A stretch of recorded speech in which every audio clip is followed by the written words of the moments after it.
16 teams have made their way to the City of Love, but only one will depart with the object of everyone's desire, the Champions Trophy. What is going on with something here? And a swing from No Man that gets flooded. Something's got three. Something here to save the day is for this man. An ace from something. Paper-X looking lights out to open up Champions here in Paris. Sentinels have not got off the starters mark in this round, trying to at least play off this aftershock. Zelsa's got his, and it all falls apart. Let's go! I am about to be the most insufferable person forever. Marta chimes in from Crow's Nest, and that's the spray for two. It's on Chichu and Kung Kung to stop the overtime, but it's Marta now ready to receive around the corner and straight down the abyss. Grim Molly goes up, but it takes so long to land. They've got so much time, and it doesn't matter. They're doing it with the pistols. The MasterCard Thrifty. There's no way they're trying to go for this. The remaining three players have no money at all, but they're going in. The timing for it too. It's all down to Boo. Needs a tap. Valor with the classic in hand, and Boo is good for it. There's just no way. I'd argue 4. I mean, our team wasn't there a ton. Hello. Oh, I love this set! Oh. It's beautiful! Aspas gets 3! Waylay believers rejoice! Aspas gets 4. We'll see if he can find it. They know where he is. The king returns to the international stage and does it with an ace. MIBR shocked the world! It's unheard of. I'm just smash mad on it. Who has the most kills in EMEA Stage 2? Oh, stick. Ara. I mean, know that. You're correct, but at what cost? Oh. Yeah, they all swarming in. A lot of pressure. Put up the critical! Was that a triple wallback? That's unbelievable. They're all trying to give the opportunity Give him the for ace. this man to get the ace, and he will get it. Perfection for Fnatic. It's Ara now in a 1v3, trying to relay ball his way out of this now. Waiting on the other side is something, waiting for his just desert. A frustrating moment, there he goes! He's found himself 4. GX, they don't ever love to work with. Flickless needs the frags. It's gonna be Ara finding his, but Patman comes alive. Now the 1v1, but Defy swings on in. GX are forced to succumb. They're gonna have this seaside if they go, and go they do. Freeing, wrapped around, he falls. Mata gets 2. Questions about when they die, they will continue to go unanswered for the very first time in org history. Welcome to the Champs playoff stage. From T1, I don't know this guy. Izu, Sex, can you buy me something delicious? Of course, no. Rien's up on the corner, makes a swing for it and takes spinning on out of the game. And it's all on Rien's. Smokes here for DH now, Horn thrown out, Rien's gets contact. DH is low! Oh, are you kidding me? Too bad! Los Niños have advanced to playoffs. It was like watching a train wreck happen. You knew this was the end of the road for them. They weren't. I'm sorry. Is watching EMEA win a series or win a map a train wreck to you? No, watching T1 give them one. This guy. This started out terribly. They had to climb their way back in. The slide in from Aspas may undo all their hard work. Chronicle in a 1 versus 1. A single shot to lock in playoffs. This guy wants to take her spot as like Vibes Merchant? Oh, okay. Sorry. Bye, Zalsis. Okay, the paranoia is super good though. Zekken getting mullet though. Melted coconut. Just devastating. What is that? Bang is out of here. Now Happyway wants it. It is devastating work. XLG are sending Sentinels home. Back to Nats. This is his site, this is his domain. You dare try and cross that threshold. You dare try and step up to him, because Nats is online. Making a play that wins them the day, that drags them all the way. It's done and dusted, it's finished up. Team Liquid, not done yet. Honestly, I feel like Kong is getting a bit old, so it's time for him to go back and catch a break, you know? Don't lose to the old man, okay? Don't lose to the old man, okay? Burning down, whistling down as you dare step into this one. What a rocket! Nade's going to be following up as well, and just as those timers tick down, it's desperation for Billy. In a 2v1 yet, time has been bought for him to really pop off and play his life well. Damage done, RRQ, lights out for the finish. Last time you were at Champs, you were playing with him, and now you gotta run into him in the server. Yeah, it's kind of weird not seeing him in the same jersey as me, but I mean, now he's in my crosshair, so, you know, it's gonna be a different story today. Quelling some of that aggression. Still sticking around, but these last two don't. Oh my God! No way! There is no one like him! Back on track! for G2. A Champions playoffs chance on Oh a my Nats. God, He locked it. Oh my god. Okay. Nats is really finding it difficult to get much done into this spot. Still that double dash is there, but he's blinded up. Bane finds his mark. Underhand with a flash trying to pop all the way out. It is being covered, cornered, and well, the dodging Juking flashback in a 1v2. Needs to try and spot these players out. Oh my god, he's magnetic right now. Could be poetry in motion. He's got that 1v1 lockdown, and it'll come down to the reactions. Flashback, more than good for it. What a beast. A flying Nomad dives in, flickers with the blind. But it's Cloud from up above again, delivering damage back to back for this man. He wants that plant first, he needs it, but it might be a knife to the side of the head. He's dead! It's over! Giant X are playoffs bound! Take the brace. Do we have a bracelet? I assume, right? Yeah, Doing something in 5, guys. Yes, but only because Press to get out of there, I think, quickly with the light speed. Wow, come Oh, get out of here, man! Yo, Meteor, can you even shoot back or no? Stack's really stepping up, and now he's the last one left. To Nightfall committed, hard forwards, and right from the side, the flank. They put them in the grave, and they send them home. G2 qualified for playoffs. Oh, it's Sarah, though. Only good for the one. This is now going to get messy. The calls Lot have to of be made. Jemkin gonna find Cortesia, but Artisan with an absolute round. MIBR looking dangerous. Yeah. We've had underdogs rise, Titans fall, and now we're down to just the Elite 8. It's just tickling their feet in a salvo, and it's all on leave. How's he got 3? Where has he found that? Big flash though, and an even better swing. Forsaken is putting matters into his own hands. Stray shots and stray bullets. He's barely alive, but he's still getting it done to survive into this one, to play it all together. What a play by Forsaken, and it's Paper X who survived. Could we have it any other way between these two teams? They have brought the very best out of each other. Yo, Forsaken, you probably think I'm talking shit right now, but I love your skincare routine. Let's go. DRX looking deadly, but Alpha breaks in, down to just one man. 10 seconds and a bit of a dream. He's fighting for it though. Oh my God. Tag is not enough to put down Alpha. You need more than that. Fnatic simply untouchable. I've pulled up ahead of him. Typical. what is this? That is the stuff of nightmares. A lot of sound cues, a lot of you two being held down, and nobody looking. Some cleans them all up. That is just absolutely unbelievable. Flirting with this midline and getting it He gets too! the collat! Who goes down with it as Ospas finds another collat! Ospas, however, he's done it again! 3 collats! MIBR burn the Heretics here at the stake! 1v2 to try to clutch it up. While he's a little bit too late, but he finds the first headshot. Valen going to be struck down. Looks to try to clear up the barrier mesh. He gets him! 13-7! DRX will not be denied! Looking to really get inserted again, but those stingers, they can be nasty business. Team Heretics are really making their mark onto this side. Time is still against them, but again, these weapons handed over into the 1v1! And the wide face from Riens does them dirty! Get out of here. He's a monster! It's all Los Ninos!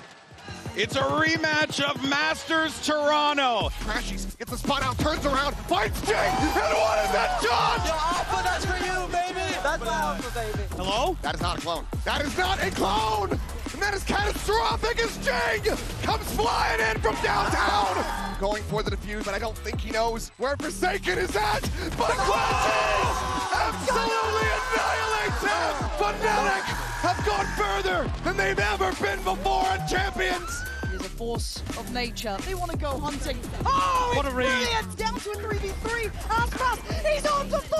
He races to keep MIBR alive. So damn deep. Butter with 2! Where? The time ticking so loudly now for MIBR. As NRG, true underdogs, pushing their way through to the arena now.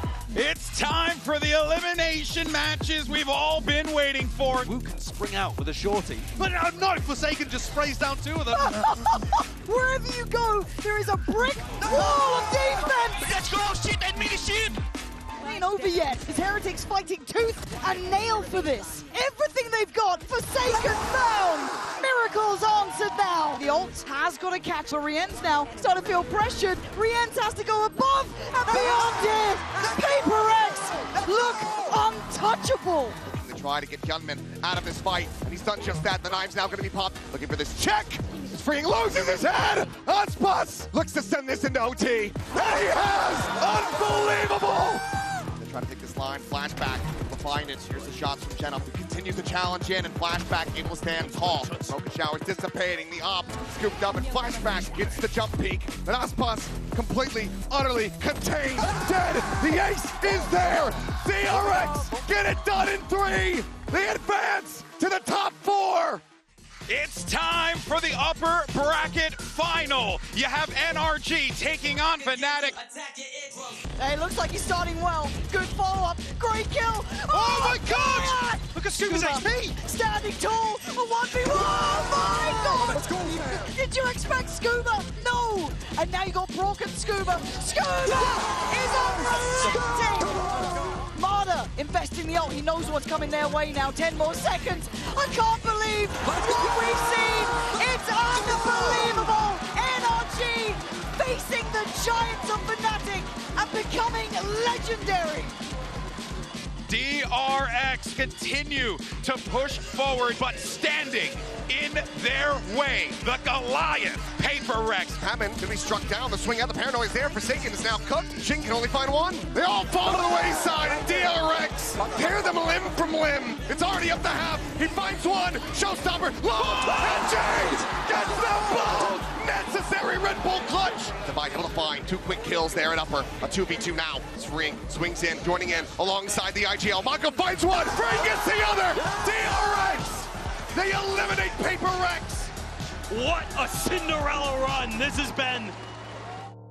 Fnatic have one step more to take, but on the other side, DRX can this underdog strike yet again. Still that util up, wall into your face in close quarter combat. That's where it's going to be thriving now. Hunter's Fury, another layer towards it, and there is no comfortable ground to stand. DRX, they fill up the feed, and what a statement it is. Instincts kicking in, the awareness in the back of his mind that he is being pressured from multiple locations. Crashes, no way, no way! Alpha gone, but that operator still deadly. He spotted this player out. Dimensional drift forward. No way! Showers at the TP, but that is going to be the snake bite, but it doesn't slow it down. What is that? For the Traces, Chronicle forwards again. Chronicle! The uncrowned kings are looking for that final trophy, that final throne that has always eluded them. They are coming for NRG's neck. NRG, we're coming for you, and we're going to be ready tomorrow. The crowd is with us right now tonight, and you better be ready. When you're eating your dinner, you better know that we're ready. When you're watching our VODs, you better know we're going to be ready. And when you're in bed having nightmares about us, you know we're going to be ready. Yeah!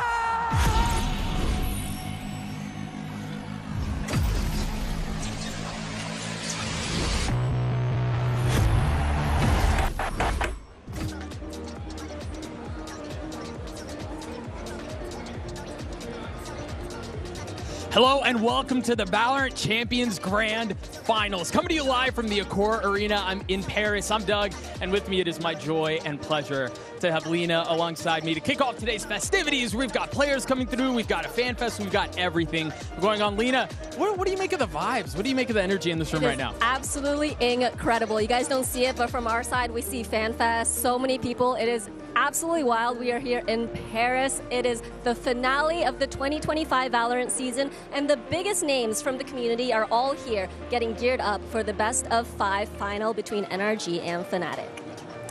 But before we get to the game, we're going to set the stage by visiting with a who's who of VALORANT right here on the 4th annual Gold Carpet. Yeah, I mean, joining us now on the gold carpet, a team that has had a ridiculous run. I mean, 5-0. They've been absolutely flawless through this entire run, and now they're playing in the grand finals. It's none other than America's representative, NRG, a team that a lot of people didn't expect to be here, a team that a lot of people thought they may have their doubts, but they've proven doubters wrong over and over again, and now they're getting ready to clash on the biggest stage that VALORANT has to offer under the brightest lights that VALORANT has to offer. Again, I believe NRG is ready to go with me.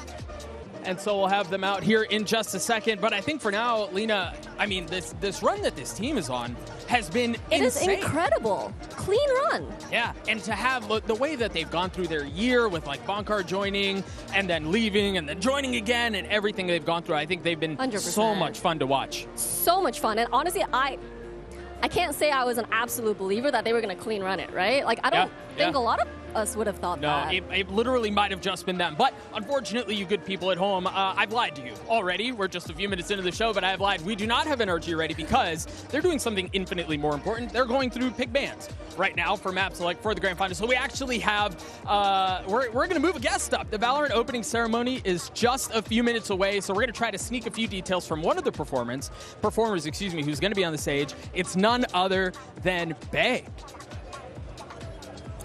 Hello, you look incredible. You really do. Holy smokes. My gosh. You look so good. Can you tell me about this look for a second? We're badass. That's what it is. Absolutely, we are. Yes, we are. So, earlier this year, you collaborated with Valorant on the single My Lawyer Said Don't. Can you talk with us a little about the process of creating this song? I think that when we were trying to create a song, we were trying to make it sound like something, have a concept, but then we were like, let's just like say, let's do what we want to do. Like my lawyer said, you know, we just wanted to create some chaos. So we're like, what do we do with chaos? They tell us not to do it, but you know, we thrive in it. So we just made a song called My Lawyer Said Don't. Absolutely, I love that. And that's honestly, that's such good advice too. Like even if the lawyer says, well, actually, this is not legal advice and you should not take this as any sort of professional advice, but if the lawyer says no, I don't know, maybe do it anyway, no? Give me your thoughts on this, because I think we've seen and continue to see a crossover between music and gaming. What are your thoughts on that as you see those two worlds collide? I think gaming is such a visual thing. When you play, it's like you're thinking it, you're physically doing it, you're looking at it, and music is audio. So like certain things inspire you in so many different ways, and I think music is such a big inspiration for you know when you start ramping up and you're about to head into a space, you know that music ramping up is something that you really need to like get your blood flowing before you go in and like shoot everybody in the game. In game, guys. So, how has your preparation been going for today's performance, and are you excited to perform in front of such a big crowd? It's been actually chaotic and so much chaos. There's so many moving parts here. You know, the gamers have been gaming all week, and it's so inspiring to watch. So we really want to put on a great show for them. And there's a lot of moving parts. There's a lot going on. We can't tell you about it right now, but in another hour or two, you will be able to see it. Well, we are very, very excited for that. Thank you for stopping by, and good luck with your performance. Thank you. Step right down. Thank you. We are counting down the minutes, and there aren't many left until the next guest takes the grand final stage. Here with us is one of the vocalists behind the song, Why We Fight, which celebrates 5 years of Valorant. It's King Maddie. Very quickly, you look stunning, if I may. Absolutely stunning. The hair, I got a little pink in my hair too. We matching? You do, girl. I love the tie. King Maddie, tell me this. What was it like? Tell me a bit about the experience of creating a song that it has become such a core part of the Valorant fandom and really community as well.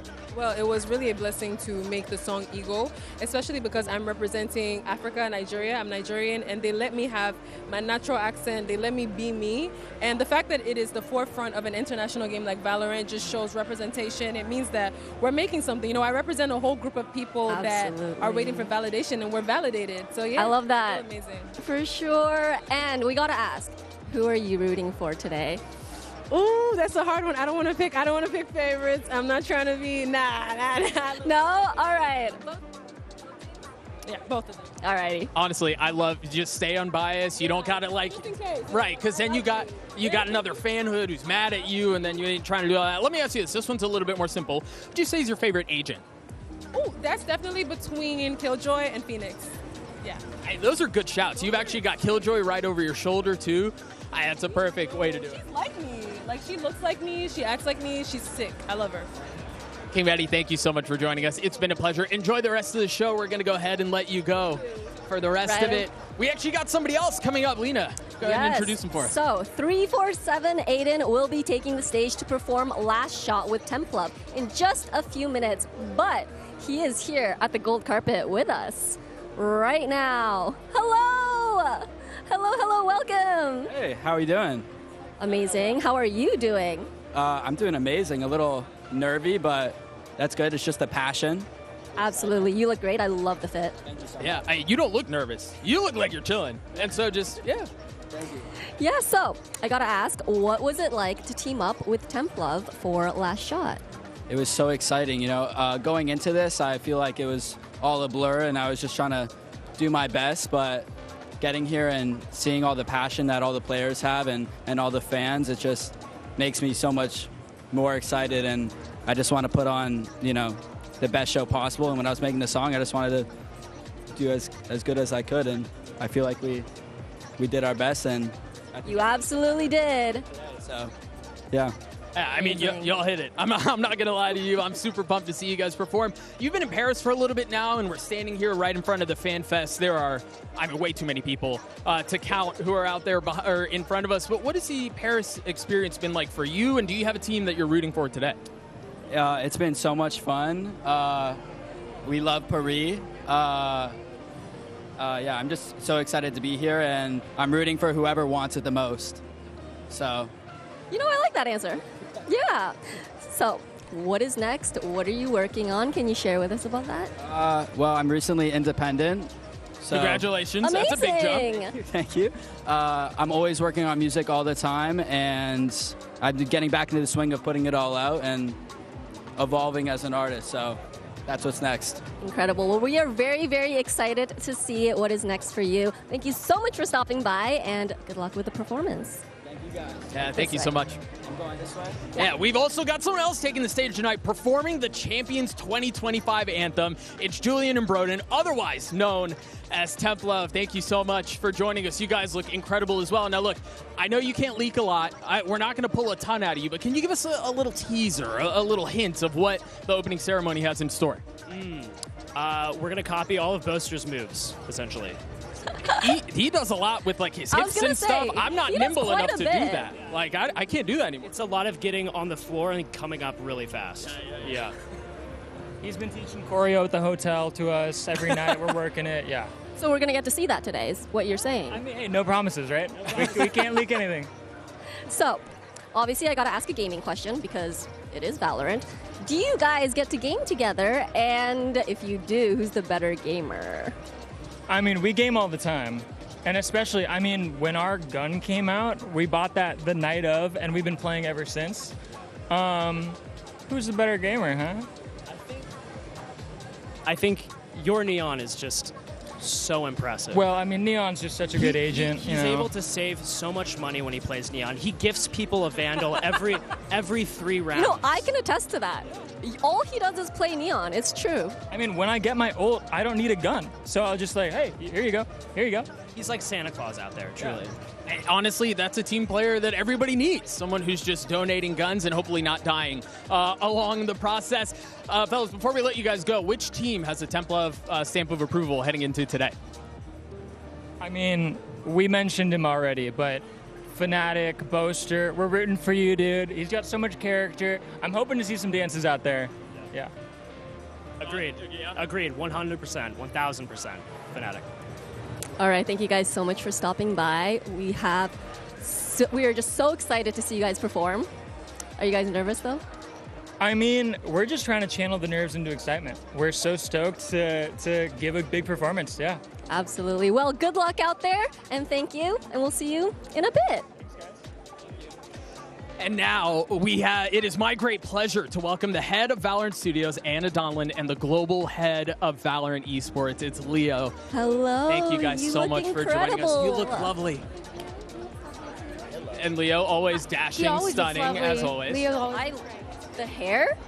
There's a lot of people with colored hair coming today. I got my little pink. Yeah, I love my blue. It's like my signature now. What do you think did we miss a memo? Yeah. We put a little color in our hair? What do you think? I don't know where your color is, but it's a little disappointing. I will tell you, I've been inspired a couple of years now. Anna has set the standard. You need to come to Champions and the color palette which technically gold and black, but a lot of gold.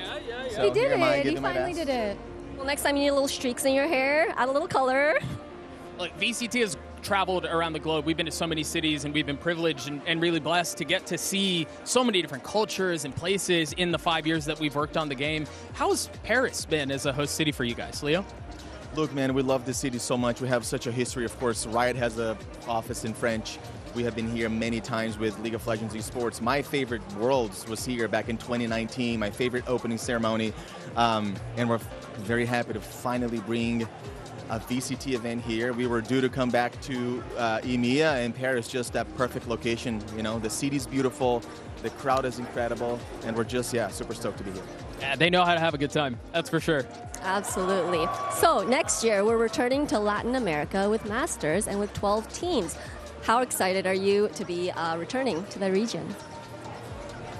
Yeah, so we have learned that at global events, the more the merrier. We know that fans want more teams making it these events. 12 teams is a format we know and love from Masters 2, and we're gonna bring it back to Masters 1. We're going to Santiago, new location, and just lots to be excited about next year.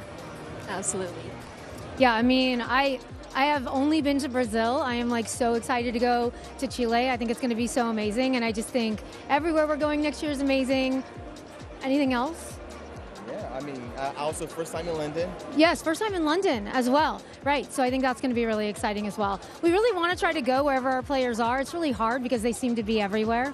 Yeah. But I think we're trying to bring it to as many places as we can, and next year I think we're going to some pretty special places. I mean, you guys have already done a great job.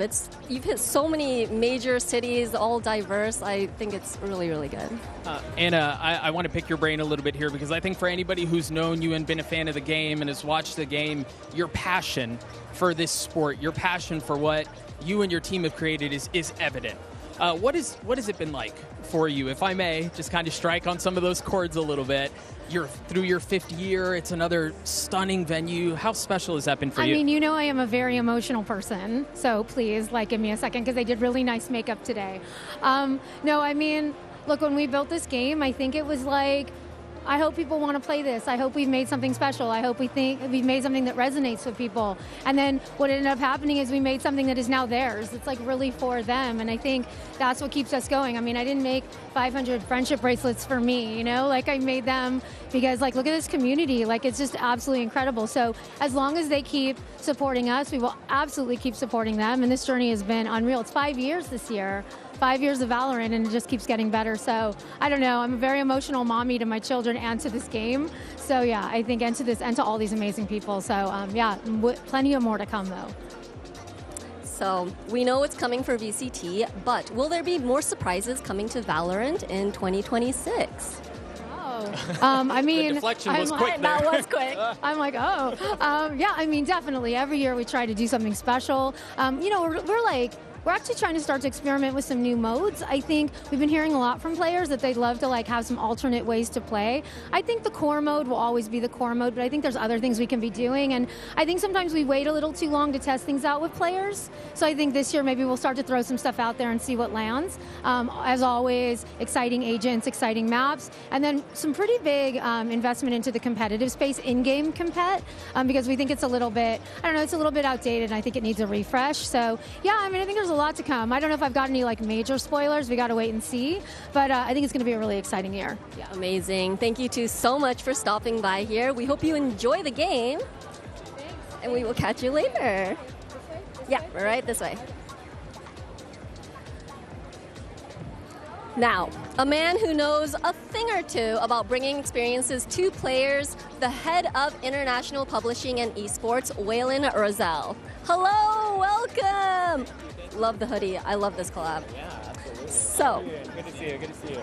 This week, you announced some big changes for VCT in 2026. Now, what are you excited for the most? Well, I'm definitely excited anytime we can go to a new community and serve them. Going to Santiago, Chile is going to be, I think, really wonderful. We've never had the chance to bring either across League or Val an event, this open scale that we're going to be able to bring there. And so that's going to be wonderful, just to sort of bring that culture and bring it to players around the world. Absolutely. Yeah, I think another game that has kind of been all over the place, I'll admit I've played it and I suck at it, just to be perfectly clear, is 2XKO. And, you know, it's been so much fun to see the adoption of different communities and worlds come together. What's it been like for you to introduce another competitive title out to the world like that? Well, we're extremely excited as to what the potential for 2X can be, not just to play, but to watch. I mean, seeing some of the best pros when in the early alpha labs or playtesting, and you see them go 2-on-2, and not only are they like really laser focused on pulling off their combo or like finding the right counter, but they're also communicating with their partner as to what they're trying to do strategically. It really adds like an interesting, spicy element to fighting games. So look, at the end of the day, we respect the FGC so much, and we really want to be authentic to what they're going to do. So we're going to let them lead the way, but I think there's something that this game really has to offer for them. I'm excited for it. Now, I want to hear what some of your favorite champs moments or memories are.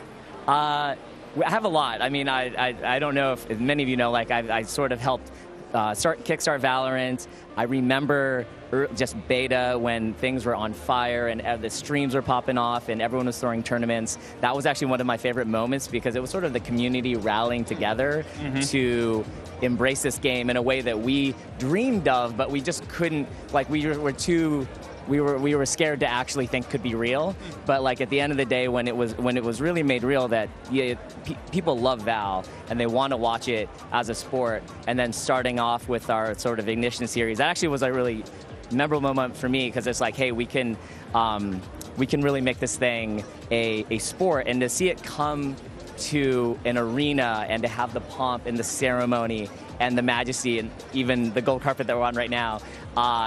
It's just really wonderful to see this community growing up and really building Valorant together. So that's probably like the thing I'm proudest of. In terms of magical moments, I think in Los Angeles, because having the whole dev team when we had champs there, seeing them, and especially a lot of the original devs, some of whom were no longer with the team, come and just see their game played on a stage like that, it really brought a lot of joy to see kind of their dreams fulfilled. And so those are probably my favorite moments. Absolutely. I love that. I love that. Well, thank you so much for being here, and hope you enjoy the game. Enjoy the games. Good luck, everyone. Right over here. Bye, everyone. Thank you, Ellen. Good to see you. All right, joining us now, bringing all of the style to the gold carpet, it's none other than Valkyrie. Thank you so much for joining us. Welcome to the stage. Hello. Oh, I love the jacket. It looks so comfy. Chilly here. Oh, it is chilly here. Look, you've been in Paris for a little while now, first for Fashion Week, and now you're getting to watch the biggest stage that Valorant has to offer. What's it been like for you to watch these two worlds collide? Honestly, it's been quite convenient that they've been back-to-back, because normally I'm from LA, so the trip is quite far.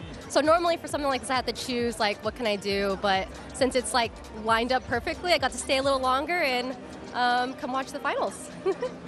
So we're aware that you recently launched Hi Studios. Can I ask what you're working on, and perhaps is anything inspired a little bit by Valorant?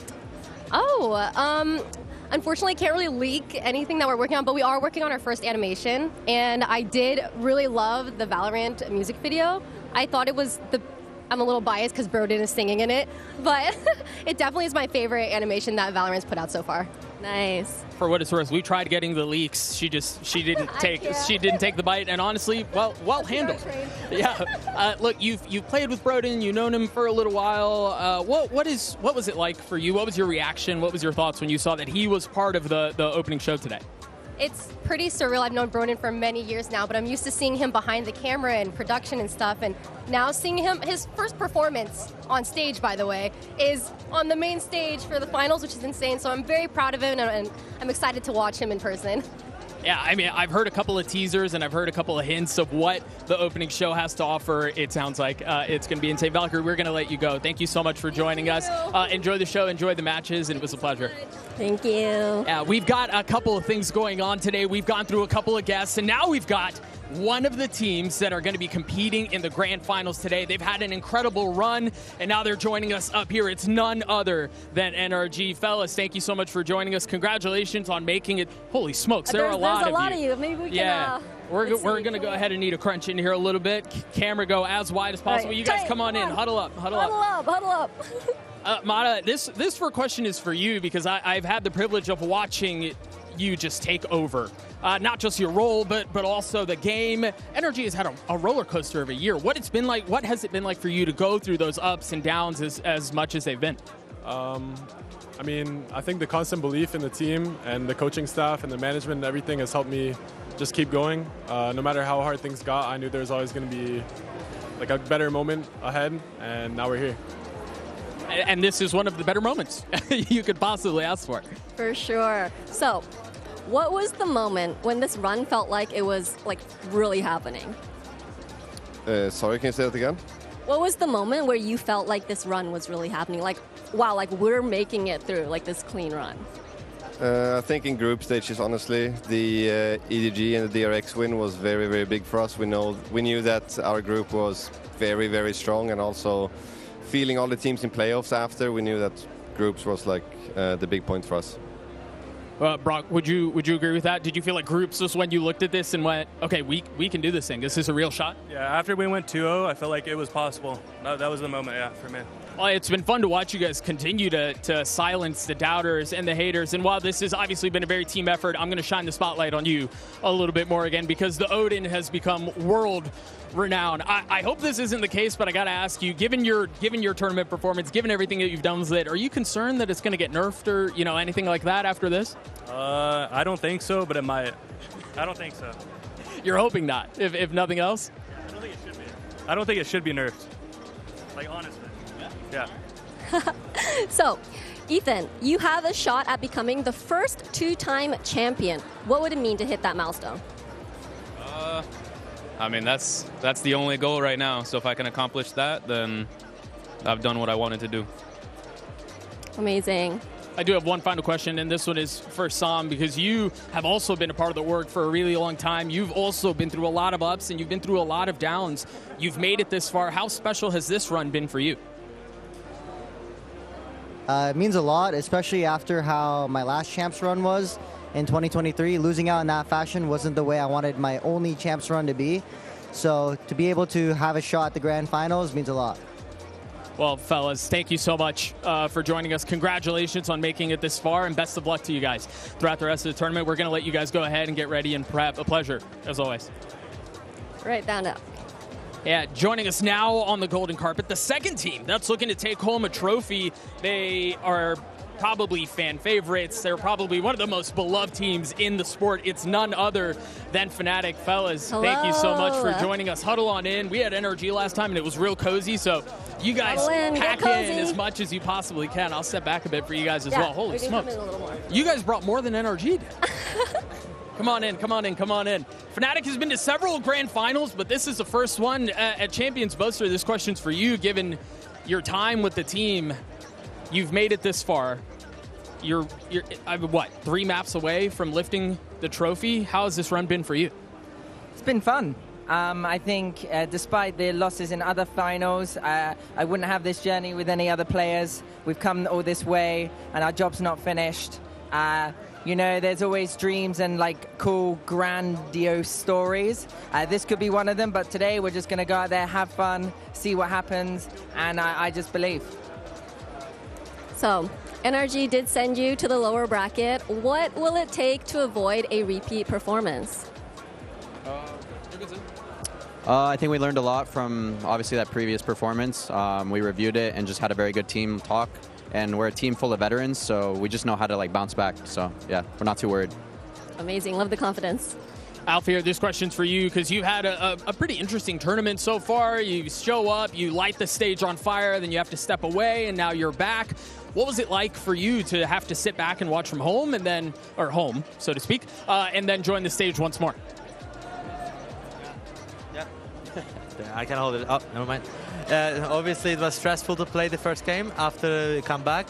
That's why actually we lost maybe. But after the win we had with my boys again, I get my confidence back and I'm chilling more now. Well, it's easy to be confident when you've got the crowd doing that behind you guys. Boaster, you had some very strong words for NRG yesterday. I think it's all over Reddit. It's all over Twitter. People have seen it. Are you ready to back that up on stage? Of course, you know, it makes good TV, and I think it was just a funny thing to say. I don't think it adds any pressure to me or the team. They know what I'm like, and yeah, we're ready. We're ready. We're ready. Last question, and then we'll let you go. There was an exceptionally passionate fan behind you while you were giving this rally cry. Did you see that? Yeah, I'm bringing him on stage with us. He's there in spirit today. Well, fellas, good luck. Congratulations on getting as far. We're excited to see what the rest of this day has in store for you guys. We're actually going to throw it to GB, who's standing by at the desk, who's joined with Kakuka, Mimi, Achilleos, all of the heavy lifters, and then GB, who just, he stands there. He looks good, but he just stands there. GB, take it away. That's true, Doug. I'm just a fleshy meat bag who throws a commercial break. You already know, Papa. But welcome, everyone. We're excited for today, and we have had some incredible competition on stage here in Paris, and we also have been running a second competition with the community. It was called Champion of Champions, where we saw talented artists from all around the world that were trying to vie for the title and be able to say that their talent, their art, their work is the champion of champions. We had a really cool playoff format with it as well. We had voting across all the groups, playoffs, finals, and now it is finally time to unveil the winners. So, for fan art, we asked you to show what it feels like to clutch, and the winner is from the Americas region. It's Zansu, which looks awesome. And again, all the entrants were incredible, Achilleos, but this one won above them all. But I gotta say, I quite like all the designs, all the details, all that cool stuff. I mean, it's always just great to see how many talented folks there are out there. And it's really difficult when you get into a competition like this where you have to judge somebody against somebody else because everyone has got different styles, they got different takes. Yeah. And they're all just so incredible. I love the idea of having the trophy in the back, of just being that last round. Will you get it? Will you know? Shout out to Aluminum, a guy from Russia that did also a fan art of the clutch that I think it was my favorite, So yeah. Well, hey, look, it was a really, really awesome stuff. So Zansu, congratulations. Now for cosplay, we asked you to show us your style, and the winner is Wailian Ta Chue. I want to make sure I got that one right, buddy. But holy crap, that looked unbelievable. Mimi, that is so sick. I feel like I have an outfit just like this at home. Oh, for sure. I mean, every detail of it is so expertly done, down to the makeup and the hair. Honestly, you could tell me that this was like a live-action movie of Yoru, and I would believe that this is how it's costumed. And this was a super stacked category. When we were looking at all the different submissions throughout this one, there were so many good cosplayers, but this one was just incredible. Yeah, so many great cosplayers here on site, but more importantly, Wailian, congratulations, you are the winner. And finally, for the one that I was excited for, it's Esports Edit, and we asked you to show us your skills, and the winner comes from the Pacific region. We got one! It's Chromies, which, I mean, the absolute style, the edits, the snappiness of everything. I'll tell you one thing, we've come a long way, Achilleos, from the time of doing a Dazzle recording of like Call of Duty with your, Linkin Park in the background. It's come quite a long way. But no, I mean, awesome to see. As somebody who has done editing in the past, it is brutal. It's often thankless, and it's so tedious to sit there and put something like this together, especially when it's to music. So, mad respect. I feel like it's only missing unregistered Hypercam too, but other than that, I mean, just incredible. Like every detail of that for what is probably like a 30-second clip in the end. I imagine it was hours upon hours of work to build that one out. Very impressed. And if you have missed out, I think that next year we should be doing the same, because I think that we got a lot of entries, we got a lot of art, and we should make this a thing for every champ. So if you missed the chance this year, start working on next year. I'm going to work. Every single time that you see a clip during 2026, just write it down, make your notes, and start working. Right. I'm going to work on my editing in Microsoft Movie Maker. I'm going to get out there right now. It's going to be fantastic. I don't think that's a program. Yeah, Windows Movie Maker. Oh, whatever. Same difference. You know what I'm saying? In any case, this guy's not winning. I'm not winning the competition, guys. I'm kind of cooked. But of course, congratulations to all three of our winners. They're all going to receive some awesome prizes, including a champion's crown, which I think Sideshow stole it. We were supposed to have it up here, but I just blame Josh. They're also going to be receiving merch from the Fragment collab. You saw Waylon rocking the hoodie there earlier, some champ swag, and have their work featured at Riot headquarters. And a special bonus, everyone that made top 25 will receive the I Create Gun Buddy as well. So a big congratulations to everyone who participated. But for now, we're going to send it back over to the gold carpet. Doug, take it away. Thank you so much, GB. Yeah, you may not win the competition, but you are still #1 in our hearts. Brazil, stand up. We've got former champion winner Sassi alongside with Cloud9's biggest guns. I mean, you kind of got him, point him out. You kind of got to point him out. Yeah, TCK in the house. Sassi, what does it feel like to be back at Champs, but this time as a creator and as a co-streamer as opposed to a player on the stage? I mean, it's a privilege. Honestly, it's an honor, actually. I mean, you know, I'm ready to see other players getting like the second Champions Trophy, like Ethan. I'm ready to see Chronicle becoming the gold already, right? He has 2 Masters, 1 lock-in. So, you know, I'm glad that I was the first one. I'm happy with that, but I'm ready to see other players succeed as well. I'm going to put you on the spot. I'm going to pick on you only because you said it. You saying Chronicle's the GOAT? I mean, he's becoming one. Is there another GOAT now? Aspas. My man. Yeah, go ahead. Okay, so with Cloud9, MIBR, and Sentinels out of the running, who are you both rooting for? I'm rooting for NRG because it's really close to us, and I really like the players. I really cheer for Som. I really hope he can win the Champions because he's such a nice guy, and seeing his effort like backstage and also meeting him and knowing he's a really good person, really good person. It's really nice. So yeah, I'm cheering for him today.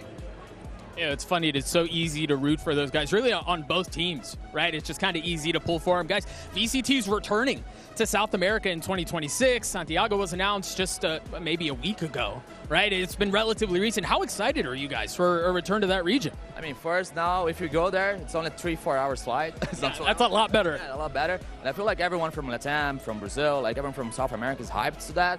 I mean, the last one I think was lock-in, right? Like in São Paulo. So yeah, it's going to be a banger, honestly.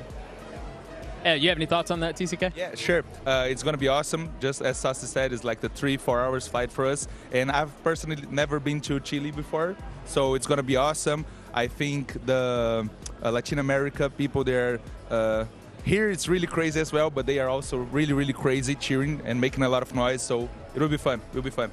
Yeah, South Americans get a little rowdy. As a South American, I feel like I can say that. I'm super pumped to see this, to see that event. We're going to let you guys go. Thank you so much for joining us. Enjoy the rest of the show. We'll let you guys head out. Joining us now, y'all go ahead. Yeah. Joining us now is one of France's top streamers. It's Zerator. Zerator, welcome to the gold carpet. You look great, man. I like the hair, the jacket, the shirt, the shoes. Thank you very much, and nice tie, by the way. Thank you. I made it. We were just also talking about there's so many people with colored hair today. Yeah. Got a little pink in me. You have also a hot pink. Too. It's amazing to see. Listen, as a figurehead of the French esports community, how does it feel to have VALORANT Champions here at home in your very own backyard? Oh, I mean, this is really amazing, and the French audience is really unique in esports. They are motivated for every team, every country, and we hope Fnatic will bring the trophy at home to Europe. So yeah, this is amazing. Yeah, I want to ask you this too, because I was just told that you're going to be announcing the players at the end of the opening ceremony. That's a big job, brother. You a little nervous? No, I'm not. I've already. I did that before with many competitions, so this is really cool. I'm the hype man. This is a great opportunity and an honor to do that, and particularly with a European team like Fnatic and NRG, which is a really great team. So yeah, this is really cool. Awesome. So France is quickly growing into a global hub for esports and gaming. In your opinion, what sets the gaming community here apart from the rest of the world? We are playing video games since a long time, so I think this is part of the success. And we are really moving together. Like, we are doing a LAN party, we are doing many events, many conventions, stuff like that. And I think we like to gather everyone. So yeah, I think this is part of the success because we really like to play together. And it definitely has that communal feel. Last question for you, and then we'll go ahead and let you go. Do you have any message for all of the French fans that are either at home or here in the venue or even here in FanFest in front of us? Yeah, you don't want to miss the match today. This is really amazing. Bravo à tous. Merci beaucoup de suivre le stream. J'espère que vous allez passer un super moment. I hope that we'll have a great journey with us today. And yeah, merci de nous soutenir. Bonjour, bienvenue. Thank you so much for joining us. It's always a pleasure to listen to the French language. We're going to go ahead and let you go. Thank you so much, and good luck later. We actually have someone else we'd like to go ahead and welcome to the gold carpet, a guy who surprised us really with his depth of knowledge of Valorant. It's Tubbo. Welcome to the stage, man. How you doing? Hey, thanks for having me. This is crazy. Like, what am I doing here? What do you mean you belong here? I mean, I play a lot of Minecraft, but I do love Valorant a lot as well. It's very, very cool. I was actually told that you've got a depth of knowledge about the game and about the teams. How long have you been a fan of the sport? Wow. I don't know who's told you that, but I've been, I've watched VCT since, honestly, it first started. I first started playing Valorant when I got the Twitch drop, like when they were doing that. Yeah. No, I'm a really big fan of a lot of esports, and VCT's no exception. So this is not your first trip to Champs. How does it feel to be back at VCT's biggest event? It's awesome, man. I love the energy. It's so different from anything I've seen in other esports. I think the community is really special, and I think that's awesome. And I have to ask, who are you rooting for today? Oh, man, this is complicated. So I watched Fnatic basically wipe out every team I was rooting for back to back to back to back. And now if they don't win the whole thing, I feel like I've watched all of my favorite teams being eliminated for like nothing. I'm like, come on, guys. Can we not lose the NRG for a second time? Like, after you wiped out absolutely everyone I wanted to win. I mean, it's hard to beat a team twice. We've seen that throughout the evolution of the sport. You know, you mentioned that this wasn't your first Champs. You got to hang out with Chrissy last year during the vertical feed. But when it comes to the game in particular, what is it that keeps bringing you back? Oh, I'm a really big fan of the 5v5 competitive shooter genre. I think the way that Valorant mixes gunplay and abilities, I think is really cool. And I think also from like watching the gunplay from a program perspective is also really, really interesting, which I don't feel like you get from other 5v5s. So you're now branching into music, creating Tubnet, and I want to ask, what is your first love? Wait, what, sorry? What would be, like, I guess, your favorite child? You know how you're branching into different things with music and Tubnet? Yeah. What would you say is maybe your favorite, your first love? I did not expect you to ask that. That's crazy. No, dude, my first love is 100% got to be Tubnet, 100% Minecraft servers. I'm obsessed with them. I've got over 500,000 of them running in my basement in my office. Dude, Minecraft servers all the way. Nice. Well, thank you so much for being here, and we hope you enjoy the game tonight. Awesome. Thanks for having me. Right down this. Oh, thank you. Yeah, joining us now is a man that's done it all. Esports pro, streamer, and now has created his own org. Mixwell, it's so good to see you, man. It's been a while. How you doing, man? Good. I'm super happy to be here, to be honest. I also have French family, so it's a pleasure to be in Paris. I've never been to Paris. I've always been into the south of France, so I'm enjoying it a lot. So, you've done it all as an esports player. How does it feel like to be running your own team? To be honest, it's really hard because I am not playing the game. So having to rely on someone else, it's even harder than playing yourself, in my opinion. Mentally, it's such a struggle. I love them and I hate them at the same time sometimes. Is it hard to just like kind of let them go and not be hypercritical and point out like you didn't do this right, you didn't do this right, or have you been able to disconnect as the owner of the org? I think it's even harder because it's not only that you don't have to be really harsh, it's also that I'm doing the watch party as well. So during the watch party, I cannot say what I'm thinking because sometimes if I say what I'm thinking, it would be harmful. So I need to keep things to myself. But in general, we've done a great job. We qualified for the VCL, so everything is going fine. And let's see if we can even achieve bigger dreams. In 2026, we have the chance to go to Champs as well. It's going to be super tough, but at least we have the hope to do it. Now, did you ever see this transition coming? And how do you like being the boss?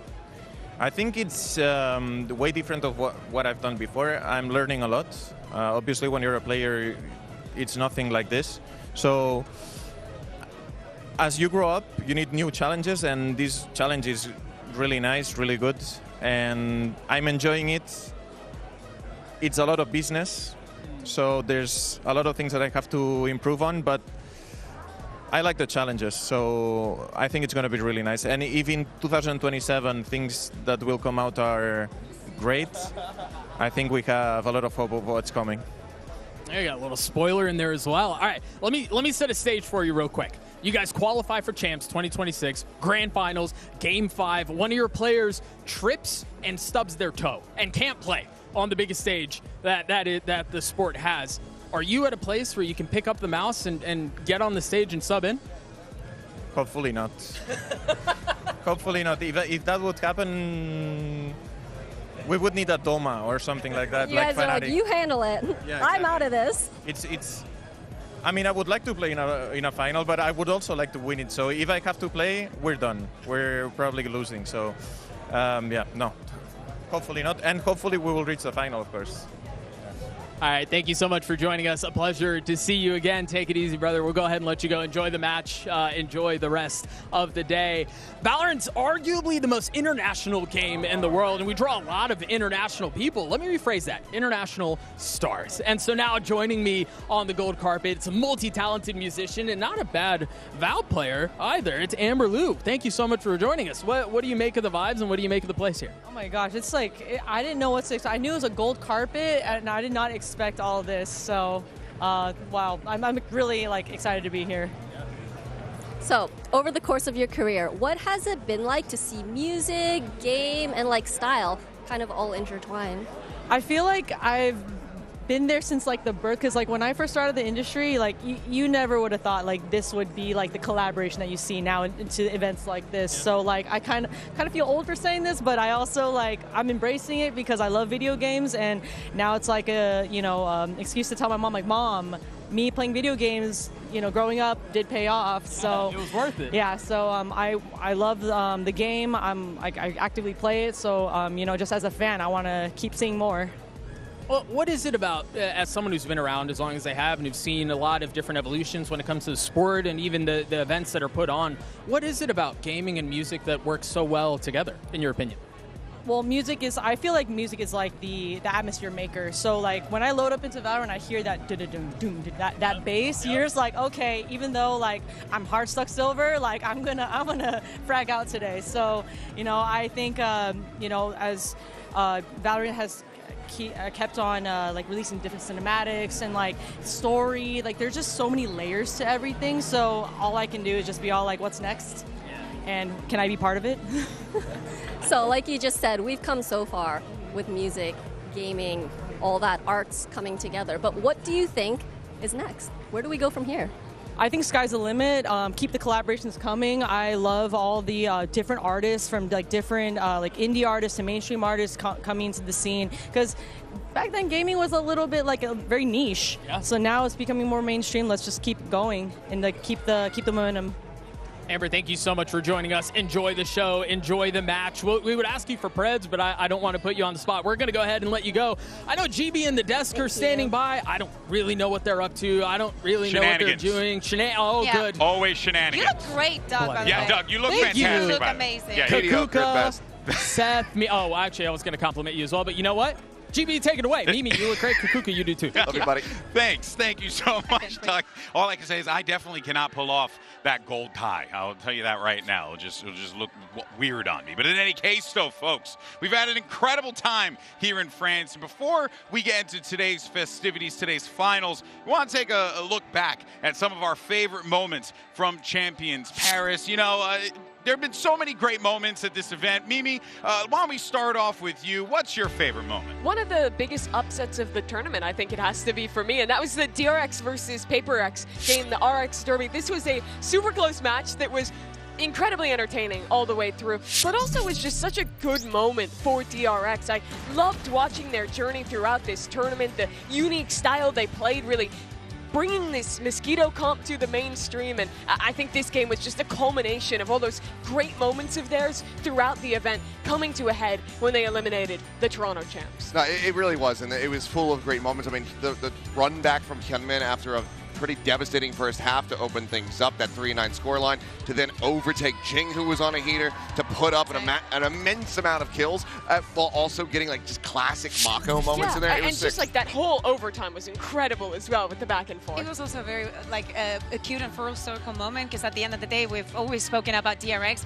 They did make the top 3, which I think is a very, very good result, bringing in something so different and after such a difficult year for many of the teams. Oh yeah, and let's not forget, Pacific number 4 seed found themselves themselves into top 3. Incredible stuff there. All right, Bea, what about you? What was your favorite moment? I think it's pretty obvious. Yeah, seeing Doma on the stage, because it brought me back to 2021, and it's also a full circle moment for Doma, and I think for Fnatic fans as well, and in EMEA, because at the end of the day, we've been singing the praises of Fnatic for years, but I feel like Fnatic wouldn't be the team that we have today if it wasn't for all of the people that have been across it. For them to also have the relationship with Doma, a player who, by the way, next month is playing for Ascension in EMEA, to bring in here in such short notice, 4 hours after he landed, already taking on that stage, winning, feeling out the shoes of all for year, no other. So that has to be my favorite moment, of course. Yeah, for me, no more than any other team, I think Fnatic draws those lines to their past. They still have the connection. Like,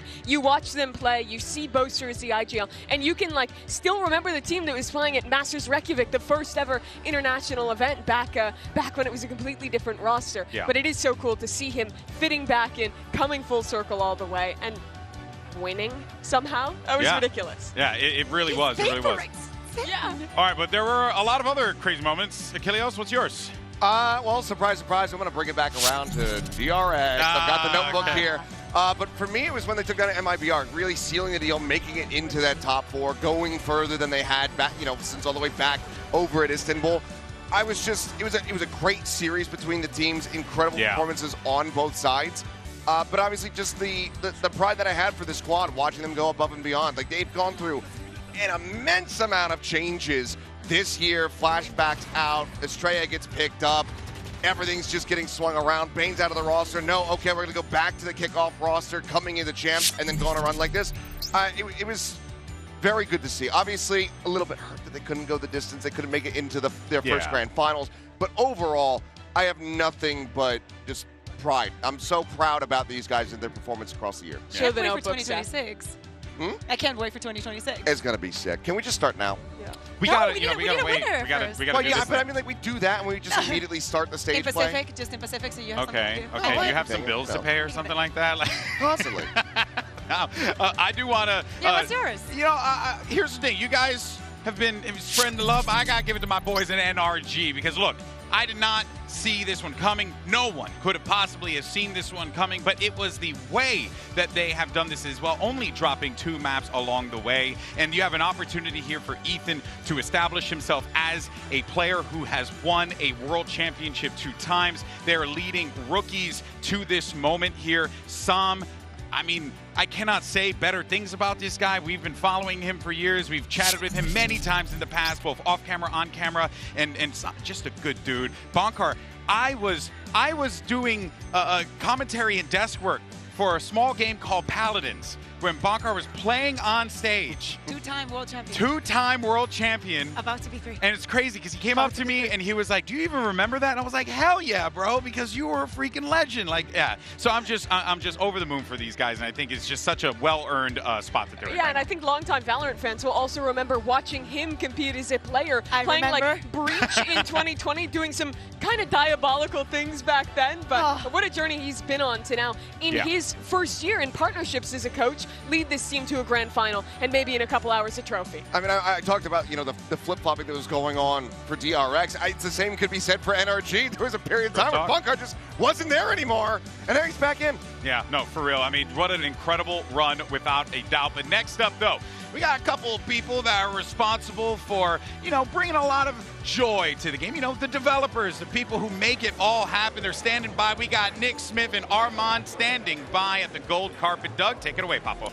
Thank you so much, GB. Yeah, I've got these 2 fellows with me and then a motley crew behind them. I mean, we were talking about the teams rolling deep, Lena, but I mean, they've got maybe double the numbers. We have the whole crew out here. Yeah, listen, fellas, I want to start with you. You've had the opportunity to witness a lot of these incredible community moments, as far as both really online, but then also on the professional stage, right? At the game at its very highest possible level. What's been your favorite moment so far?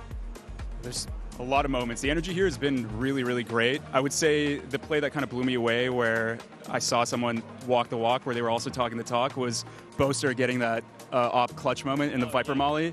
That was really, really cool to see. And it's funny, you have a player like that, or who's as dynamic as he is, and you go, well, I hope he can back it up, and he's just done it consistently over the years. And Nick, what about you? Oh yeah, same with Armand. The energy's been incredible. For me, the play that I was freaking out about was Jing's rocket on Lotus. When he got the triple, he satcheled the planner off, the diffuser off. That round was just insane, and to do it at basically match point was crazy. No, that was crazy. I totally agree. So, FanFest featured dev panels. What was that experience like talking to the community directly like that? Talking to the community directly has been incredible. A lot of people are so passionate. And they have so many variety of questions that you can't answer all of them. But it's so fun to also get the people that can, and they're all here behind us. This great team. So lore questions. I hit up Annie. Things that for modes, Armand, and so it's so awesome to talk about that. And then everybody likes to have a gun buddy, and it's awesome to be able to give that out here.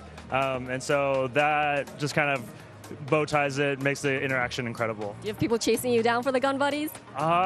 Chasing down a little bit, but I'm happy to give it. I'm kind of like a little loot goblin, a rare spawn in that way. And so if they know, they know, and as a couple people have asked, then I'd be happy to give it out. All right, you know what you've just done to your DMs.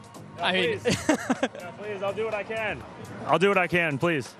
Fellas, skirmish mode was announced this weekend. I know it's something you guys have been working on for a while and very excited to be able to debut. What are you most excited to see from the community in that game mode?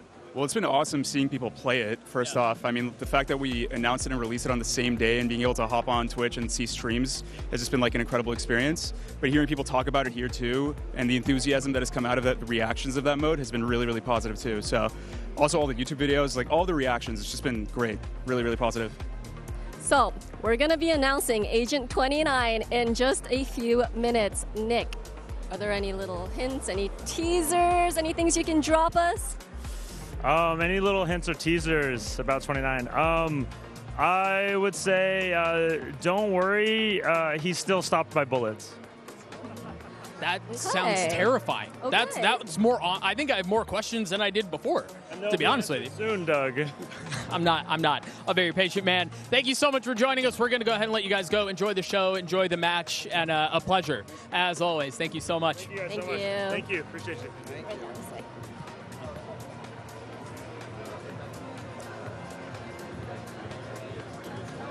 Joining us now, is a man who truly needs no introduction. Set the stage on fire as a pro player, and now is coming through as a content creator. It's Laz. Laz, welcome to the gold carpet. It's always so good to see you. ラズさんようこそレッドゴールカーペットへ。はい、ありがとうございます。Former pro turned content creator, what's that transition been like for you? プロからコンテンツクリエイターになってそこの変化ってどんな感じですか？いや、気持ちがすごい楽になってゆっくりやりたいように過ごせるっていうのはあります。I have a lot of stress gone from my daily life. It's been nice being able to live a little bit more slowly and to enjoy more free time. So, what are your thoughts on the atmosphere here, on the competition so far? How are you feeling? ここまでの大会の様子とかどうですか？いや、盛り上がりがすごくて、やっぱ現地でしか感じられない熱気は全身で感じております。It's been really hype. The whole tournament has been super exciting, especially after coming here. We can feel like the real energy of the fans. It's been really amazing. Yeah, have you had a chance to walk around FanFest? And then if so, what has been your favorite part? ここのファンフェストとか物販の方とかいろいろ見て回る機会がありましたか？あった場合どこが一番気に入りましたか？ここの設備もすごい気に入ったんですけど、個人的にはやっぱり物販でいろいろ結構な量を買っちゃったので、ウィングマンの着ぐるみとかね、それはすごい楽しかったです。We did actually get to look around the fan fest. My personal favorite has to be the merch booth. I actually bought quite a lot, including the Wingman onesie. That's so. I saw that and I thought about it. It's such a cute onesie. So, who do you think will be winning today, Fnatic or NRG? 今日 NRG と Fnatic どっちが優勝すると思いますか？期待も込めて Fnatic です。It has to be Fnatic. My hopes as well. I hope it's Fnatic. All right, last question, then we'll go ahead and let you go. From what I understand, you had a question you wanted to ask Lena in Japanese. So, the mic is yours. なんか日本語で聞きたい質問があったみたいなので、あれば。パリで美味しかった食べ物何ですか？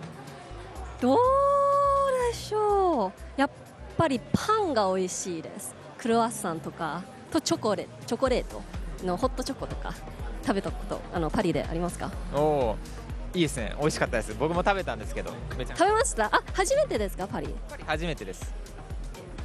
好きですか？あ、すごい気に入ってますね。いや、ありがとうございます。うまいな、日本語。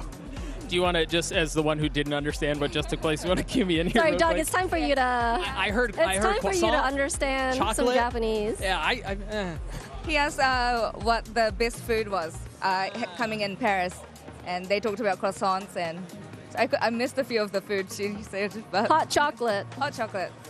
All right, well, thank you so much for joining us. We're going to go ahead and let you guys go. Enjoy the show. Enjoy the rest of the match. It's always, it's a pleasure. Thank you so much. Thank you. ありがとうございます。All right, our next guest is no stranger to the champion stage. He has taken the Valorant community by fire. Now as a streamer, it's Finesse. Good to see you, man. How are you? How are you? I'm good, man. What do you make of the venue? What do you make of the vibes here in the Fan Fest? Nice. It's weird being here as a content creator compared to normally as a player. I don't get to see all this, right? So overall, it's lit. It's got to be surreal to watch NRG make it all the way here. Now, did you see this happening? This clean run? I predicted it. Other people thought I was crazy, but I kind of saw the way that they were playing overall throughout the season, and you could just tell there was something in the air. Just some of the rounds that they were able to win, it was like a feeling thing where I could tell they were going to make a deep run, but I did say that it would end at the top 4, and they surpassed that at this point, so I don't know what's happening anymore.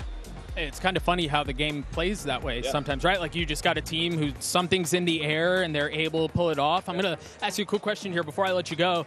You've been in France for a little bit. Have you picked up any French, and is there anything you want to share to the fans? Put you on the spot here. Est-ce que je peux aller aux toilettes?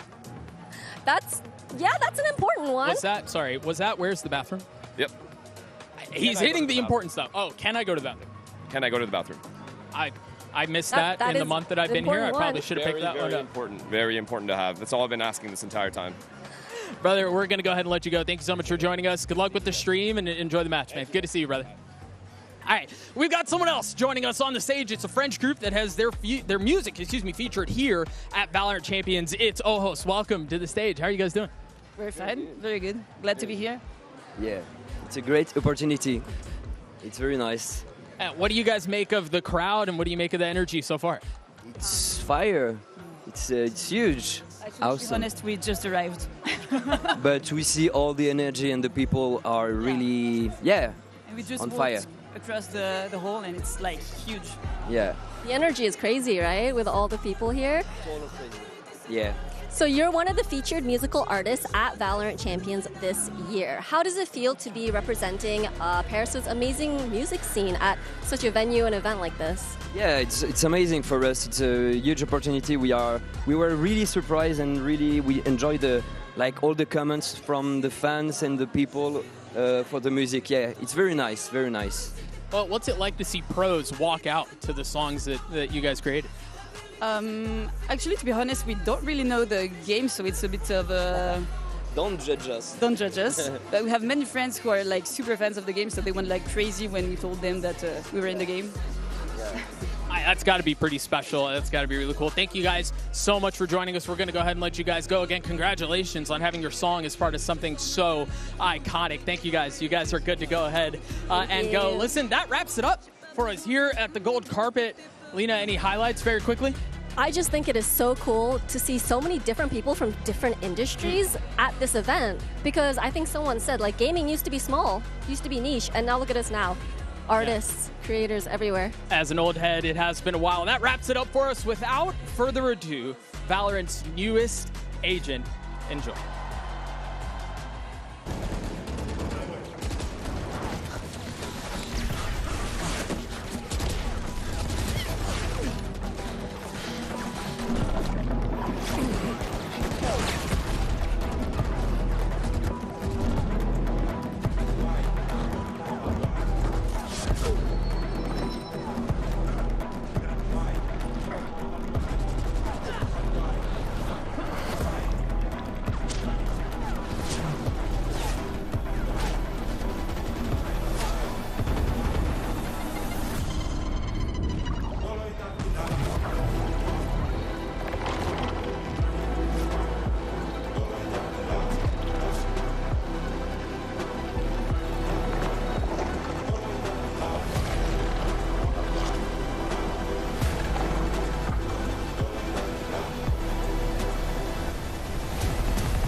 may Zidane, rappeur par accident.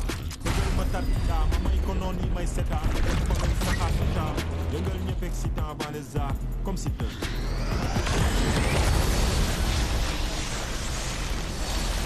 Musique tax ma tabax studio rappeur yi lay dulli. Musique tax ma dawal auto di yeb sa gel guddi. Musique tax ma tukki ñëwaat nga naan desul bukki rap gaal den comme seetu buuba. Ku mer gisoo sa bopp wala ànd ak sa doom. may kon tànnoo sa doom. je dis may seen idole. li may yëngal c'est bon. big up you know make up. mag yi da ngeen photo. heureuse yi lay make up envoyé leen njëkk ak talent salas. looloy tarkinda. tarkinda. tarkinda. Tarkinda, Tarkinda.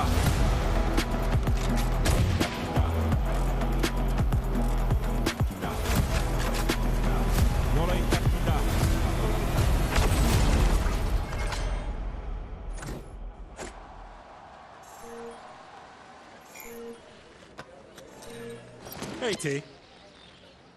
Me, a bodyguard. Jamba.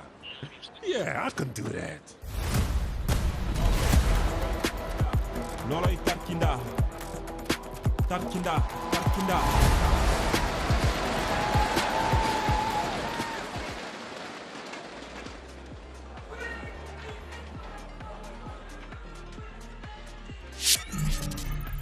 Oh my, there we go. We just got our first reveal of Vito, and I think we got to have a little discussion about what we just saw. Of course, I'm Golden Boy here alongside Kukuka. We're joined by the legendary Mixwell, and we also have Nick Smith from the dev team joining us here today. Holy crap, that was cool. How did it feel seeing that and seeing all the humans watch that for the first time? Dude, it's unlike anything else. This is my third one, but this is the first time I've been able to be part of a reveal. Sorry. Yeah? Bear with me here. And so just hearing that crowd, hearing everybody see it, the cheering right as, you know, he's destroying a raised rocket, you know, coming out of the brim mold. So, and everyone's got a million questions. Everyone's like, wait, what? Yeah, like, yeah. You can't do that, right? So I'm super excited to talk about it. Yeah, all right. Well, let's go ahead and do this here.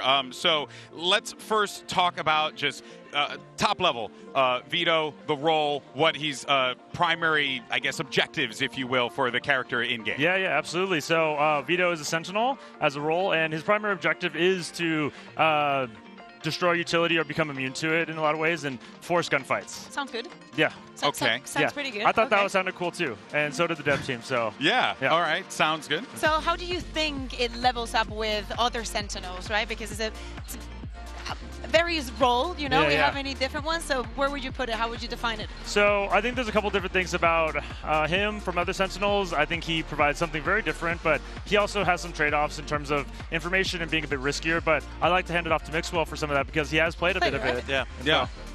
I played it, and it's a hard agent to play.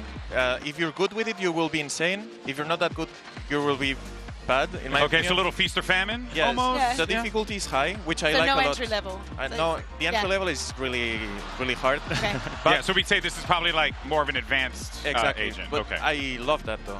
Yeah? I love that, yes. Okay. I don't like the easy agents, and this one is an agent that is a mix of other things. Can I talk about it yet or not yet? Well, I you know what? The why don't we go ahead and talk about the abilities, and we Yes. can get your thoughts on it. So let's talk about the first one, and that is the ultimate ability, which we saw in the trailer. It's called Evolution. So what happens here with Vito, but also what does it do for him, Nick? Yeah, so Evolution is, as you see, it's the evolution of Vito with his mutation. That's crazy. And so he'll become immune to almost all utility. There's still some things that he's not immune to, but as you can see, Flash's utility that does damage. But I would call out that for all the aimers out there, Jet's Blade Storm, Chambers Weapons, Tour de Force at Headhunter, and Neon's Overdrive still bypass Vito's ultimate evolution. Okay. But everything else, the Breach ult here, the Raise Rockets, you know, you got to take it to him. Yeah, Mixwell.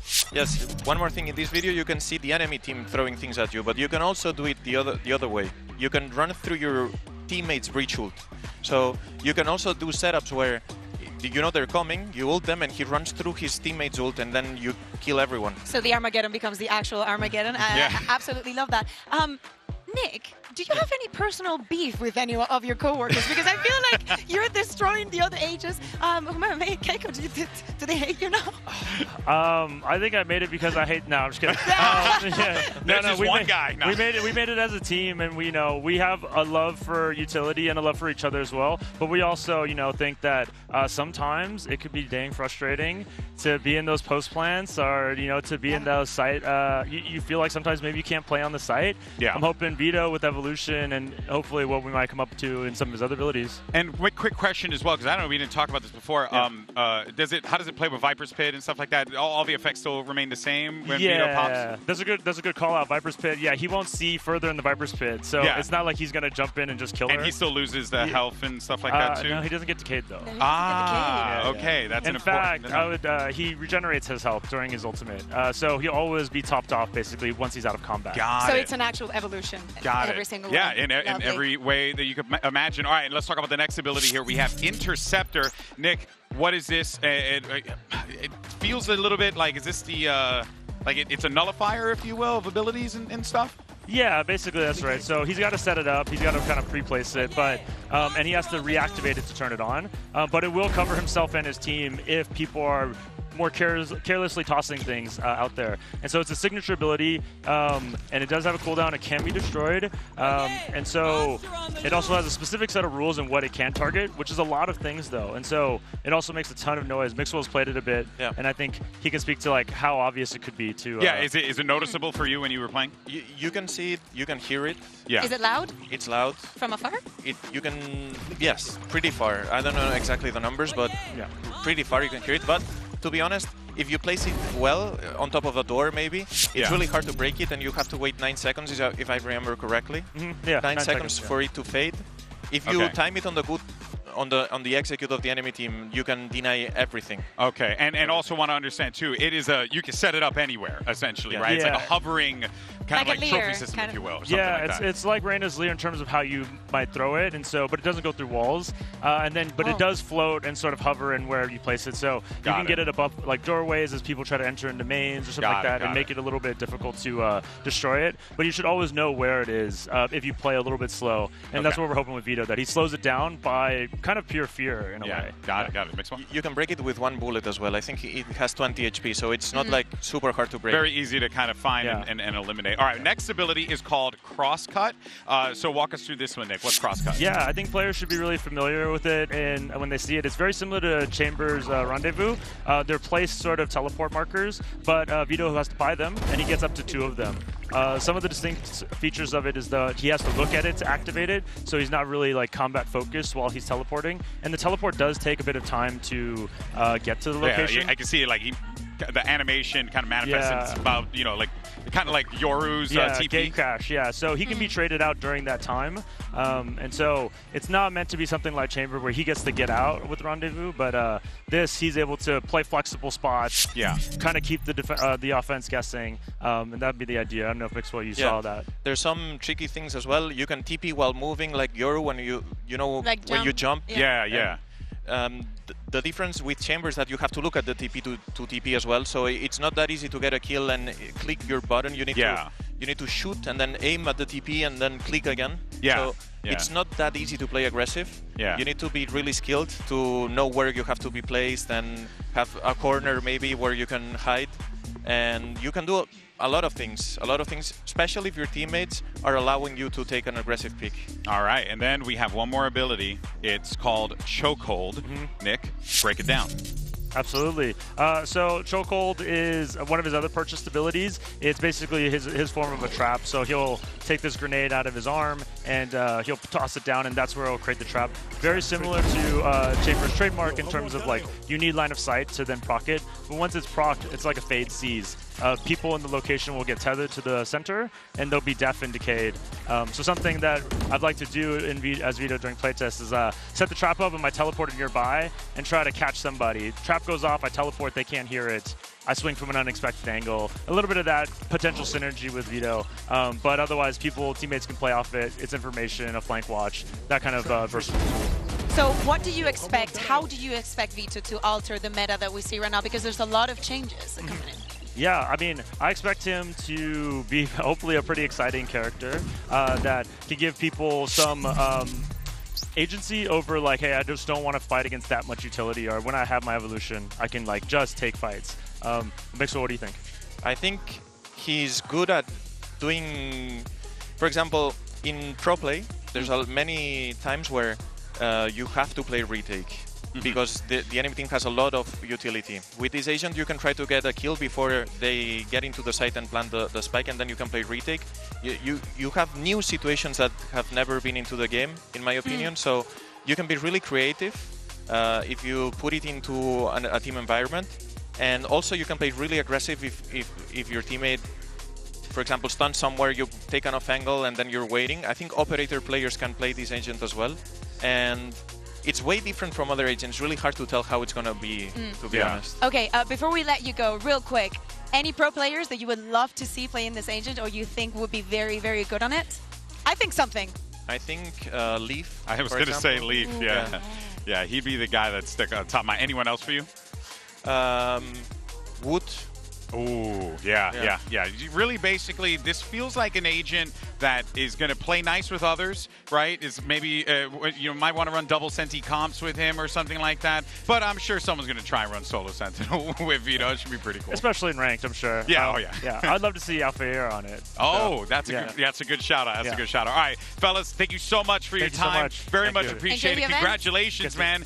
This is Nick's third agent that first event, but he's been a part of this for such a long time. Mixwell, always a pleasure, my man. Thank you. Thank you so much. All right, everyone, that's going to do it for us. But here is a look at Vito's gameplay trailer. Enjoy.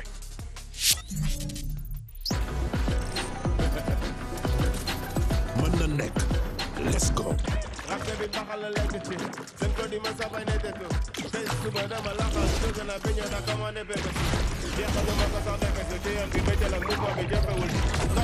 Not another step.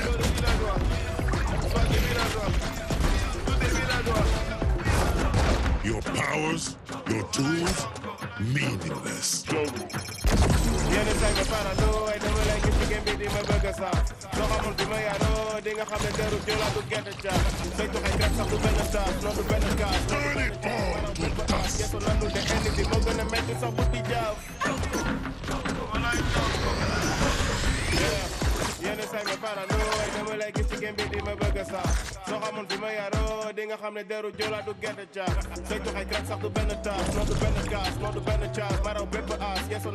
all to dust.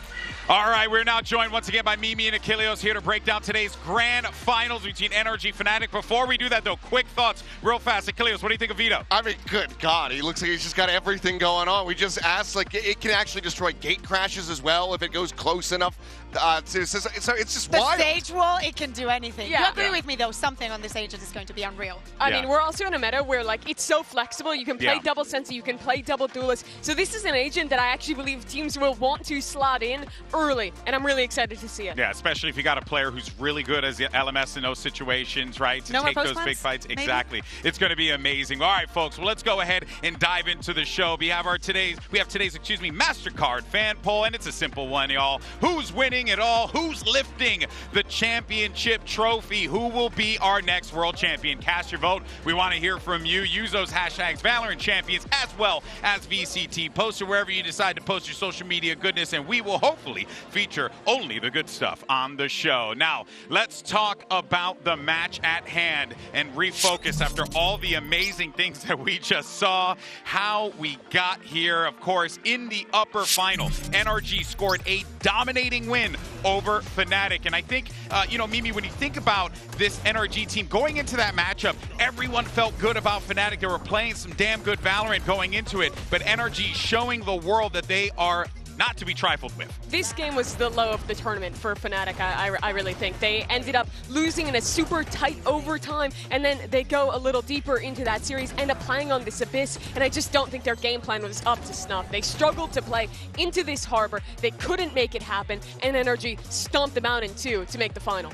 Yeah, I mean, the Ascent was very late for that 14-12 back and forth between the squads, but a bit of a rough go here for Fnatic. Something that they definitely shouldn't expect to have happen again. Looked very strong yesterday versus DRX. So I don't think we're going to get that same concise one-sidedness from either team in this series, but Fnatic definitely do need to be focused up if that Abyss comes through. Oh, yeah, that Abyss is I mean, going to stick out. It will come up, right? And we have to speak about Scuba because he himself had an amazing performance on that map. The way that NRG have been playing this map, Scuba is incredibly important because he combos very well with how they default from the attack and the value that he brings from the flashes and the utility with the combos with the Harbor and whatnot. And he had an absolute field day. Also, Fnatic choosing to start on the defense. A lot of mistakes that were all over the place that we do not expect today. Critically, you saw in the faces of Fnatic at the end of that game, though. They looked out of it. They looked sad. It was not the normal Fnatic, not the normal Fnatic who's dancing, who's winning these games in a really enthusiastic way. But that was different in the lower bracket. Oh, without a doubt. But now, they looked great there. But let's actually,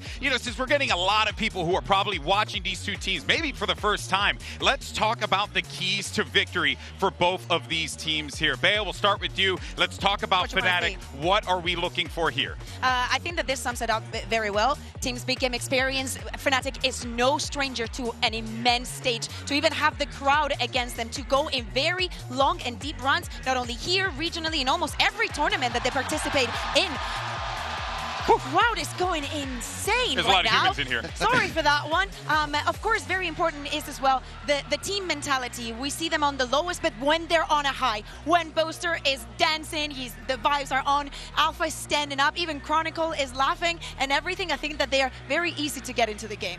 Yeah. And I can remember the last one. Oh, and the experience from the players. You have a player like Chronicle that has been in, 15 grand finals at this point, 10. Yeah, this is the 15th, 10 and 4 in the score. He is an absolute beast. We're seeing that he's having an incredible form for this tournament. And of course, we cannot forget about Alpha, who, if Fnatic would have won that final in Toronto, would have been the MVP. I can summarize some of the keys for NRG on the other side quickly. Number one is Mata. He's having an insane tournament. He's in some of the best form we've ever seen from him. He's going to be a key today. You bring in Ethan, a veteran player, one of the only players who could ever have an opportunity to lift another Champs trophy. He could do that today. He's been playing so well and lifting up these rookies. And of course, Seth, they have a big double ban advantage. Yeah, it's a double ban advantage, but it's one that, talking with some other people here behind the scenes, we are wondering where they like to go with this. What do they want to do? What do they want to take away from Fnatic? I think that the Haven is an obvious one to eliminate, but when you go with that second choice, I think there's a couple different variables you could go for. That Ascent was very close. Yes, you got the win the first time out, but do you opt to take that one away? Do you go for something like the Bind, a map that you haven't really shown? NRG still need to prove that they have the depth for a best of 5 on the biggest stage. Yeah, ain't that the truth here? But let's talk a little bit more about NRG because they have been in perfect form here in Paris. And, folks, it does help when you have a guy who's already been there and done that. He is looking to, have another Mission Impossible, take a team to the top of the mountain, Mimi, and potentially lift a second trophy, which would be a massive achievement. But in very different form now. Here he was the secondary caller of this team. He was a supportive player, but he won it with them nonetheless. Now he's had to step up, becoming the IGL of NRG in the mid-season, pulling up some players who have years of experience, but not in the partnerships, not at this highest level of play. And he has brought them into excellent form. He has improved his calling on the attack side. He has developed into the exact leader that NRG needed to make it to this point. And now he has an opportunity to be the first to pad his trophy case with 2 trophies from Champions. An incredible achievement for sure, but Seth, even more so that he's been bringing up some rookies into the process. And even though these guys carry themselves like they've been on that stage before, Brock, Mata, Scuba, they were fighting it out of challengers to get to this point. And now here they are. I mean, look at these guys. They were out there grinding it out, online matches, trying to make this dream come true. Now they're here fighting for our sport's biggest prize. And I think it's one of the most satisfying things that you could see when the path to get into Tier 1, to get to this point, to make it to a Grand Finals all the way here at Champions, to see that growth. I think it's just one of the most beautiful stories that you could possibly witness.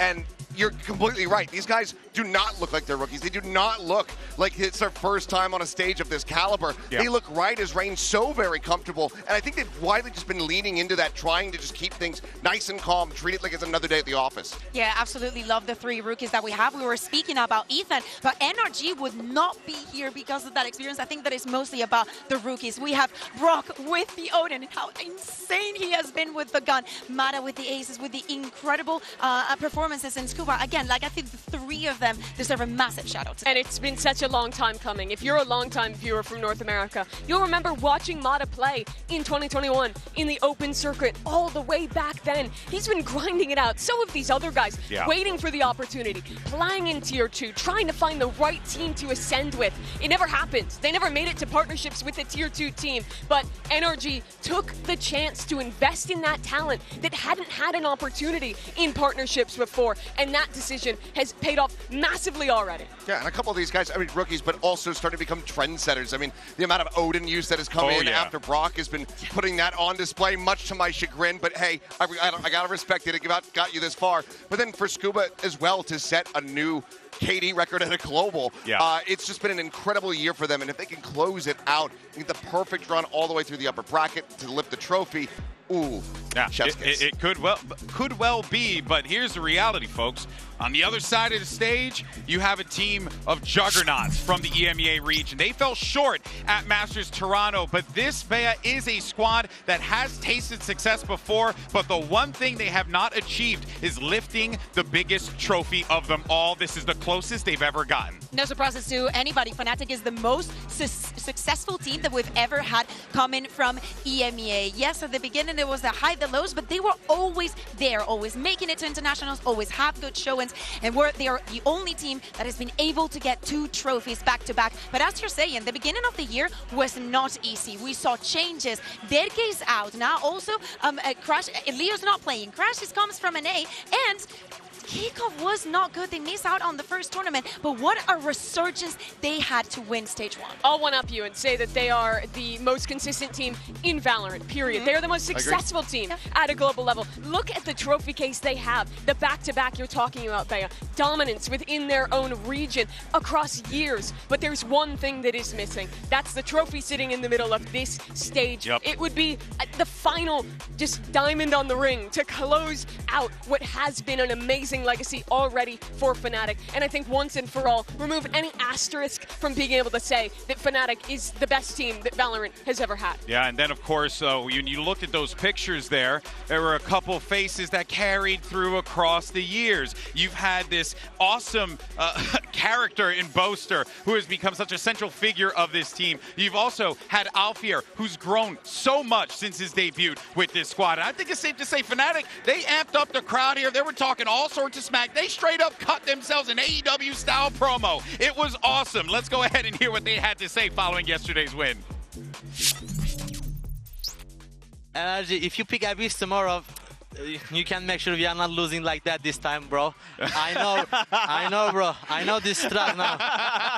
NRG, we're coming for you, and we're going to be ready tomorrow. The crowd is with us right now tonight, and you better be ready. When you're eating your dinner tonight, you better know that we're ready. When you're watching our VODs, you better know we're going to be ready. And when you're in bed having nightmares about us, you know we're going to be ready!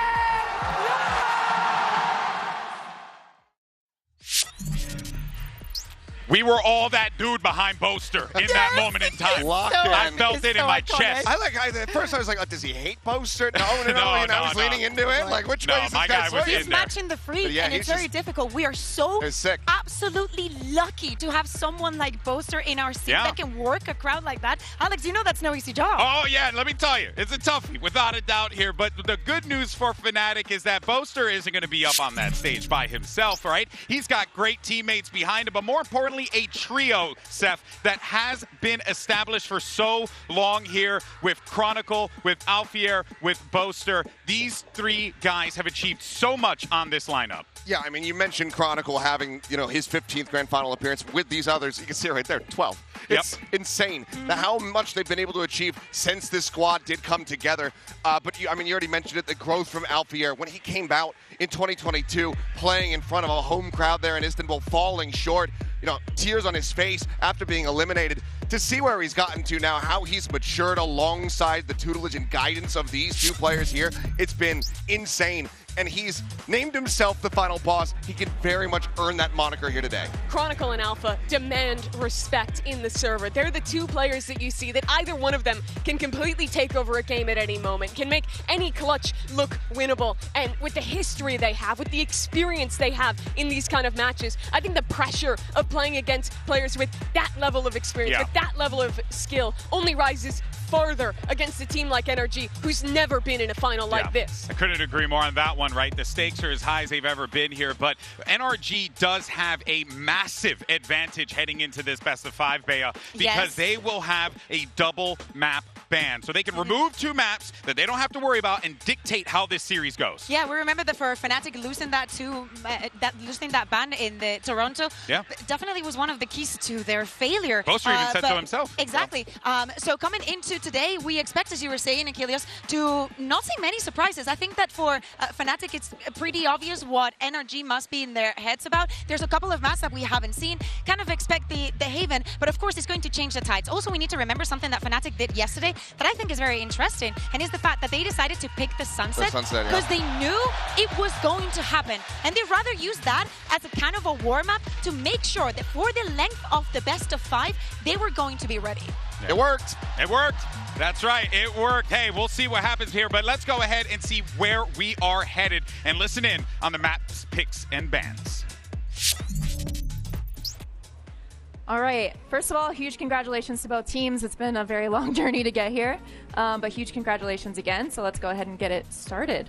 So NRG, your advantage is you do get both bans, and then you will choose A or B. So we'll start with both bans, and then you'll tell me your side selection. So what will those bans be? Ban Haven, ban Bind. So they ban Haven and they ban Bind. And then would you like A or B? A. A. So we'll start with map 1. Corrode. Corrode, side on Corrode. Attack.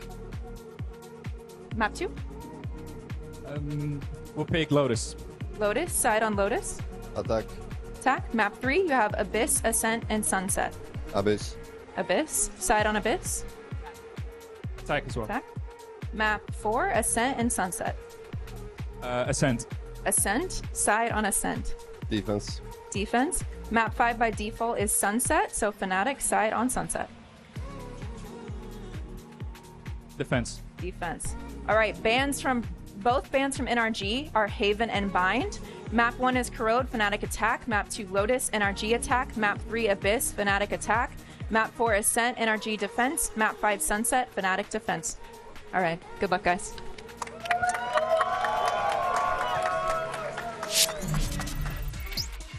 There's where your maps, picks, and bans, but let's see what the fans thought. 62.9% of you thought in our MasterCard fan poll that Fnatic were going to win it all. Mimi, I don't think anyone is that surprised given how many people love this squad. Absolutely. If you looked at the beginning of this event, you could make an argument for Fnatic winning.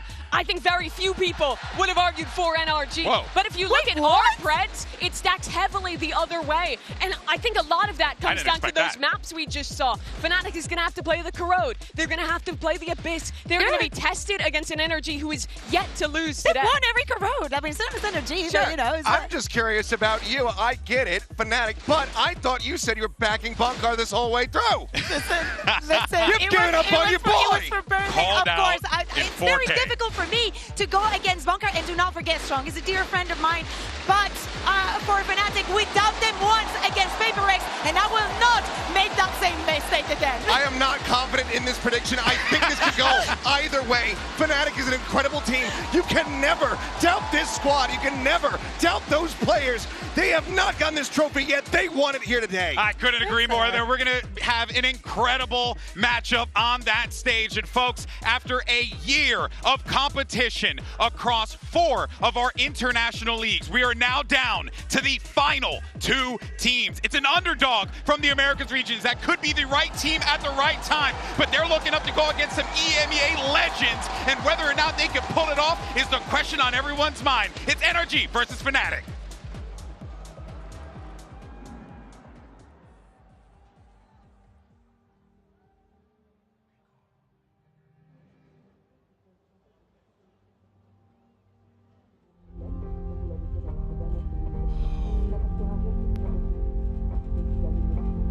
Okay, team. I decoded the signal from Toronto and cross-analyzed with the Mega Knight data from Corrode. Look, it's not good. Atlas modified a spike with enough infused Selenite to exponentially expand the extraction range. This isn't a snatch and grab. With this, they could transport an entire city to Omega. Why Paris? Qui attaque Paris, attaque en masse tout genre humain.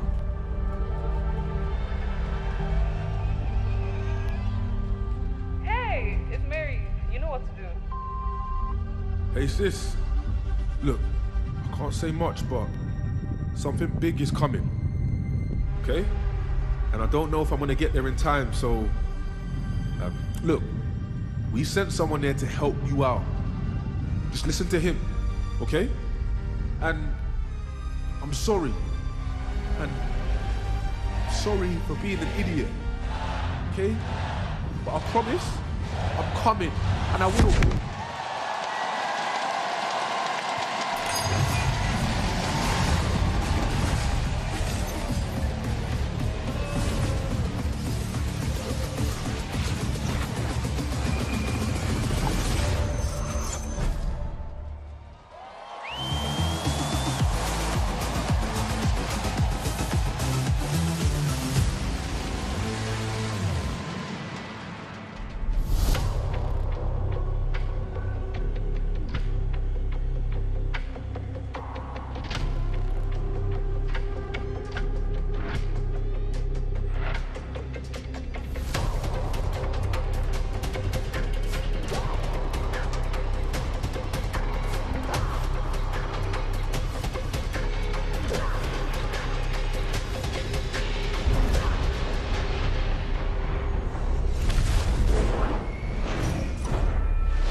We do this together, fam.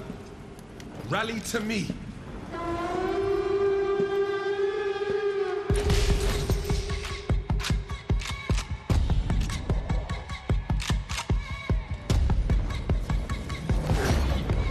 Pull up to the spot with the squad, let the bass drop. Laser on the art, brought the chalk, this a cakewalk. Shimmy, shimmy, y'all hear them talk, let them take shots. 007 on the block, keep the aim high. Pull up to the spot with the squad, let the bass drop. Laser on the art, brought the chalk, this a cakewalk. Shimmy, shimmy, y'all hear them talk, let them take shots. 007 on the block, keep the aim cocked. Check my pedigree, I got legacy in my pot. You playing hopscotch, I'm that top notch with a block. Slip and slide like Nina. Spice it up with the sauce. Yeah, my lord said, don't do what I said. Teo, bring down Armageddon.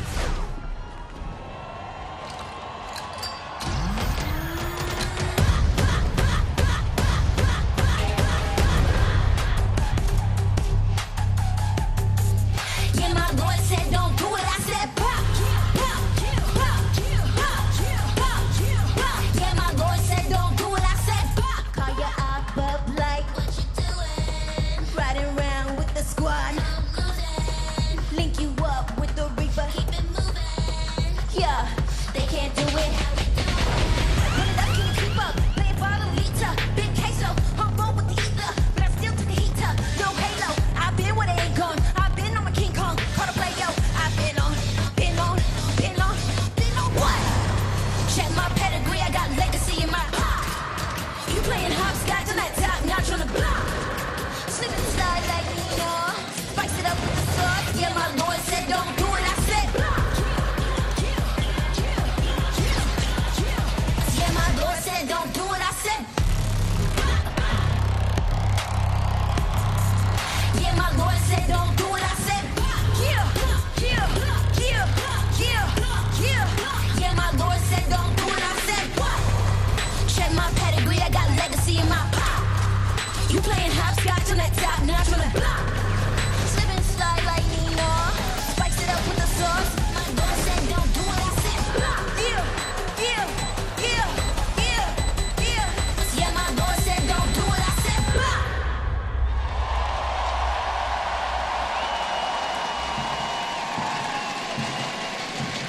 sis. You're actually here. Did you think I'd miss seeing my little sister perform? I've got to get on stage. You're going to be here when I'm done, right? I'm not going anywhere. Knock 'em dead, sis.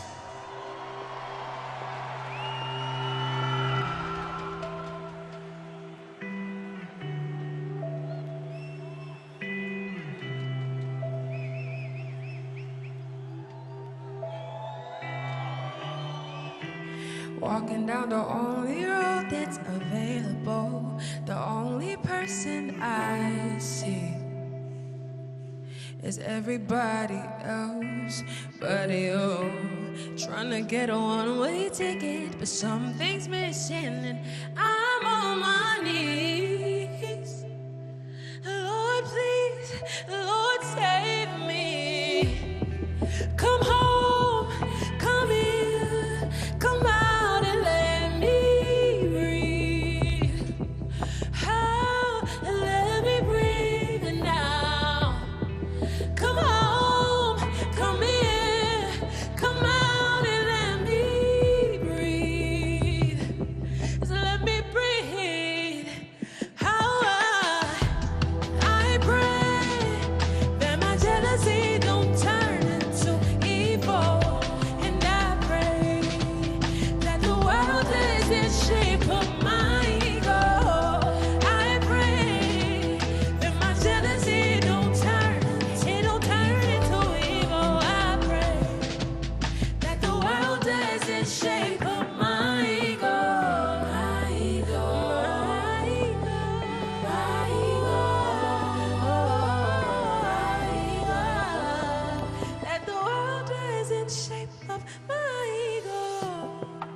But I'm broken. Why cry every night when I think about how much I'm losing?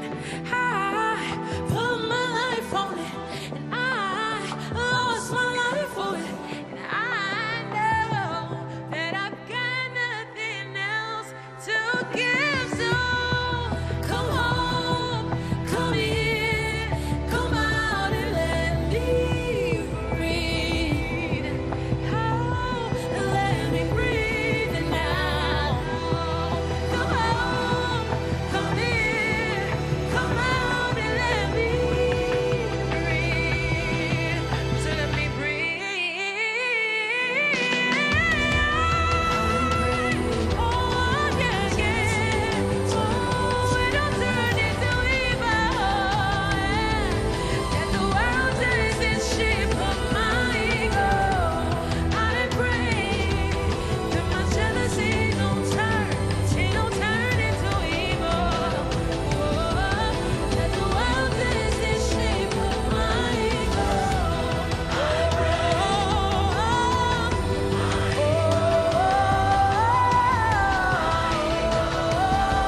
that the world doesn't shape of my ego. I pray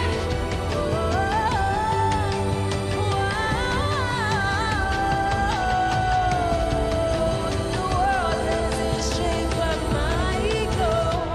I pray my jealousy don't turn into evil, and I pray that the world doesn't shape of my ego.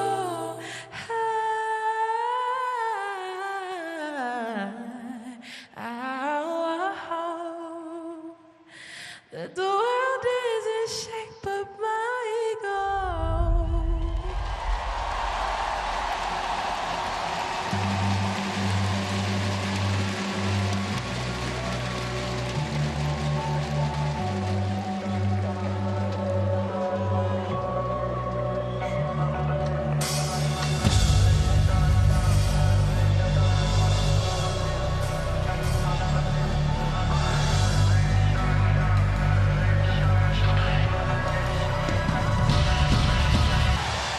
Smoke, but my vision so hazy. Shots in the dark can't make me fall. Decisions of the past what made me. All these eyes on me, can't breathe. Gotta keep from falling.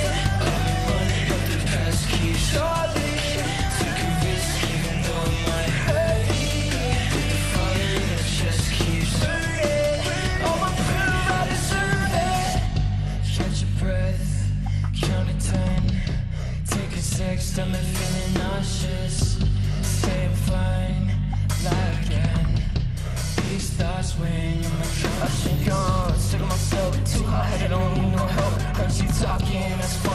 a bullet right over my belly. Catch me walking through the flames, no one in my way, nothing else has really changed. Just the biggest stage I got.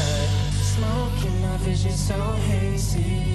Shots in the dark can't make me fall. Decisions of the past, what made me. All these eyes on me, can't breathe, gotta keep from falling. I'm running up the past, keep calling. Take a risk even though it might hurt me. The fire in my chest keeps burning. All my proof I deserve it.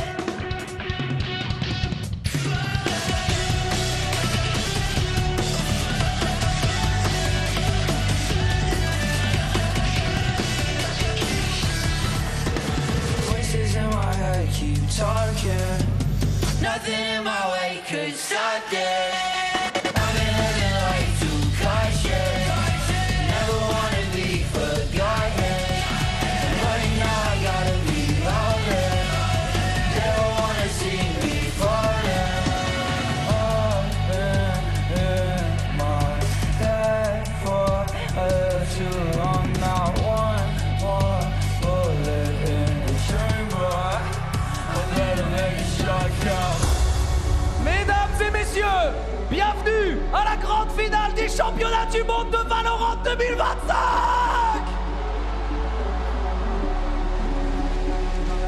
Veuillez accueillir les deux équipes de ce soir, Fnatic et NRG.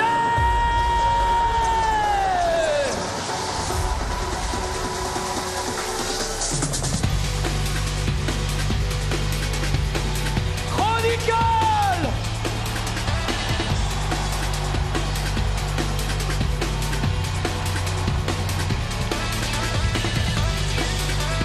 Scuba.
L'amour.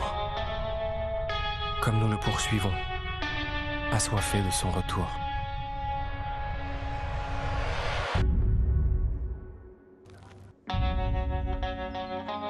In 2023, I think we all thought we were on top of the world.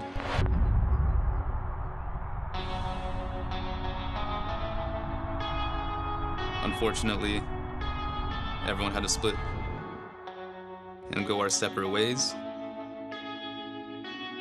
Having to start over, that was pretty crushing. Quand il ne répond pas, la douleur nous transperce comme une lame. Separating from EG, I kind of thought if I was even like a good piece of that team. That also ends the hopes of NRG. Getting grouped, bombing out, I definitely did not want that to be my last Champions. It was literally the first Champions ever. One round away from lifting that trophy.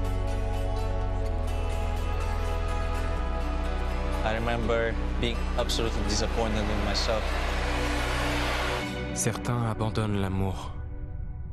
Mais ceux qui sont assez fous pour rester, il est possible de persévérer.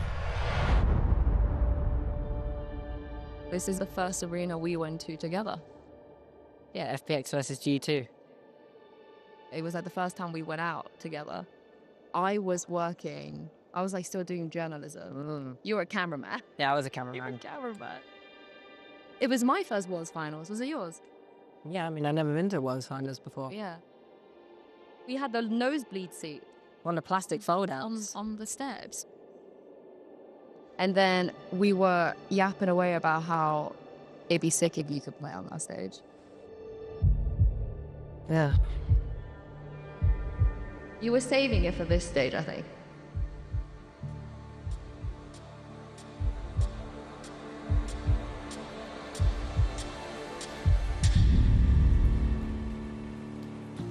Do you think you can do it with these guys? Yeah. Yeah. We're looking good. Yes. This team definitely gives me a lot of EG vibes. What makes it different? I feel like I'm more of a leader now for the guys. Last time I was kind of just there for the ride. Now I'm bringing them there.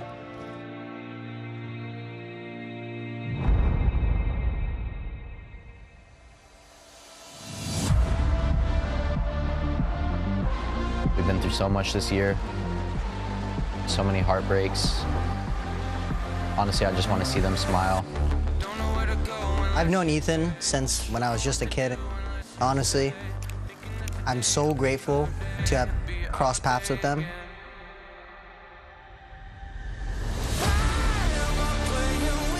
Having new players on my team, for me to be more of a role model. I've kind of just found a new passion in VALORANT. I want to do one final run with the boys. Because I don't know what's going to happen next year. C'est l'instant. Brûler pour l'amour, enflammer le monde.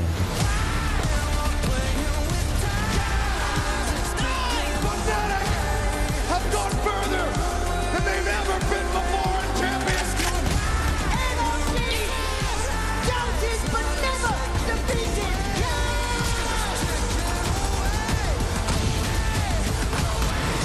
Your crown kings are looking for that final trophy. Mata, Brock, Solomon, and Skoog. Let's give this crowd the best game they've ever seen. When it's something that you love, and it's something that you won't be able to do forever, I think it's worth it in the end.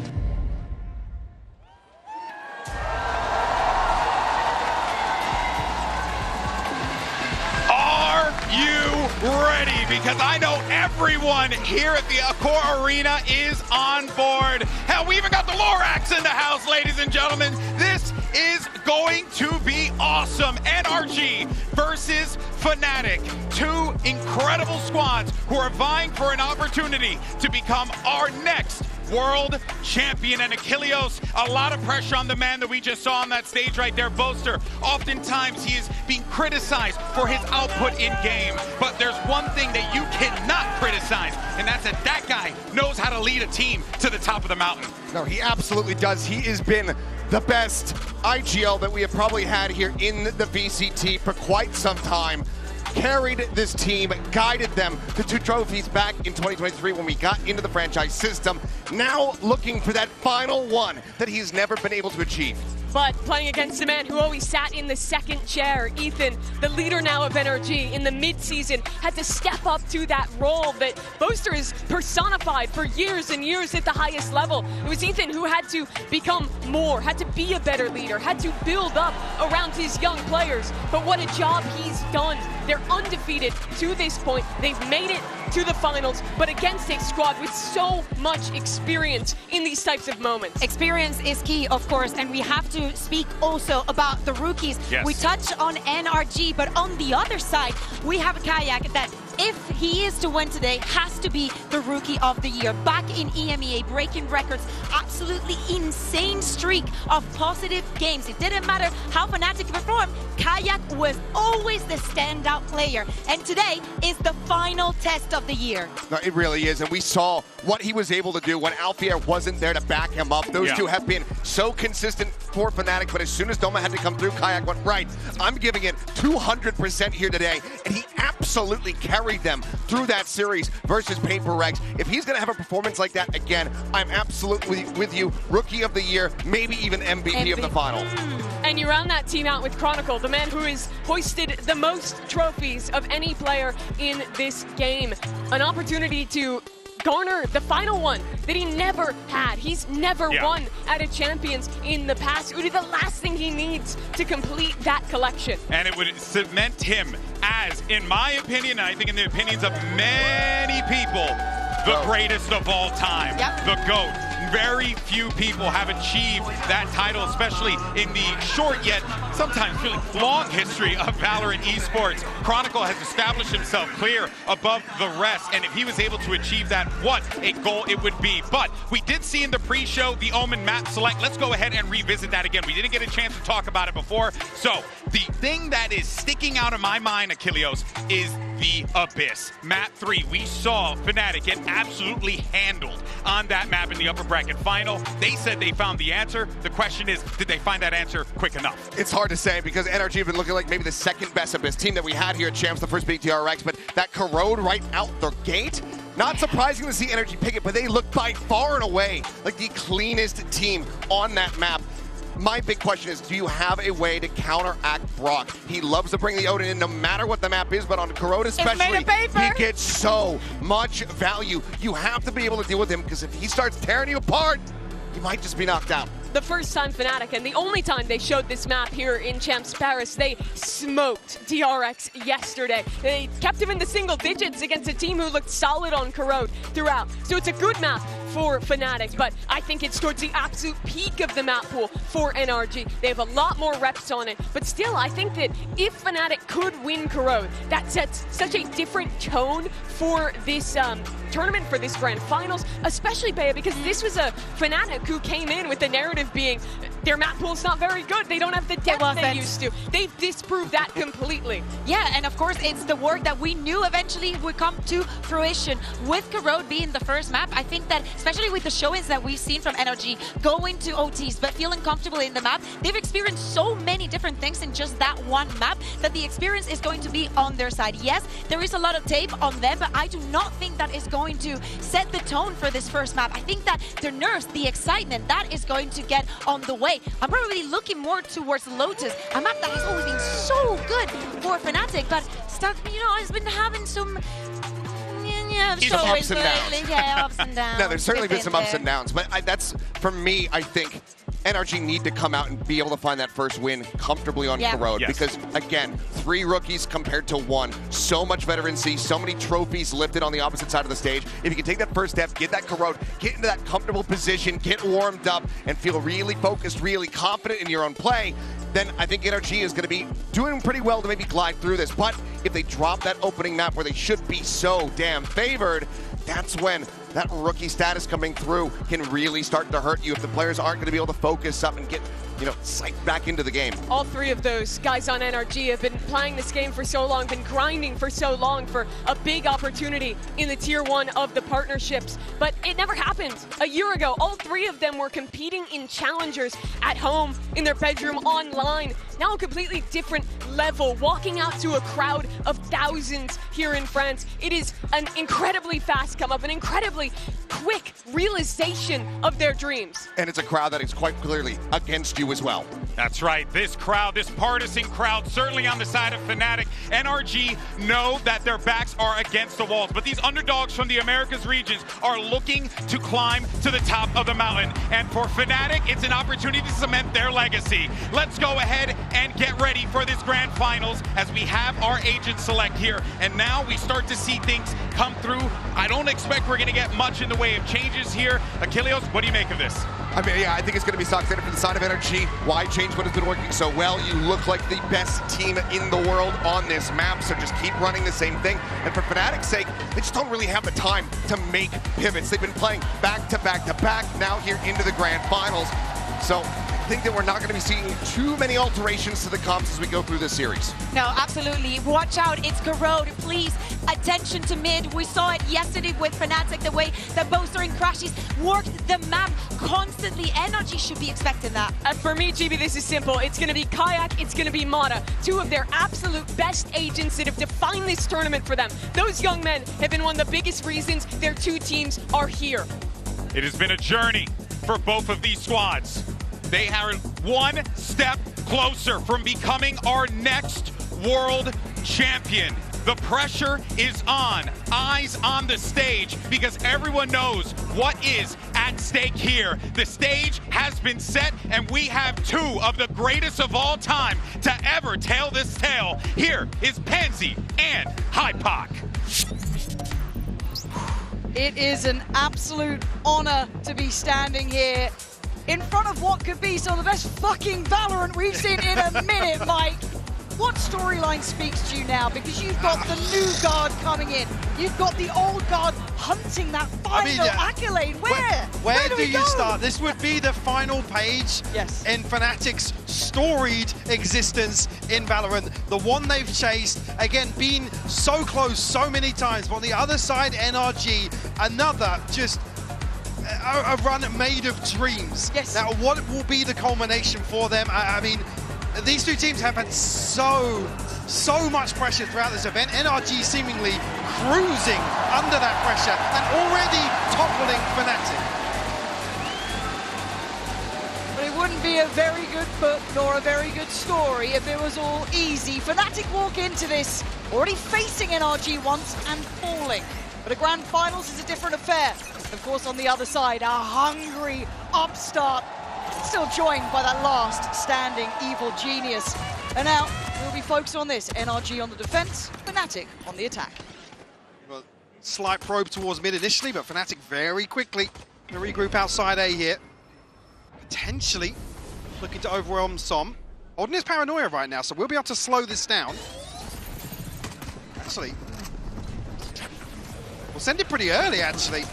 Fnatic will make it through the choke. I quite like that they've bought enough time though for Marta to get close by, and I'm a little scared that Marta's right here, tries to instigate something but loses his life. Boaster drawing Som's as well. blood, and now the follow-up falls. Fnatic making the crowd roar in round one, but Brock and Scuba got something to say. That's a shot. A sharp reminder. These are no pushovers. Scuba's got a lot of work to do, though, to pick up this kill in mid. He's got to do it quickly as well. Alpha still controlling. He's actually giving up the angle at the wrong moment. Falls away, but he still stands, but that time will be a factor. And Alpha's no longer alone, but is that a problem? Scuba sends him head first down to hell. We've got a 3v2. Rourke now. Scuba. Oh!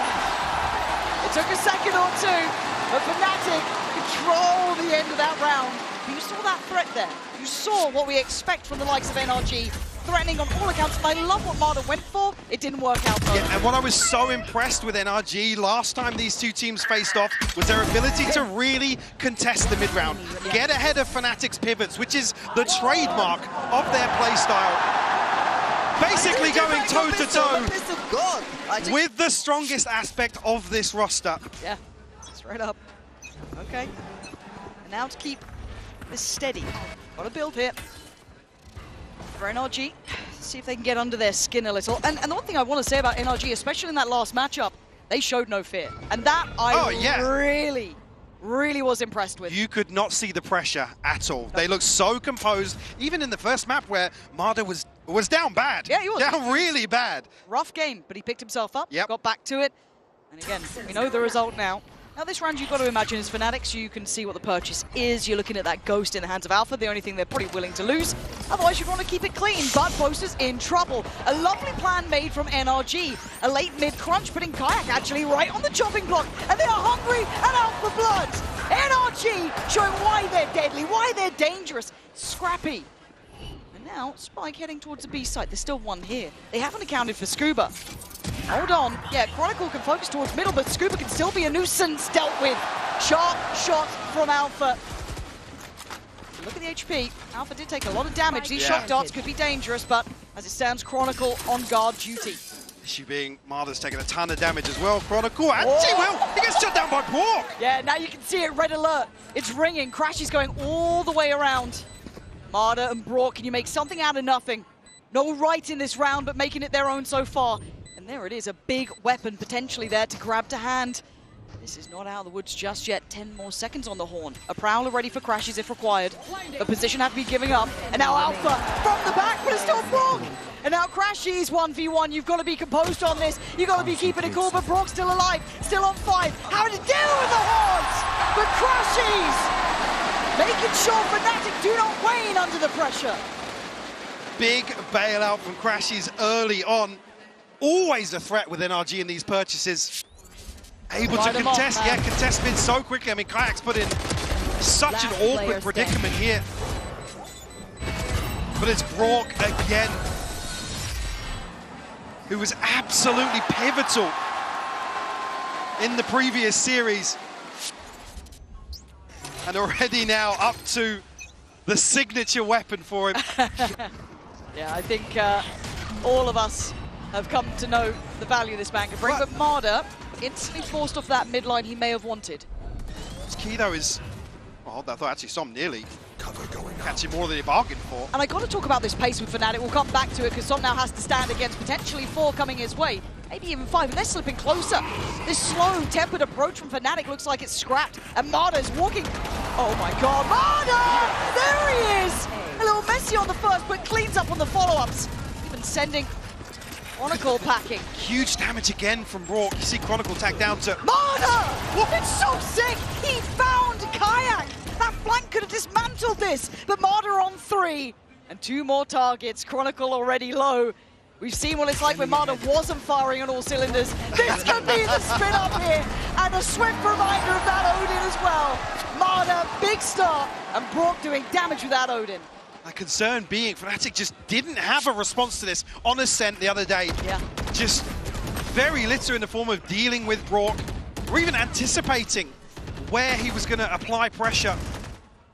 But Marder, huge impact from him in round 3.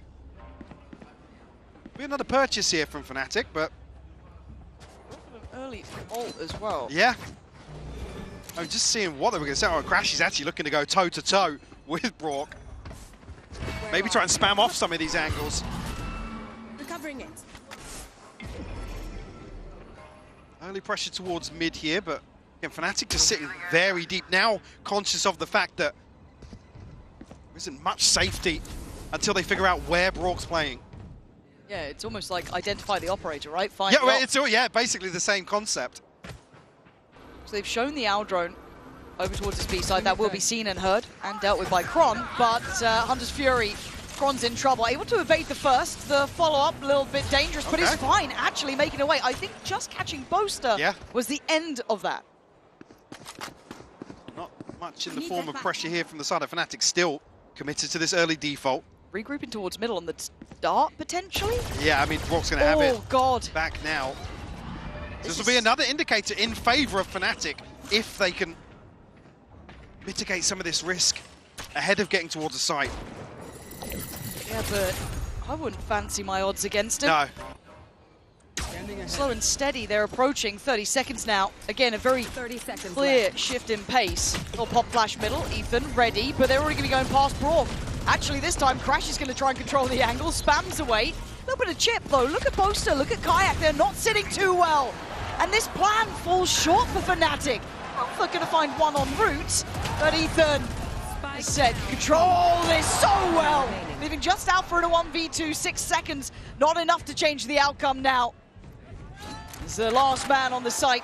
Can play him like a fiddle. Comfortable for NRG. Fnatic's plans of maybe finding that Odin didn't quite land. Absolutely, yeah. You can see almost the adjustment here to actually figure out and make a decision, but it just doesn't come fast enough in my eyes. Not enough pressure over on the extremity that Brock's then drifted away from to re-dart mid. It's where NRG really stood out. It was the mid-round, the repositioning from Brock. And Ethan able to orchestrate that so effectively. Just taking a breather here of the technical variety. Sorry. Wouldn't have it any other way. Nah, man, obviously. I do believe it was just a little squeak. So hopefully that gets fixed up nice and quickly.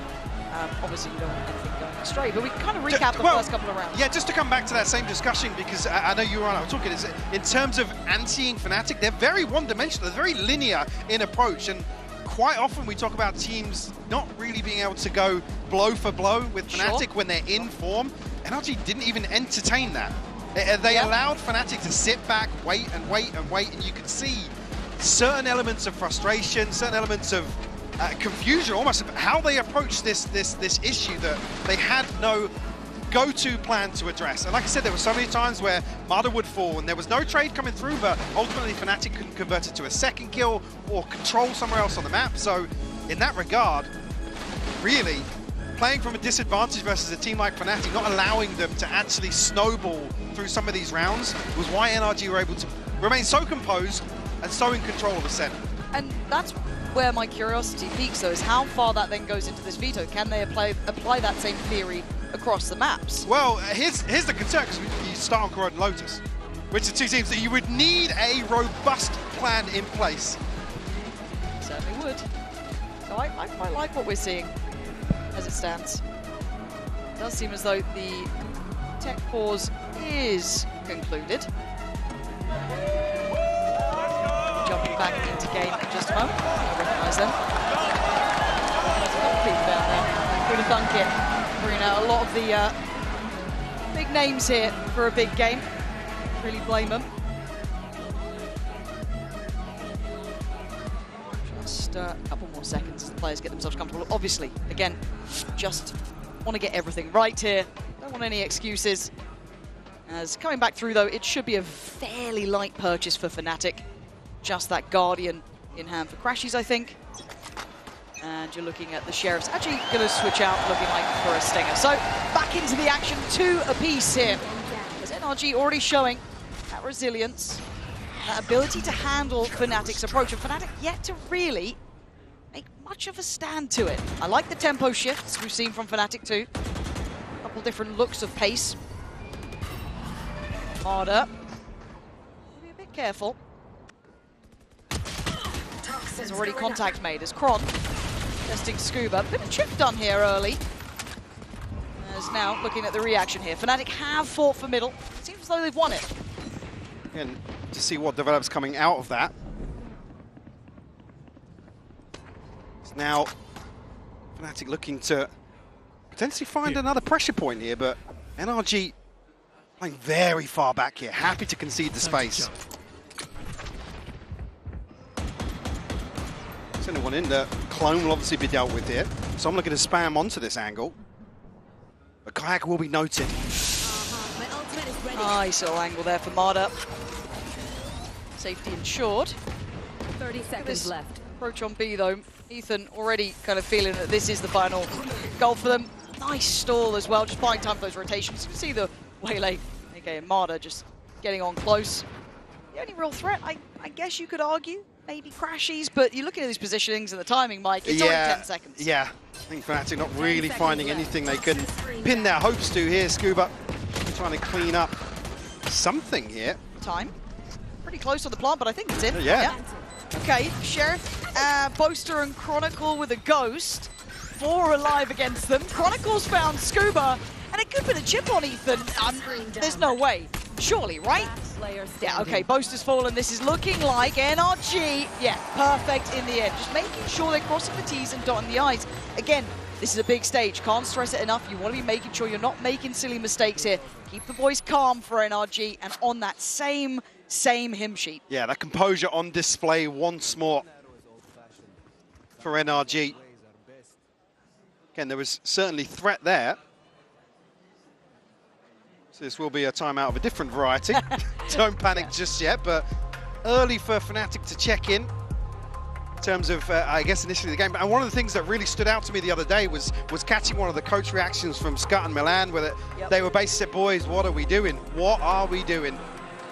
I think a stark reminder that the game plan wasn't quite there. And I don't want to say that they underestimated NRG, but they were certainly caught off guard, which is something we rarely discuss with Fnatic. And I don't think it's even just necessarily being caught off guard. There's probably that emotional side of it, absolutely. But I do think NRG so far have displayed the best plan of handling Fnatic. And I want to put that credit to Ethan, to the coaching staff, for knowing how to approach this in the correct manner. Well, this is Bonkar's bread and butter, right? Yes, yes. And we saw it clear as day on Ascent, but we're seeing it pretty much hit since those weapons came out round 3.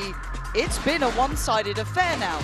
Fnatic, if you've got a plan in mind, don't let these first couple of rounds, couple of maps get away from you. No, and the point never came where I felt as if Fnatic went towards set strats, set pieces to even just take space away, not necessarily full-on site execs, but they were just so scared. Yeah. Again, of Rourke's presence, just his presence on the map. And you can see why, though, sitting on 8-3 so early here. Or halfway to the ult again. Feels endless, and it feels like you get away from Brock, but then you got Ethan backbone on the site, you got Som holding a great line. Everyone's doing their job so far, so work cut out for Fnatic. What is the answer? Odds to play with, buy in hand. You got to show me something now. I like that from Marta. Yeah, potentially to be tested once more. Chronicle will be facing off potentially against Marta. Have a very, very deep sightline here, and it was Brock actually showing the Odin early, almost baiting Fnatic in. Ultimates available here for Fnatic. Both the Alpha and Crashies all have theirs. Careful here. On the side, Ethan and Marta. Kayak actually catching a little bit of damage here in mid. Again, minute mark here, and no real inroads towards any other player on the side of NRG. Scuba's over towards A, still got Som there, still got the paranoia. I've got to say, they're very frugal in dealing with a little early look. I like that from NRG as well, keeping control of it, not overspending utility. And the stall's good, but Crashies with the ult could allow for a push towards site. Does it connect? Only on 1. And a little TP taken to maybe offset the expectation. Plant going to come in, layers on the ults down. They're investing a lot behind this. Yep, get the spike down, but there's a full 5v5 here. Boaster has his as well. No command actually comes through very early on. This post plant's a bit uncomfortable though. It really is. They don't have a lot of space on it. They didn't give up that elbow control on the NRG side, so Fnatic need to ensure they don't get flanked here. Alpha is doing the best he can for it, but Marta and Som finding that time to strike. Guy going to claim one on the site, but the site has swung! NRG right back in this! And now look, Kayak, what are you meant to do? You got so many bodies to get past, and Ethan's just defusing. NRG, brilliant control. Absolutely swept them off the site. No command going very early on, but able to win out seemingly every single duel that occurred. Kayak has to TP on so deep away from the site. He has no way to stop anybody else from making progress. And this is with Fnatic still maintaining full mid control. Yeah, Marta sends the ult through and almost rolls out the carpet for NRG to approach. I'll take down their fight.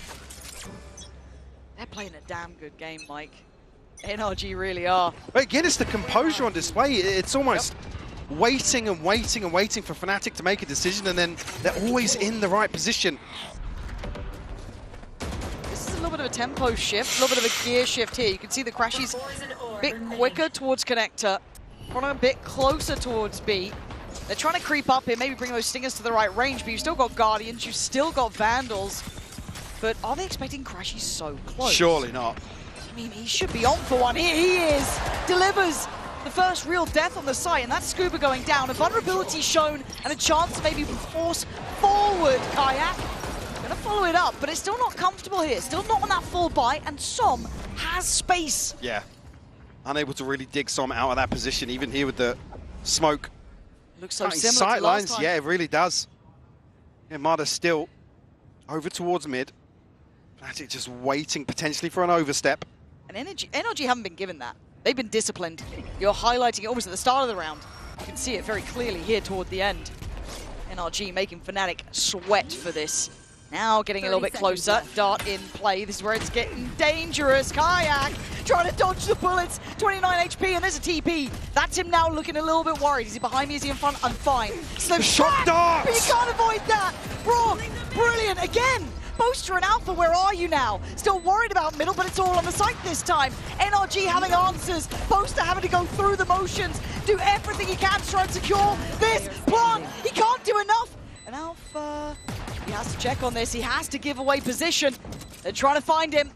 Time's starting to tick now. Brock going back to try and get the defuse. Marta holds this down.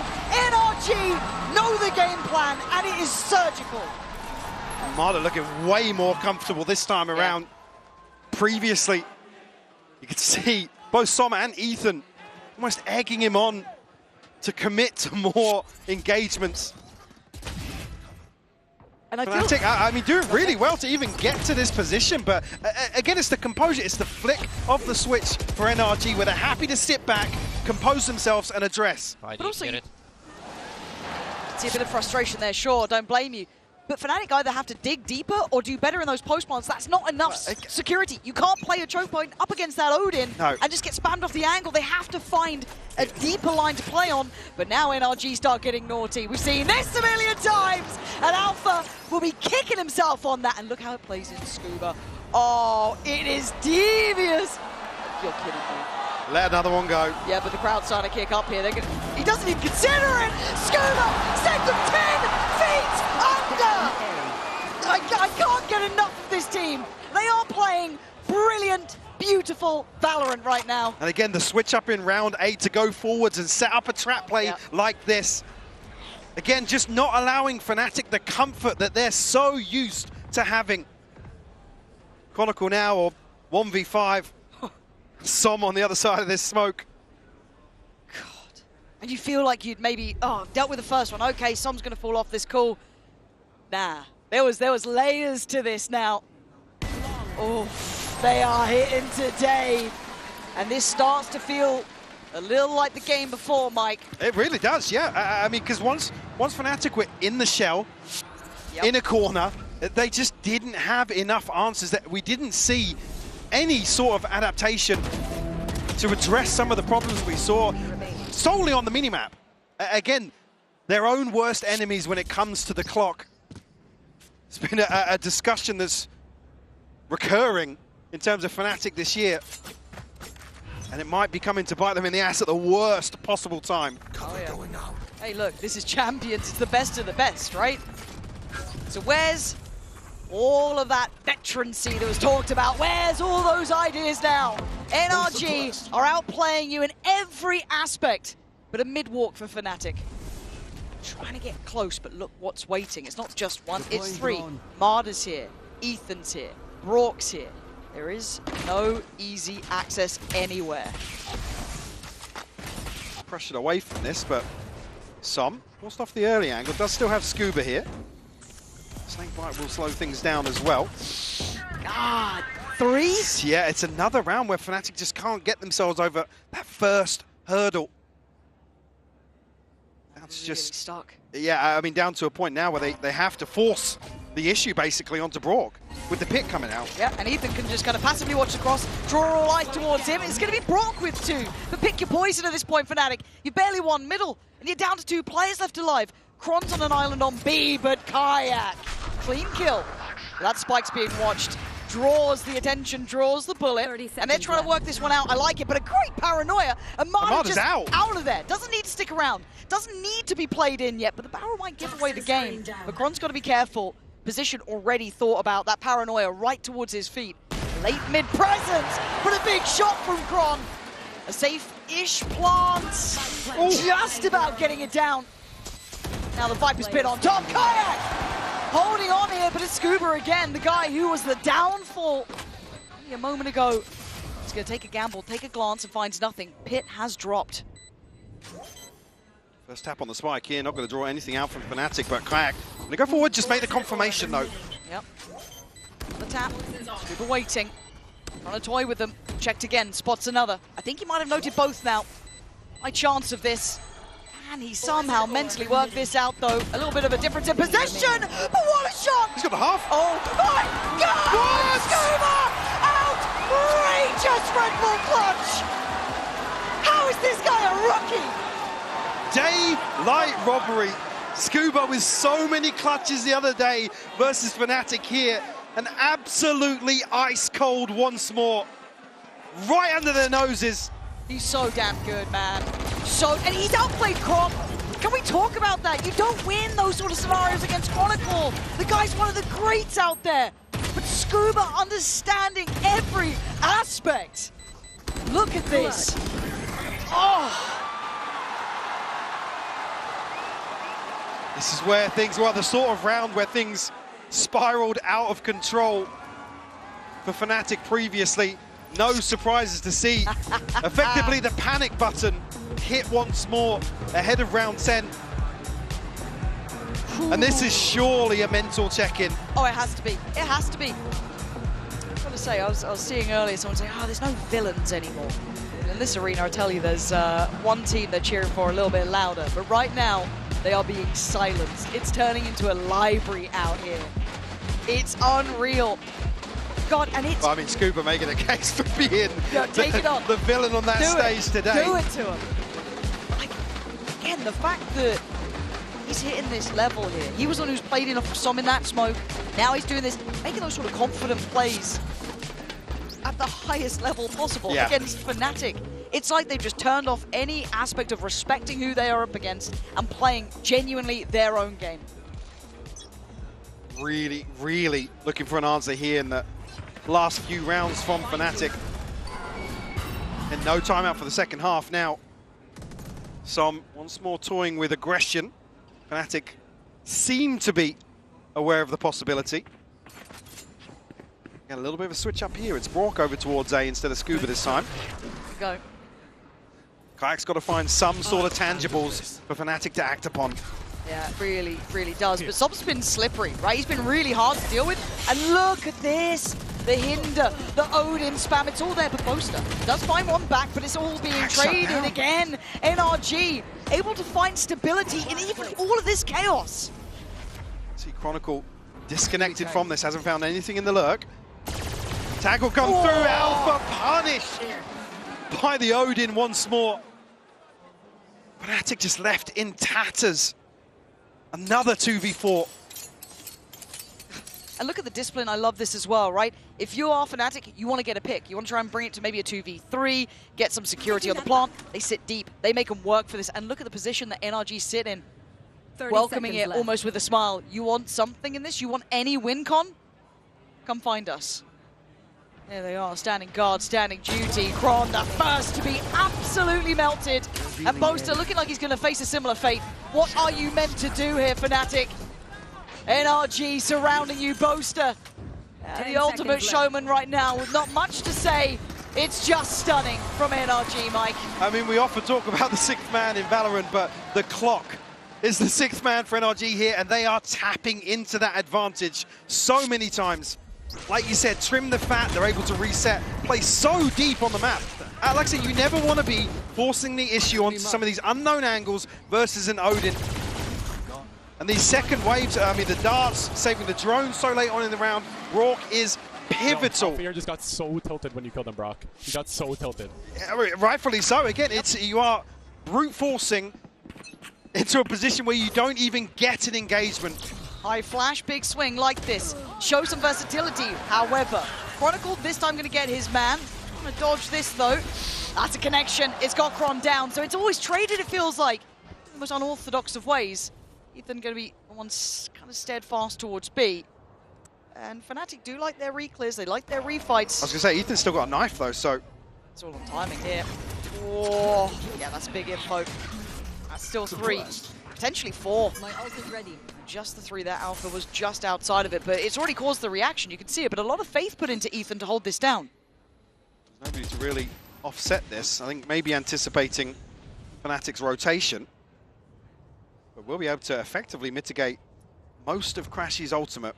I like that. Most of them having a bit of a glance early. We're going to go back up, 45 seconds. Face your fear! This has been read. You can already see Ethan's positioning on this. Has managed to slip the net though, hold on. And I think that penny just dropped there.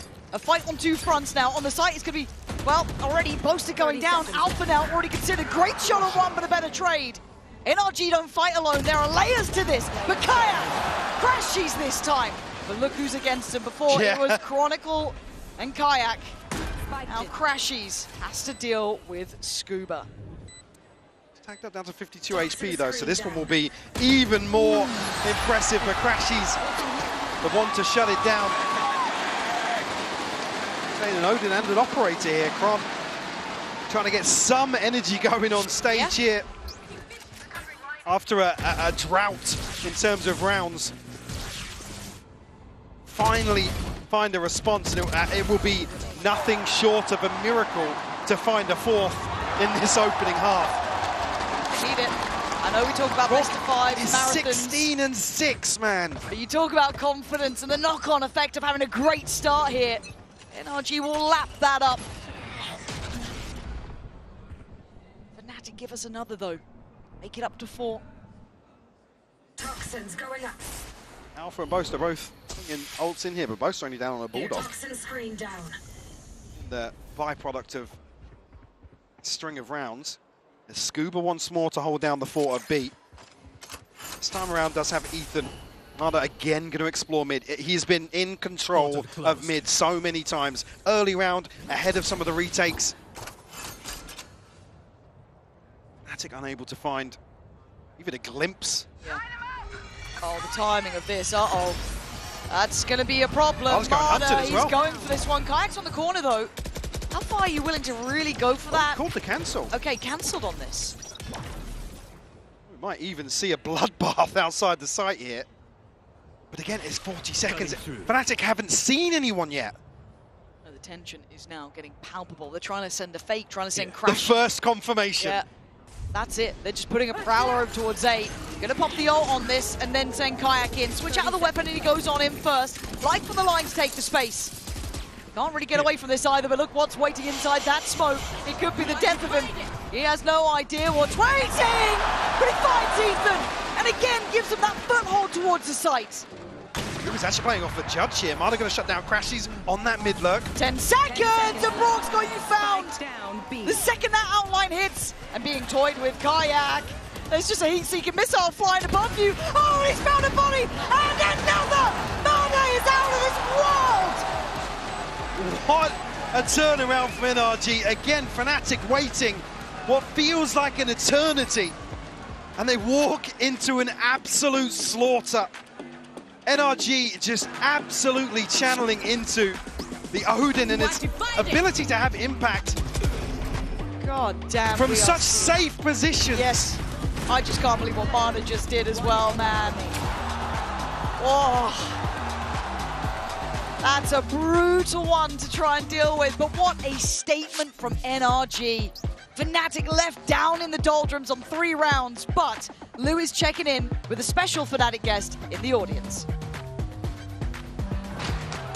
Et bonjour Paris, Angelina, la femme de Chronicle, est avec moi à l'Accor Arena. The beautiful Angelina just joined me here in Paris. For those who don't know, she's Chronicle's wife. And Angelina, the first question I wanted to ask you is, since the beginning of Kron's career on Valorant, you've been together. So you've witnessed his success with Gambit, now with Fnatic. So long story short, why does every team he gets on does so well? I do think that he is one of the best teammates you can have ever. like people don't know how much he sacrificed. I think, yes, for the people, you know, behind the scenes and stuff, they might know, but not for everyone. Donc oui, pourquoi est-ce que chacune des équipes dans lesquelles Chronicle a du succès? Je pense que c'est un des meilleurs teammates. Vous n'imaginez pas le nombre de choses qu'il est prêt à sacrifier pour ses coéquipiers. Et évidemment, ça se voit. And on a more personal level, I wanted to ask you, how does he make you proud every day? And what do you really want him to know, especially in tough times like this? I mean, not gonna lie, he's the best man I have ever met in my life. So I just want him to know that he should never doubt himself. Never doubt himself? He is the best, yeah. He is the very best. Donc ouais, moi ce que j'ai envie que Chronicle sache, c'est un homme incroyable. Je n'ai jamais rencontré d'homme comme lui dans ma vie, qui ne doute pas de lui. Il va y arriver. Those are very sweet words from you, Angelina, and he's very lucky to have you too. Now hold my hand and we're gonna try to handle the stress together on Corrode. Easier said than done. 9-3. It's a stressful start if you're on the Fnatic side. Yes, exceptionally. And I think just to touch here, we're obviously going to take a look at the Coinbase Econ report very, very shortly, but Brock again, it's just undeniable value. And the fact that NRG have just such a robust plan to deal with Fnatic, like I said, embrace the pressure of the clock. And then they walk into these sites that there's no safety whatsoever. And the other side of it is, Marder's happy to now go forward, take these same risks that we saw him doing on Ascent, that he was punished for. Yes. Time and time again, they're able to satisfy both sides of the coin here. Fnatic left scrambling for an answer. It's quite impressive. 3 rounds is all Fnatic got here. 9 for NRG. And to put it into context, 2 of Fnatic's rounds were in the pistol. It's been 1 since. This is NRG looking unfazed, unbothered, really untouchable. So let's see if this continues this way. It starts with the pistol, ghosts across the board for Fnatic, and on the other side, a couple of sheriffs here and there. And it's simplistic in the start. Direct in approach. Now, Crashies and Alpha trying to play around that wall. Gonna be able to really find much on the back of that. It's gonna drop it. Look at the pressure, the wrapping through sight already. There's so many bodies on this side here, and Mana comes out swinging! NRG, once again, sending a potent message here. There is no fear on this side. There is no respect to be given. It has to be earned. And Brock right now is just outrageously good. I mean, they know that a player has passed, and it's so quick. NRG just aren't even stopping to hard clear out. They are just bulldozing their way through. Crashies and Alpha are just caught completely off guard by this. Man, I gotta say as well, NRG are gunners. They're doing this to like Alpha, Kayak, Kron, who've all had upswings in this tournament too. Like every one of them is hitting. I mean, Crashies has come off arguably one of his best series ever. Round 2, it's already here. Oh dear. Off we go. Marder flying in head first. And there's no stopping. Look at this. They're so confident. And that's what you get though. Kayak brings them back down to earth. Playing on that corner, joined by Alpha, trying to take the fight to NRG, but just fell flat.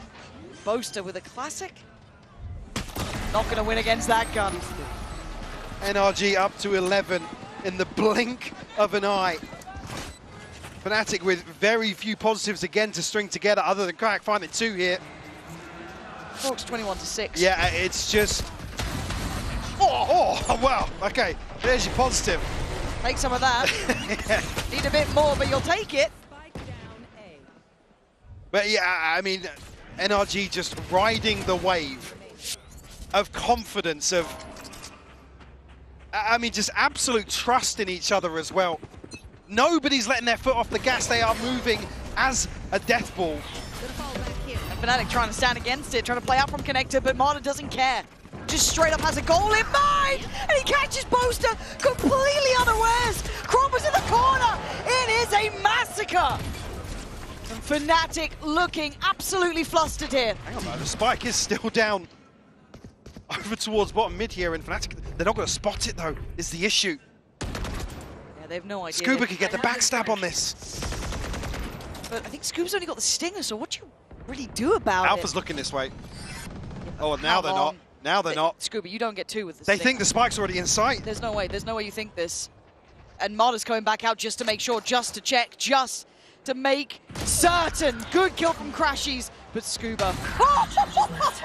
The hit and run. They know there's another player there. Maybe even expecting Kayak nearby. Doubling down, do you go back to face Alpha? Any day of the week, he's still nasty, but Som standing on the site here, securing it, but Kayak a chance. Need another 2K from Kayak. He's got he's got nothing. NRG. They have a date with destiny, it seems like 12-3. These are one of the most commanding performances I have ever seen. Yeah, and we were discussing it ahead of this series starting. It's like, yeah, how many times have Fnatic lost to a team twice, let alone at all, but in the same event?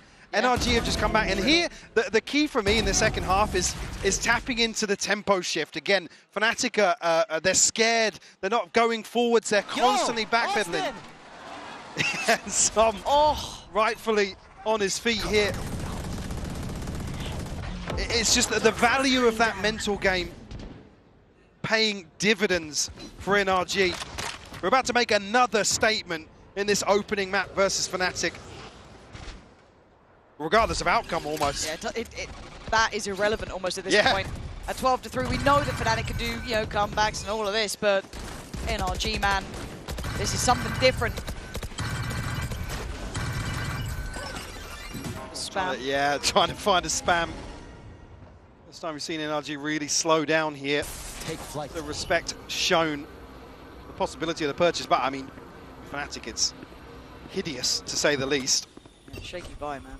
We've got Judge, Guardians. Look at this rotation bite as well. 4 players now on the A site. Poison's off.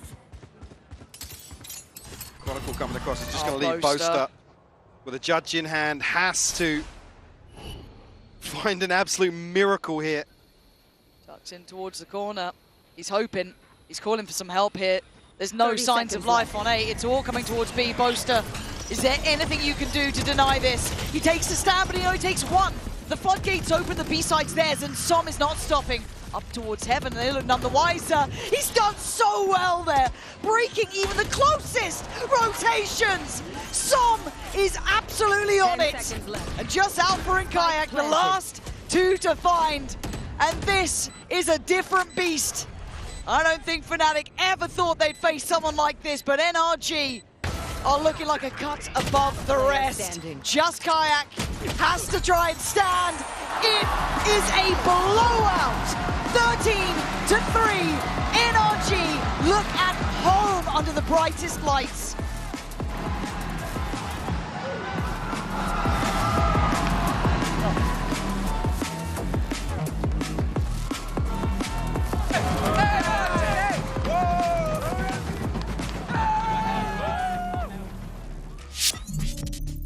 Clutch or anything, get this crowd excited, bro.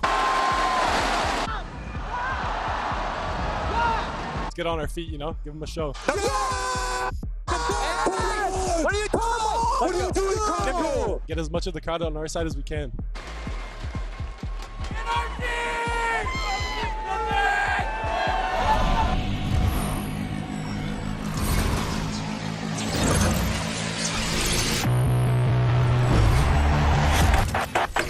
Got the new iPhone 17 Pro, and Verizon picked up the tab. No way. That's me.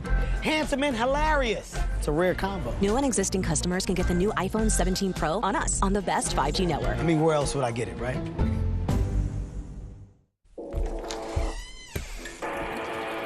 Yeah. Let's go.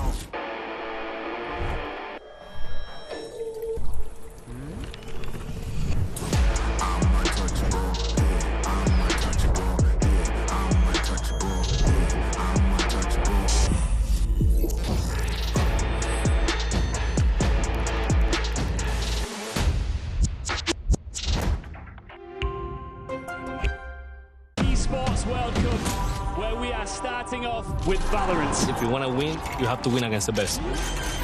So looking for revenge.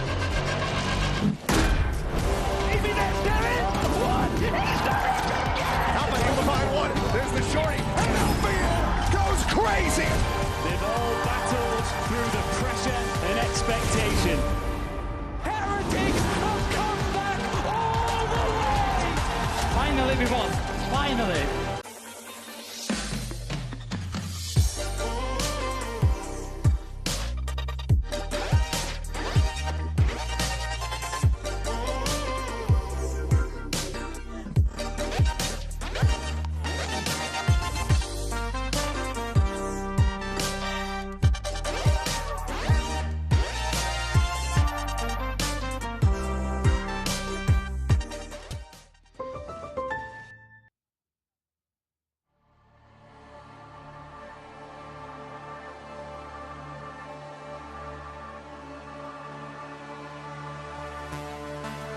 You're my light in the darkness, my shining star in the sky. Without you with me, I'm hopeless. You're my reason to try. You're my ship in the ocean. You're guiding me through the night. You're taking me through the motions. You're guiding me through the night.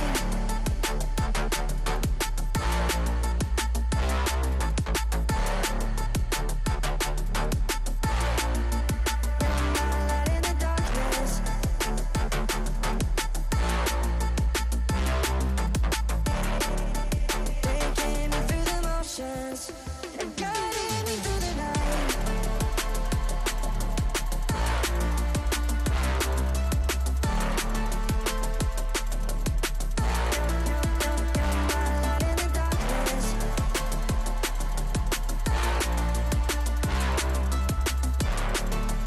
Taking me through the motions and guiding me through the night.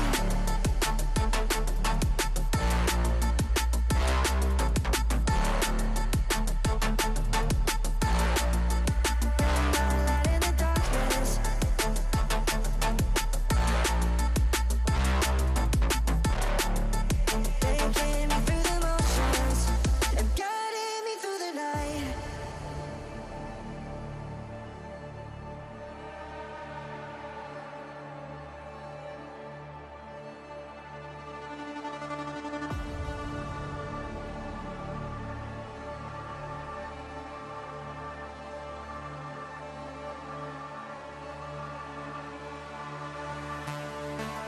You're my light in the darkness, my shining star in the sky. Without you with me, I'm hopeless. You're my reason to try. You're my ship in the ocean. You're guiding me through the night. You're taking me through the motions and guiding me through the night.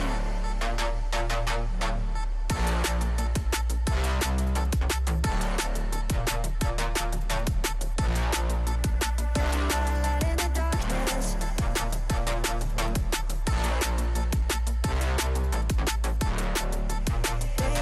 through the motions and guiding me through the night.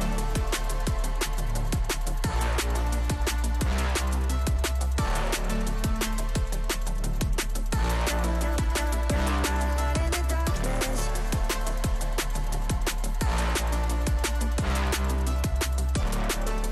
Taking me through the motions and guiding me through the night.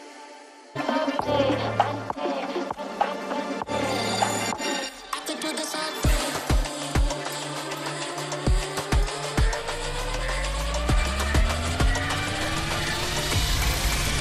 I could do this all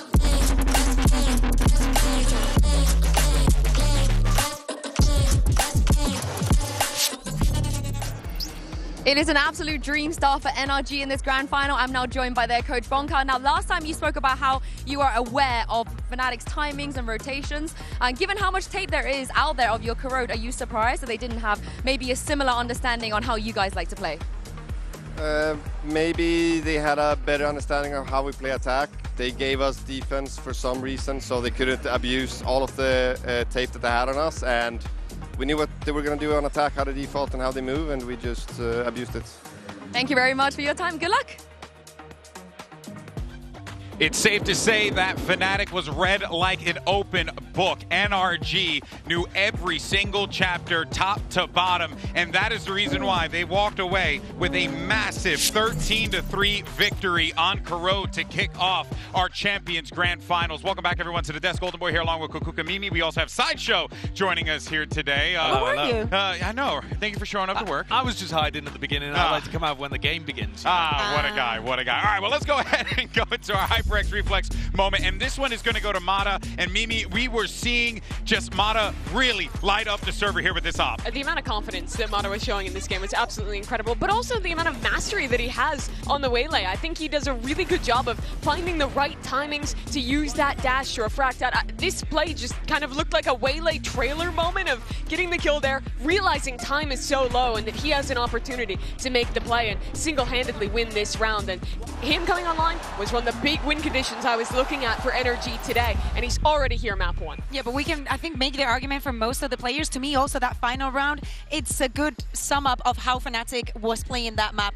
They know that they have the Odin. They know that they have to be faster just because they're not going to have that many facilities. So getting the spike down and actually just playing for the postman with everything that NRG have been putting on the table, with how impactful the Odin have been, the movement, with how much balls they were playing, honestly. Oh, yeah, but see, the thing that we were really latching onto here, Sideshow, was just the speed upon which NRG were retaking sites, approaching these players. The Fnatic boys just did not have much room to work with because NRG was suffocating them. Yeah, well, they get funneled in by the Op and the Odin. It's really difficult to go in a direction that NRG are not pushing you in, and that sets them up with all of the space for the retake. They also talked about some of the reads that they had, Coach Bonkar did. I think they did a really good job of abusing elbow when they were anchoring on A. Fnatic likes a lot of the time to kind of path courtyard into the site and plant in the spot you see it planted exactly here. But NRG was very insistent on keeping 1 or 2 players in that elbow area pretty much every round. And the pressure that they were creating allows you to have a crossfire with the spawn players when you're retaking. And it makes it so much harder for Fnatic to really keep any space except out in the open in courtyard. Look at the difference here between, on the left, stage 2 pick rates of the Odin. Brock still at the top,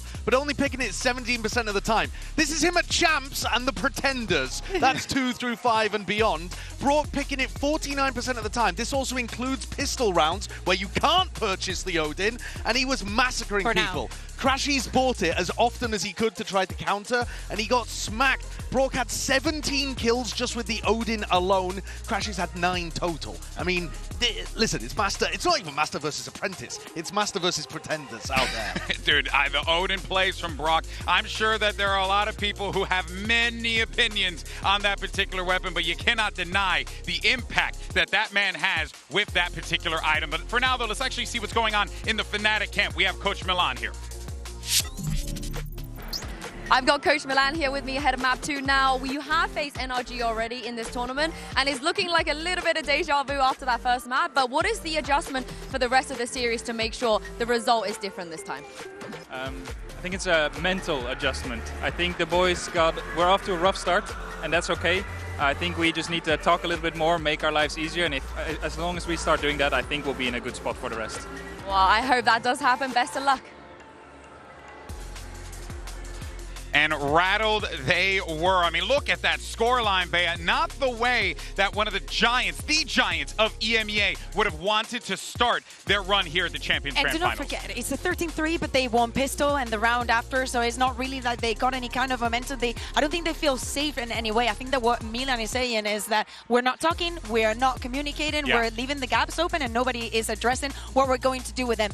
Yesterday was kind of the same with Sunset at the beginning. They lost map 1, and they gave 100% on the second one. And of course, it has to happen. If they want to even consider winning this best of 5, Lotus, it has to be a guarantee. Yeah, Bonkar was saying it was silly that they decided to start attack side on Corrode, and I got to agree because it plays into the Brock Odin.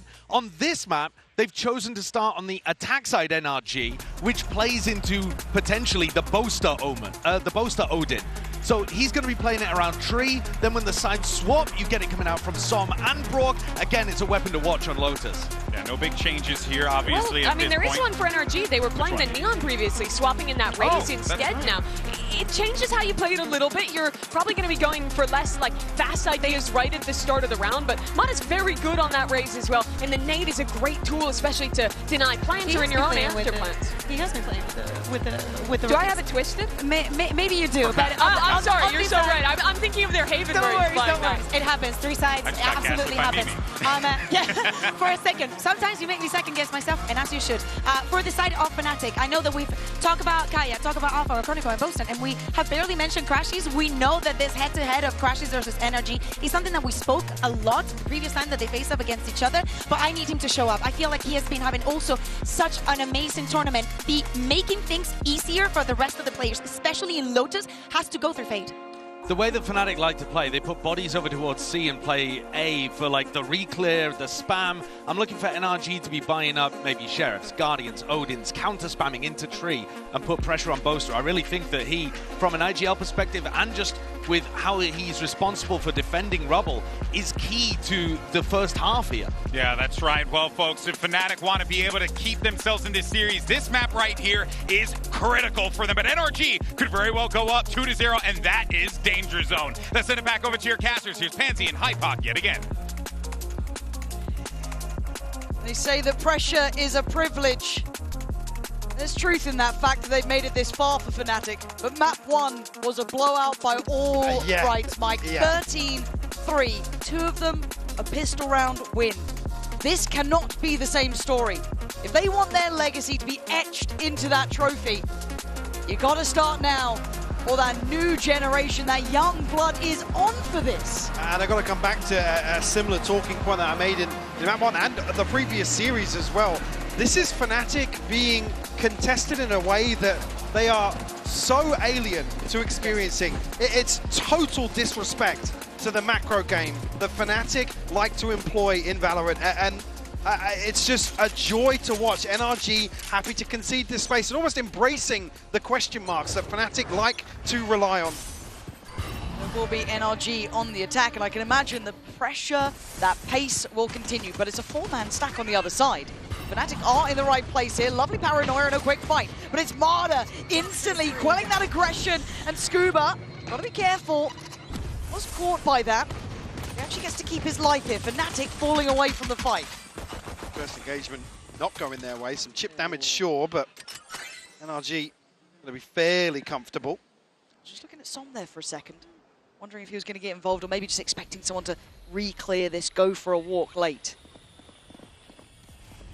Toxin screen down. Now almost reading into potentially somebody slipping the net on C. Boaster with a visual check, but going to be anything on the other side of that. I don't think Som would have caught a footstep or anything in terms of the rotation here, but Fnatic actually will dig their heels in, will set up a crossfire, put Crashies over towards the elbow, and now NRG going to find themselves a wide open A site. 30 seconds left. They are orchestrating the perfect scenario for themselves. And again, you imagine Som late round here too. There's going to be that turret in the way, but that's about all the resilience they'll feel towards B. Be handled swiftly, it is. NRG now looking to find stability and comfort in the post plant. Pausing for a moment, maybe expecting a flood back in, and there is pressure coming through door. That could be the swing factor. Good trade for Boaster as well as they try and fight through. But Ethan putting up some numbers, but put back to bed. Crashies and Kron up against Scuba and Som. Who takes that contact? It's already Scuba. It's gonna be Scuba, starting things off with a bang. Again, even at the point where Fnatic decide to take some of these engagements, NRG able to find the crucial kills, the ones that allow them to then stabilize on site Alpha. In those sort of situations, good for a couple, but traded off so quickly here. NRG again happy to let the round breathe after finding a first blood. Leave Fnatic guessing. It just feels like such a champion mentality too, to be able to understand what it feels like to be on the other side of Fnatic, who are, you know, the player down in that, would love a bit of info, take a bit of a gamble. Teams so often choke when Fnatic slow things down. They feed into the extremities, they walk into these traps. NRG embracing that, welcoming that sort of play style. It's actually brilliant to see. Now, Grouping up this time. The other side, it will be Boaster. Still has the paranoia, and Crashies sees their prowlers, but you're looking at weaponry, it's classics. So, again, NRG shouldn't have too much issue with this. Gonna just check on that close left cubby. No one noted for Marder. So this could be the green light to go. Util here, Boaster. Slowed down the paranoia, but only really buying himself a couple of seconds. Be able to prevent that. Actually, Brock's down. Gotta found a second. No way are you getting two there. Hold on, there's some life in this round yet. Kayak with a quick grab onto the Odin as well, as Ethan and Marder are on the run, but Marder, being a bit of a madman here, tries to get in their faces by a couple of seconds for the plant, and Ethan finds a man, drops him, huge work. They're doing what they need to with the weaponry, still good! But audacious play from NRG, that is what you want to be seeing! Confidence and aggression, no matter the scenario. Flipping another disadvantage of NRG, even when Fnatic get the upgrades. Again, an Odin and a Phantom here. I mean, yeah, I believe it was Ethan, and Marder only had a Stinger as well. Yeah, it was nothing. But three singular approaches here from Fnatic on the way back in. Picked two pieces. I think for Fnatic almost anticipating them sitting deeper, tucking back into ratty spots considering the inventory. Boaster will do his best cosplay. Actually, yeah, it's more damage on the backside of that. Brock knows how to be playing this too, right? This, again, look, we've seen the Fnatic historically have run this a very long time. Big util dump there and no reward. Lovely read of what was the expected reaction. And it's all now eyes on Alpha. So much on his plate, he's left running. Can't really contest this. No util at the choke point here, but does have a rifle to play with. Marder already applying pressure though. Will allow safe passage for NRG. Got to get a say in this Fnatic or they are going to be absolutely herded out of here, but some going to fall. Going to find comfort in the smoke as he normally does. Big ult going to come through though. Scuba going to find Kron. It ain't over yet, 4v4. What's the post plant looking like? Players actually looking to reset here, but Brock and Boaster both finding kills. Blow for blow in this one, and Kayak trying to just shift a little closer, take away some of that space. Alpha still hesitant to even come closer here. So much time has passed, Lauren. They've got to get a move on. Kayak just going to fly on in, and NRG play back on the site. You can't get past Brock. NRG locked in now. Starting to feel themselves very early on. The second map here. Again, more signs of hesitation on the side of Fnatic. It's just such a huge concern. Again, Milan's talking about, you know, everybody needs to start talking, communicating. Makes me feel as if internally there's no real direction from Fnatic in some of these. And it's reflected in what we see. Because you're not getting any breathing room for the individuals to shine. You're not seeing Fnatic look in control at all. NRG at the helm of this until then. Boaster with one, but you've got to find a whole lot more. Big paranoia, big shot. Kayak, Chronicle, finally looking alive! Fnatic, giving the crowd a reason to cheer, but it took some damn time. Need a couple more of those to get Fnatic back into this series. We'll find their first here. Like a brilliant response from Kayak as well. Up the fight, yeah, absolutely. Together. They need some of this. They were looking out of this, Mike, and I know we've talked to death. Let's go, Fnatic! How much it would mean for someone like Boaster. The boys beside him seeing others lift the trophy that they've desired the most. That is something you earn here. All of that desire gets you nowhere. NRG just looking to brute force their way back into this part of the map. Disrespect once more. Damage done, but Boaster has to retreat. Does, but falls back well, can invest the smoke, the pressure, the tempo is high. Starting to try and speed up on the site here, looking at the blind coming out, the paranoia's there, Marder, great work there. Showstopper to follow, NRG, blow for blow in this. That tempo ain't shifting to your favor. Till then, Boaster still desperate to hold up, but they try and chomp onto the bit. And Marta's still hunting, still hungry for another target. This might be called for a save already. NRG are just so decisive, so quick to pounce on anything. They don't want to give Fnatic room to breathe. And you talk about leadership as well, and I know obviously Boaster there is an icon for that in his own very unique ways. But on the other side, Ethan has these boys in line. I mean, they are absolutely fighting on the same page. As you said, I liked what Fnatic did in that previous round, but then NRG went, cool, we'll do it too. Well, yeah, in terms of the mental game, look at it. The following round, they just go, well, don't care about your setup, we'll brute force it. And like I said, Boaster has no say in this. He has to retreat. And then as soon as they're spotting somebody, like here, the isolation on Crashies, immediately then Showstopper to potentially find Chronicle. Boaster doesn't even have a chance. NRG are just so happy to take risks, but take risks together, time and time again. Fnatic ride the wave of having freedom versus so many opponents. And here they are not being given that opportunity. NRG leaving nothing to chance. I like that. Marta just soaking it in. I'm out for Fnatic. He's the man up against you, and they didn't see the best of Marta yet, I don't think. No, I come back to that same thing. We caught a glimpse of Ethan and Som egging him on, just like, yeah, cool. What, he was 2 and 12 in opening duels of Ascent, and they're still like, you're better than him. You're better than him. Swing him. Don't back down. Keep going forwards. And here you can see that this is the benefit of that sort of internal dynamic, is Marta being able to shine in map 1 and be so pivotal at the start of map 2. It is truly a joy to watch. It is, and to see it at a level where there's such thin layer of difference between the two teams on occasion, right? They're great teams, they're grand finalist teams. This is Champions, it's the best of the best. Like I said, one of the most storied organizations and rosters and IGLs in Valorant here, and they are getting simply outclassed. That's what they have to overcome, Mike. I actually can't believe it feels like it's happening again, where Fnatic have just come, not necessarily unprepared, but unstuck, unmade. Yeah. Let's see.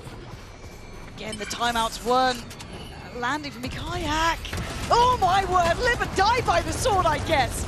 And it felt desperate.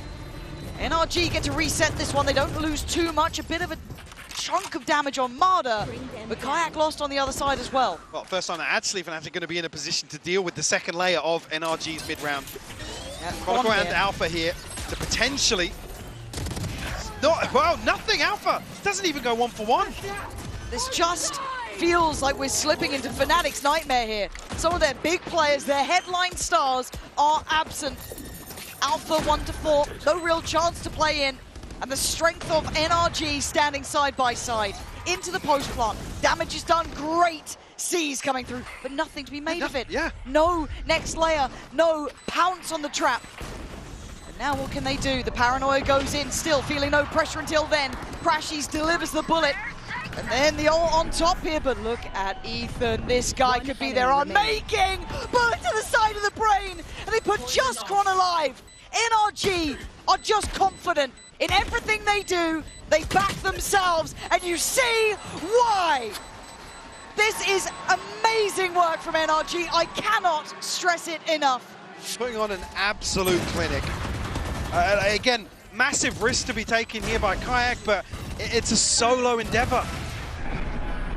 Again, even, I mean, there's certain elements, Alpha committing to, he's a player that you put him in a corner and he will deliver. He'll give you potentially 3 or 4 kills sometimes. I mean, so to see him just fold, Chronicle not able to even capitalize on that. Let's make some chaos. It is truly telling to how it must be internally right now for Fnatic on the stage. Next test. Getting under the skin of Fnatic here. Now a change up. Working towards that orb, they got it. Ethan now all ready to go, and Fnatic almost overreacting, having to over-rotate, taking a gamble in a sort of round like this and leaving Boaster on an island. The Guardian, difficult to string multiple kills together. too far from the spam there. I'm surprised Marta didn't take more damage, but Som elsewhere, picking up the kills. It's 3 for Som. It's just magic to watch. They're getting everything they want. Dreamy work from Som. Thought maybe 2 was going to be enough there, but that completely unlocks the map. Crash is going to challenge it, but not even Som to find it. Brock will secure. Boaster now shut down. Flawless round from NRG to find their 6th.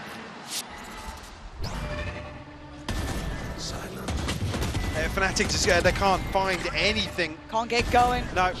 They are being shut out, shut down, and kept on 1. Let's see what you got here. Wow, Sam. Holding it down at Mount, huh, Twin? And it's chill for NRG. Yep. Just going through the motions. Again, Alpha sitting at 1 and 5. You just don't see it normally. No. You just don't. And it's credit to NRG because, again, no one else makes Fnatic look like this. It ain't just an off day. This is being dictated to. Face your fear. Kayak stands his ground. Great delivery on 1. Slips to a deeper angle and does get out alive.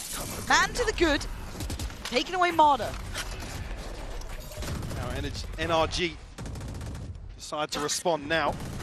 Som does have the TP. Scuba 1 away from the pit as well, but actually Som just gives up the angle. He's going to spot him though. Oh! And still found the kill! He can't do anything wrong! Oh god, I thought he was just going to shoot through the smoke and get Alpha as well. The stars aligning for Som. And they're just walking the map, taking names, man. Crashies left on an island to try and anchor. Side of the map, the pit invested on the back of nothing outside C. It's going to be the green light for NRG. They hear that go off. They know it's not here. Yeah, absolutely. And they go on this, said that they have no hesitation about how they approach this. They play as one, playing as a collective. Crashy's trying to sit a little bit deeper, hold a bit of space. Does he see the pixel out of place? He doesn't. Ethan beheads him.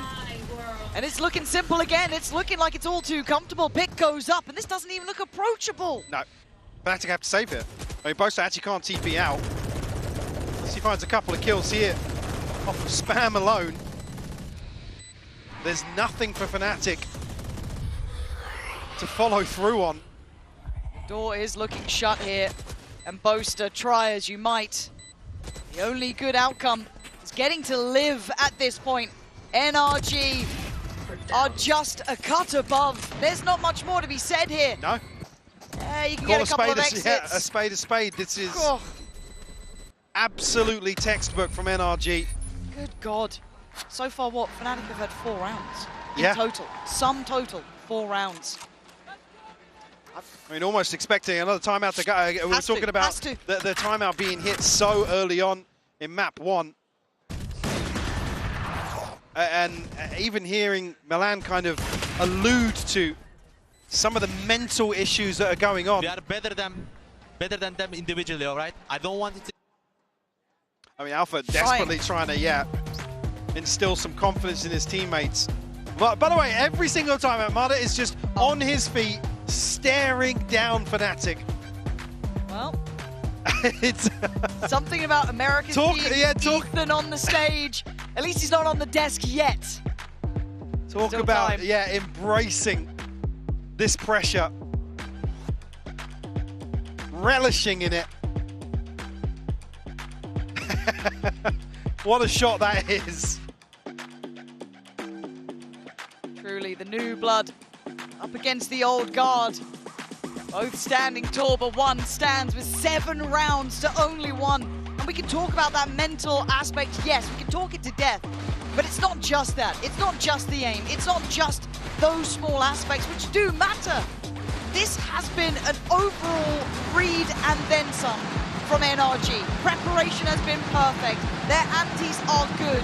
Their overall ethos of just knowing how to approach this has been stunning. Yeah, I mean, Bonka worded it better than I ever could. It was, we know what they do. We know the timings. We let them do it. Yep. We let them do it time and time again. Like I said, I was waiting for the moment in the map 1 where Fnatic drifted back into set pieces, looking towards full-on XX, but it just never came. Toxin screen down. Puff of the chest here from Fnatic once more on the back of Kayak and Boaster. Kayak, for the first time, will find a little space to move into. But are they afraid to overreact? Are they afraid to feed into it now? Kayak still trying to stand tall. A deeper line adopted than ever before. Prowler will connect and forced off. Still diligent in their clears, NRG. It's glass cannon, by the way. Oh my God, it is. Yeah. You're right. I didn't even notice that. He's going back for seconds. He's feeling brave. He's feeling bold, and maybe that's what they need. It's costing them some time. He's buying a lot of space here. I like this from Crashies. Getting involved, getting ahead. Does he get away? He does. Slip away here, shut down Brock. That was all for just one kill. Yeah, look how hard they have to work for it. Crashies comes away, clinging to life. Nice reposition, good shot, Kayak. Key in this. They have one out on the seaside, but it's a 5v3. This is the best opportunity for Fnatic yet, and it could be one that actually breaks their back and heart if they lose it now. Scuba tagged off that angle as well, down to 66, but Plant will come through. Mada continuing to explore. Mada, are you ready for this one, Fnatic? It doesn't matter, he's still good for one. The 2v4 here. Ethan then, feeling like he's next up. Finds one, drops him, Hawk goes in. Scuba stands as well. NRG working down Fnatic, body by body. Zekron and Alpha, two of their heaviest hitters, have to find the next stand. And NRG in an unwinnable scenario, doing the unthinkable. And Chronicle, he'd been trying to stand against Marder, and this time you can't stand at all. Fnatic folding as NRG cannot put a foot wrong. What a follow-up from Ethan to continue applying pressure behind Mada here. And they get just absolutely no fear whatsoever. Scuba sending Fnatic around the houses, trying to hunt down these kills. I come back to the same statement. Look how hard Fnatic have to work to even pin a player down on NRG. That was a first-class round. What was it, a 2v4? Okay, still something. Well, I still can't write it out. You still got Ethan, you still got some, you got Brock still standing. Alpha does still have Chronicle here, both with Guardians. Alpha does have the lockdown. Kayak, now on the back of that kill, does have the showstopper. So certainly, yep, an advantage here for Fnatic. Nice. Oh, it's not nice enough yet, though. Ethan took a little bit of damage on this, but the respect given. The back of potentially just that Odin in Brock's hands. You got to be cautious here, but Kayak going to find Brock. Ethan, I mean, this was tough before. It's impossible now. As Kayak back with some big shots. He's going to give them the lifeline. But Mike, it's still just a second round. Yeah, it's only a second. It's, I don't think we were looking at potentially positives for Fnatic to find in map one. They did, but again, there were so few and far between that it didn't amount to them gaining any sort of momentum or taking away the control from NRG. I mean, luckily, this one comes at a thrifty, but again, it's round 10, man. Okay, can you get momentum? Can you string together some rounds? Harder. Lucky to be sitting so healthy after that. Looked pretty on the money. Boaster is going to be forced off this. There's not as much comfort as they'd normally get. Rotation coming through preemptively here. Kayak wants to be in the right spot to find this showstopper, or find value from it, at least. Fnatic, first time, looks as if they've got the correct read here. But Scuba's still got Cron. They can cancel on this now. Sends the showstopper, finds nothing for it. Scuba's still here, still dropping bodies. And look at the seaside, it's wide open. Sorry, some TP'd out of that, by the way. How? Uses all to get away. I need to see how that actually panned out in Tree. Down to 28 HP, but secures control of C now. Alpha does have the lockdown. Has to find something ahead of it. Oh, this is still Rough around the edges. Boaster gonna quell the aggression on CT though, gonna find Som and bring it back to a 3v3. Forcing Alpha to actually reposition to use this lockdown. So won't get benefit in terms of that default placement. Well, at least get them back onto site here. Still a line to work with though. Harder does have ult as well, so don't forget about that. There it is, coming in quite late. But just gonna be propping up that space, keeping control of water. Shine the dog doesn't get what he needs, but then gonna slip towards site. Kayak starting to fire on all cylinders though. Marta puts it back to bed as NRG just gonna make Alpha stare at what could be, but he can't do anything about it. A desperate attempt, but he knows it's done. NRG are just unrelenting. And the perfect response, the perfect way to employ the Odin in this sort of scenario. And NRG happy to, cool, invest the lockdown, absolutely fine. We've got a slice to play with. Yeah, what is that? What is that TP, man? Don't understand. It's just outrageous. I've never seen Left this. Speechless. Yeah, genuinely. And at 2-9, not much really to say about this. NRG has said, how many fine words can we create for them? Expecting an aggressive look here, just on the wrong side of the map. Same thing that happened towards the end of the first half on Corrode as well. Now anticipating finally the switch up. Very diligent in their clears though. That Prowler invested just to make sure. They seem to be reading well. This would be the expected go-to. Yeah, I mean, it just looks like NRG have Fnatic's playbook in their hands. Kayak. Ooh! What a second, actually. How much more? That was it, but still gave them a good chance at this. Ult gonna come in on top, send them scurrying. Scuba trying to be a threat in the back lines, but backs away. Plant should be up next. 4v3.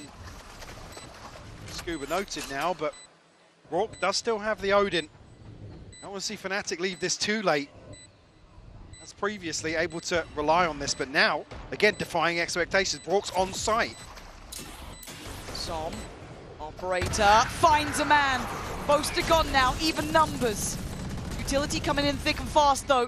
Som now going to steady up, try and find those next players to drop now, but it's going to be on Krot. Som misses one. There's still life to be had. Scuba, you're not going to do this. Oh my God, 8 HP running around the houses. But just about in time, Fnatic clinging to life, Michael. It's just by such fine margins that they're even able to get a third on the half. 3 rounds is all they walk away with. Yes, in slightly better places, but that is devastating. NRG looking simply untouchable.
Okay, checking back in.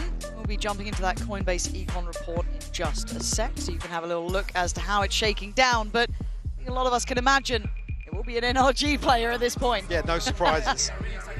Just, again, what, 6 rounds in total so far in this series? I think 3 of them have come from, what, basically half buys or thrifties from the side of Fnatic. So NRG in total control of the finances. And I'm at a loss for words. It's rare, I know, but at a genuine loss for words at what we are witnessing here, Lauren. It's to see such a difference. Yeah. To see such a gap between the two teams. And not just on one map now. We've seen it on multiple. We're here in map 2 and it feels like a familiar tale. However, big upswing from Marder. Looking like he's made for this stage. Absolutely, yeah. I think you can see now that he's starting to embrace it, that it's causing real issues for Fnatic. I mean, it's about the lapless the crowd has been so far this series. If ever there was a time to find that magic, find a comeback, it would be now. I'll find you. Feel the weight of it really, don't you? Even if you lose, you want to go down swinging. Yeah, not like this. For NRG, you don't want to take a second away from this. Not to let them rebound. You want to stay on their throat the whole time. Be cold, be brutal. Let them know. The crowd trying to bring Fnatic back here. Now on that attacking side, NRG, of course, on the defense. Rourke and Marder both taking a chunk of damage here. Again, getting to that point of the round where Fnatic need to find some point of weakness or an opportunity for them to progress. NRG not biting just yet. Happy to commit towards the setup. It's Som, ever the anchor. 30 seconds left. Control A site will be here to at least pick up on some of these sound cues. Fnatic, yeah, just on this, but where's the plant going to come in? It does still have spikes, so I get a bit nervous if he's the one exploring deeper. But for now, sees they're maybe preempting good nade. the retake. Yeah, lovely from Kayak. And he's been the bright spark in the dark for Fnatic. One who stepped up nicely as Alpha fancies a go. Here we go. Fnatic there. Finally showing some teeth to them. 4th round now. Currently sitting at 18-9, leading the server. And, Kayak, sorry, to come forward and immediately on his feet. You can see here, trying to give his teammates something to get behind. Come on, then! But a long way back into this. It's the start they needed. NRG, though, to be a little bit dangerous. That's 5 players, and that's only a smoke holding them. And they're going to burst through now. On the timing of the reload, they make it count. Great work from NRG. It ain't over yet. They're still holding on to this. Marder and Brock actually now outgunned. Be careful. Down on 14 HP, Marder does get to backpedal away. So where the Vandal fell there here, yeah. Desperate to try and find that. Fnatic will be given a chance. NRG on the move though, you're right. Yeah, they're very quick to rotate. Couple of smokes still to play with those, so Fnatic can string their way across here, but Marder and Marder's Brock, got satchels as well. I'm scared of this kid. Only on 11-8, but those 11 kills have broken the Fnatic hearts before, and he's here so damn fast!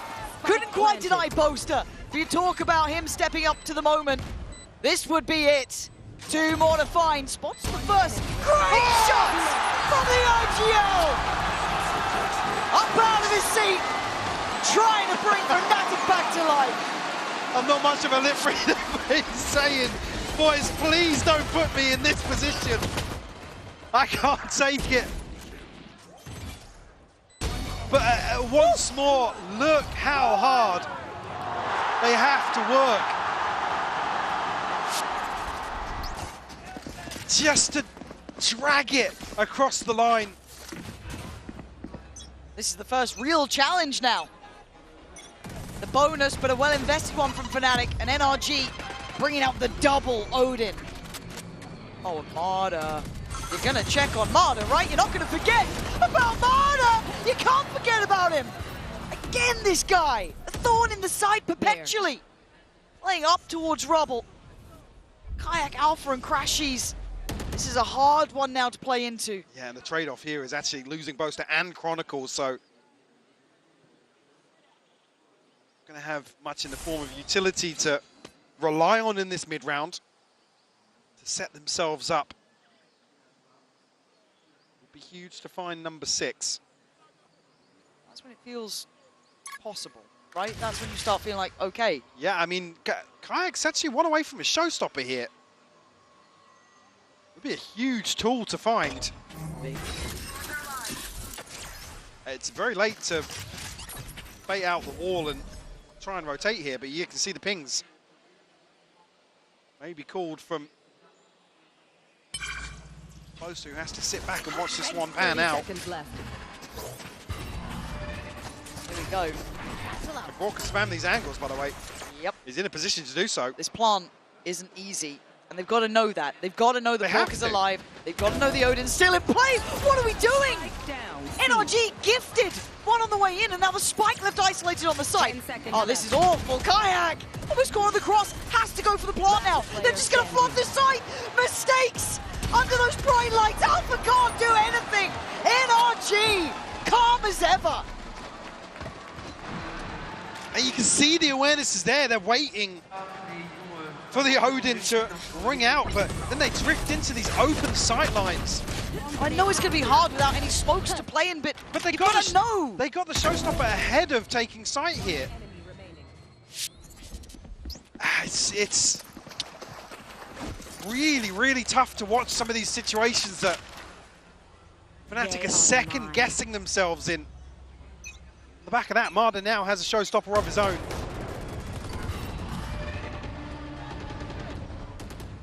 See, able to repurchase here, so Fnatic still with another chance to prevent NRG finding 11.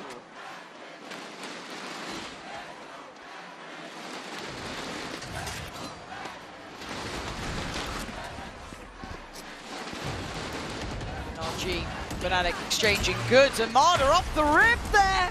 Couldn't quite claim the life of Alpha, but barely alive. Just 4 HP. Down to the minute mark now. Go get him. NRG looking to get a little proactive here. Catch somebody off guard. And lucky not to find a kill. Look at the stall on the site though, man. Maybe that's why they're eyeing up over to... Oh my god, man. He's gonna look at the camera right afterwards, he knows. God, that was good. 40 seconds, Fnatic looked lost, Mike. Yeah, it's another situation where they can't make a decision. 30 seconds now. 30 seconds left. Again, Alpha only at 4 HP, so basically a 3v5. Marder being enough of a nuisance, trying to get away, gonna be found. Kayak the one to again keep these rounds alive. He's been here before though. NRG have got to know that he's willing to dig deeper. Looks like the paranoia, yeah, he's still there, but the smoke with Boaster going to reinvest this. Paranoia primed. Might just have to send that soon. I think on the back of contact here, yeah. I'd imagine. There it is. Actually waited a little too long, perhaps. But Scuba on the pre-fire, instantly removing Kayak. Slow things down a little bit here now, but NRG back with another huge advantage. And you've got to keep in mind the HP here for Alpha. Boaster trying to put bullets down range, but he's on 13 HP. Oh, and Brock clears him. Crashies gets caught. Alpha now would need nothing short of a miracle. NRG locked and loaded. It is again brilliance from the Americas boys. It's that little synergy missing. Oh man, that from something, yeah.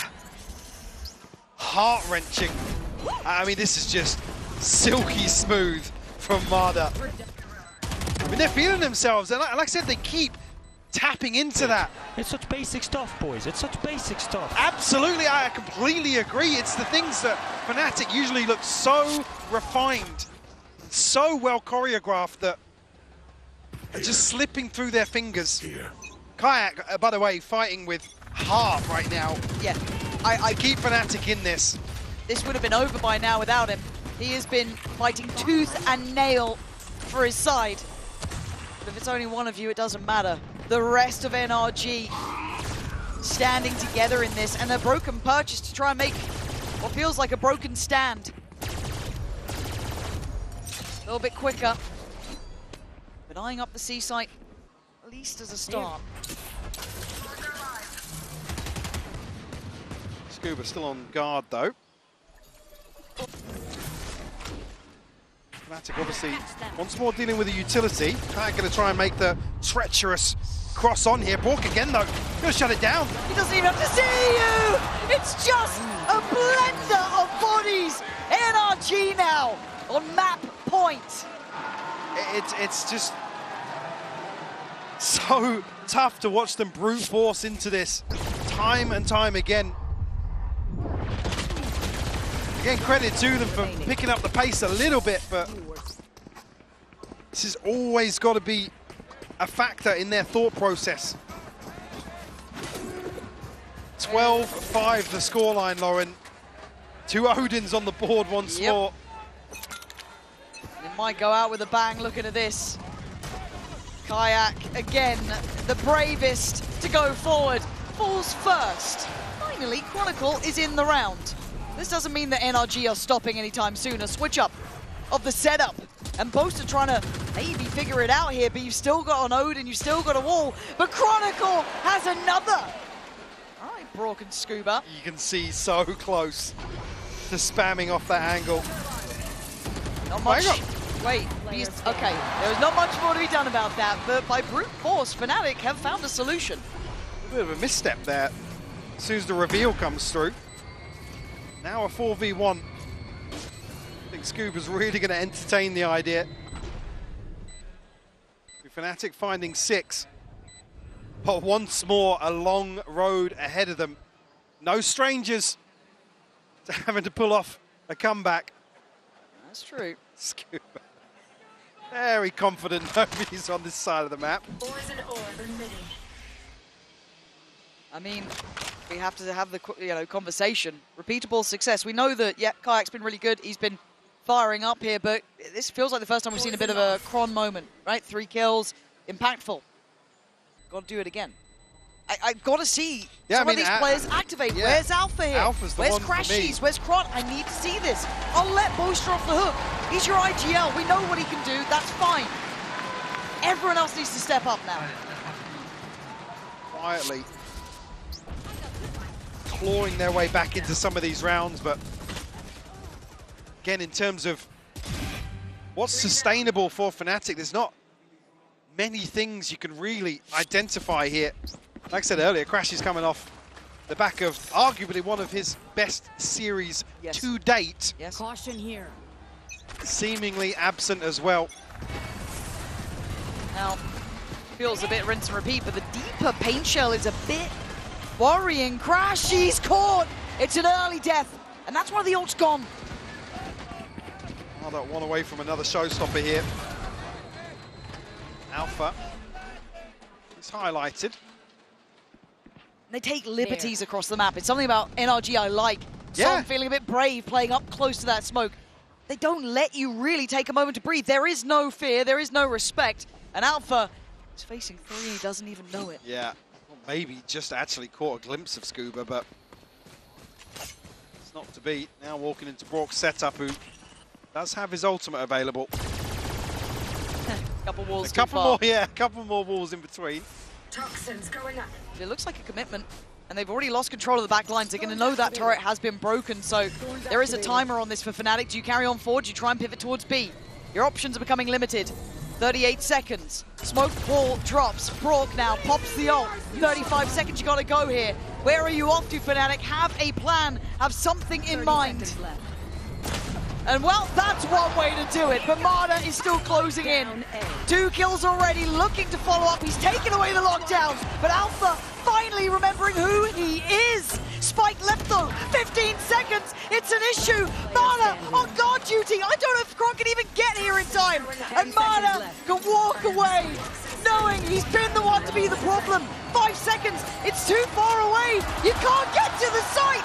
NRG running the clock down on Fnatic.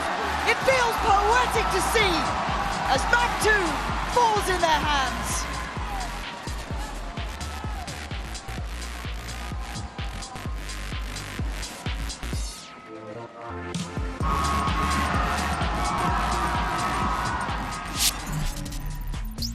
Okay, boys, the most important thing out there. Let's have some fun. Let's play the game to win. We play to win every single round. Our rules, our protocols.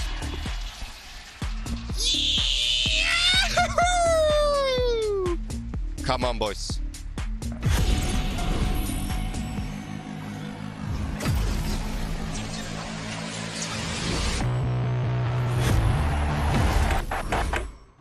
An update is required. Financial system updating.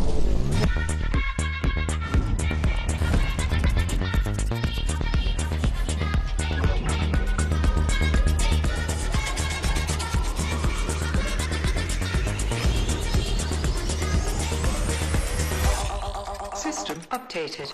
We will dance together. The future of money is here. Feels good.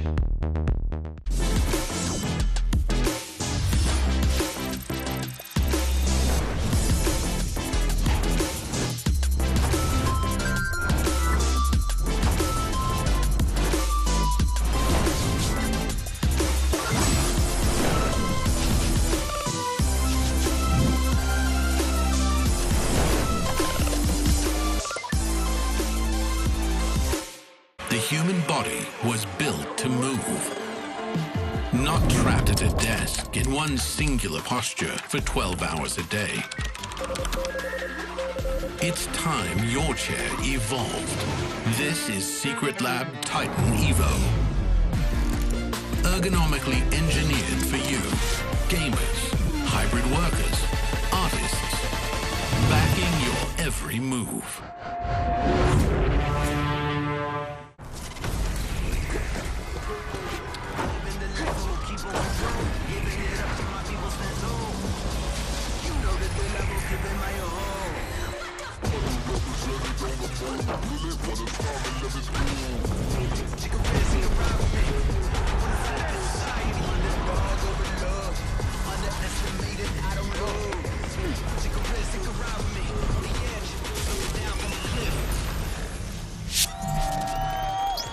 Vous les connaissez, ils façonnent l'e-sport et la compétition sur Valorant. Anna and Leo are magicians of Valorant and its competition, all with me in the crowd. First of all, Leo, what a year that we've had in VCT, what a weekend, what a week also. I wanted to know, what are you the most looking forward to coming up to this next year? Look, this has been an amazing Champions, an amazing year. 5 years of Valorant. We don't take any of this for granted. But as you all know, we've been dreaming about the future of the VCT. We have just announced a number of changes for 2026, and there's more coming in 2027. We hope you continue playing this game, watching the sport. We do this all for you. We will for sure, and we can't wait for getting new information. Of course, première question, ça fait voilà de quoi est-ce qu'on attend le plus finalement? On est dans l'expectative pour Léo. Ça a été une année incroyable de VCT pour ces Champions. Et ben oui, c'est une année insane. On essaie de changer des choses, d'implémenter des nouvelles choses pour 2026 et aussi des grands changements en 2027 pour vous, pour que la scène soit meilleure. Et on espère que vous allez apprécier. And Anna, now I'm turning to you. You look gorgeous. This is very fashion week energy here in Paris, and I wanted to ask you because there's a lot of things going on inside the game as well. So what are you the most excited about for this next year? Yeah, the year is not over yet. Right. Everyone thinks it's champs, so year's over, but we have so much left to do. We have, obviously, you guys saw Vito today, so you get to check that out. We still have a really big end-of-year gameplay patch. That one's going to be insane. Insane. Yeah, get ready. We have Ascension. We have GCC. We have so much more to come. So Lots more to come, a lot more to be excited about. Et du côté d'Anna, du côté du jeu en lui-même, qu'est-ce qu'on attend le plus? Le nouvel agent, Veto évidemment, on va encore avoir de la compétition, l'ascension, les game changers, un nouveau patch aussi à arriver. Donc restez branchés. And finally, for both of you, is there something you want to tell to our beautiful French crowd? Yes, I just want to thank everybody. Paris is one of my favorite cities in the entire world. The people are so beautiful. The city is so beautiful. And you've been so warm and welcoming to the VCT and to Valorant. So thank you for playing. Please keep playing. Everything you invest in us, we want to give back to you. So thank you so much. Beautiful words, un beau merci pour Anna. Continuez d'investir en nous, on continuera de vous le rendre. And Leo, do you want to say something to our crowd maybe? Bonjour Paris, vous allez en quoi? Est-ce que vous êtes chaud? Merci du fond du cœur d'être venu. Je suis touché de vous voir ici aujourd'hui. Vous avez montré un amour fou pour Valorant. C'est un bon horreur pour partager un événement à Paris pour la toute première fois. Mais croyez-moi, sûrement pas le dernier. Merci beaucoup, amusez-vous bien. Definitely not the last event that we're going to have in Paris. Thank you so much for your French. Leo, thank you, Anna, for bringing this beautiful game to life. And we're going to see if NRG are getting kings of this map 3 and kings of champions, or if Fnatic can bring a comeback. Let's see that. Thank you so much for that, Lou. Always a pleasure to hear from Anna and Leo. And also, Leo, okay, we get it, bro. I can barely speak English, but your boy's out here speaking like multiple languages. Unbelievable stuff. Well, you may notice we're joined by yet another guest here on the desk. We have the legendary Coach Mini here with us today, my man. Always a pleasure to have you. How you doing today? I'm doing well. I actually wanted Fnatic to win today. I usually hate watch Fnatic. Yeah. But today, they got so far, I was like, I want to see my friends win, you know? So I'm a little bit stressed at the moment, a little bit nervous. Hey, yeah, I can understand that for sure. But, you know, of course, I mean, Bea, we've been seeing NRG really just put the task at hand at to Fnatic, excuse me. Yeah, exactly. I think that these two maps have told the tale that NRG have come in with a lot of preparation. Yes, there is a lot of abuse in the Odin, but the confidence that we're seeing, every single 1v1 seems to go in their direction. And I mean, they're one map away for the trophy. I know, it's crazy to think about, but let's go ahead and check out a Verizon high-speed moment. Speaking of NRG, this one's going to go to Sam Achilleos. This guy, he is putting up some numbers. It's incredible to see what he has accomplished in his career, but in this match, he has been lights out. No, he really has been. The impact that we're seeing from Sam is just critical for the team. Constantly coming up with big frag plays, but also always in position, getting those his util cycled in exactly when the team needs. His paranoias often just leading to a ton of assists for him to rack up. He's having such a strong game, but overall for the side of NRG right now, it's got to be Mata to talk about because this guy looks incredible. Yeah, and also him, and on the other side, Kayak was trying. But as you're saying, Mata had so many of those plays, opening in so many of those angles. Also, seeing the NRG playing against the Odin, disrespecting it a lot, just going into them. How did that make you feel, Mini? It made me feel a little bit, like nervous for Fnatic. Like, it seemed like this game was going to be the Odin off because Boaster likes to use the Odin in the tree, and so does Brock. And I think NRG had the better plan going forward against that Odin. And they set the tone very early, just disrespecting it completely. And on the flip side, Boasters couldn't get anything done. Yeah, and you could see now as Fnatic make their way out to the stage, as well as NRG, those young men one step away from winning a world championship. But the pressure is on that guy right there for Boaster. Mini, you coached this guy. You worked with him for a very long time. You know what his mindset is like in these situations, surely. Why don't you go ahead and give us a little bit of insight? Where do you think his head's at as he gets ready for this pivotal Abyss game? I think he'll be feeling very stressed and nervous himself, but he's going to do a good job of not showing it. And I think in this moment, the boys just need a big Boaster speech. They know they're going to be going on to Abyss next, and that is not a map they like. They need to reset and come back into just fundamental gameplay. Maybe they got a comp switch or something, and it's just going to be about hitting some headshots in the next map. I'm hoping that they're going to be able to do so, because going out 0-3 would be an absolute brutal loss. I mean, already on that Lotus, a third of the journey rounds they've taken too. Yeah, a third of the rounds that you're able to collect are in thrifty fashion. That's certainly not something that you want to be seeing, nor something that you expect to see whatsoever with Fnatic. We know that they can toggle on, we know that they can just suddenly sink into the mindset and get themselves back into a game, but it's not happened yet across these first two maps. Yeah, I think that also NRG made a very, very good move leaving Abyss for this map in number 3. They knew that if they were able to close that corrode, probably will give them the momentum going into Lotus. And in Abyss, they should be simply superior. The way that they combo the Vice with the Harbor, the way that they put the pressure onto Fnatic, at least this time, Fnatic has chose to start on the attack.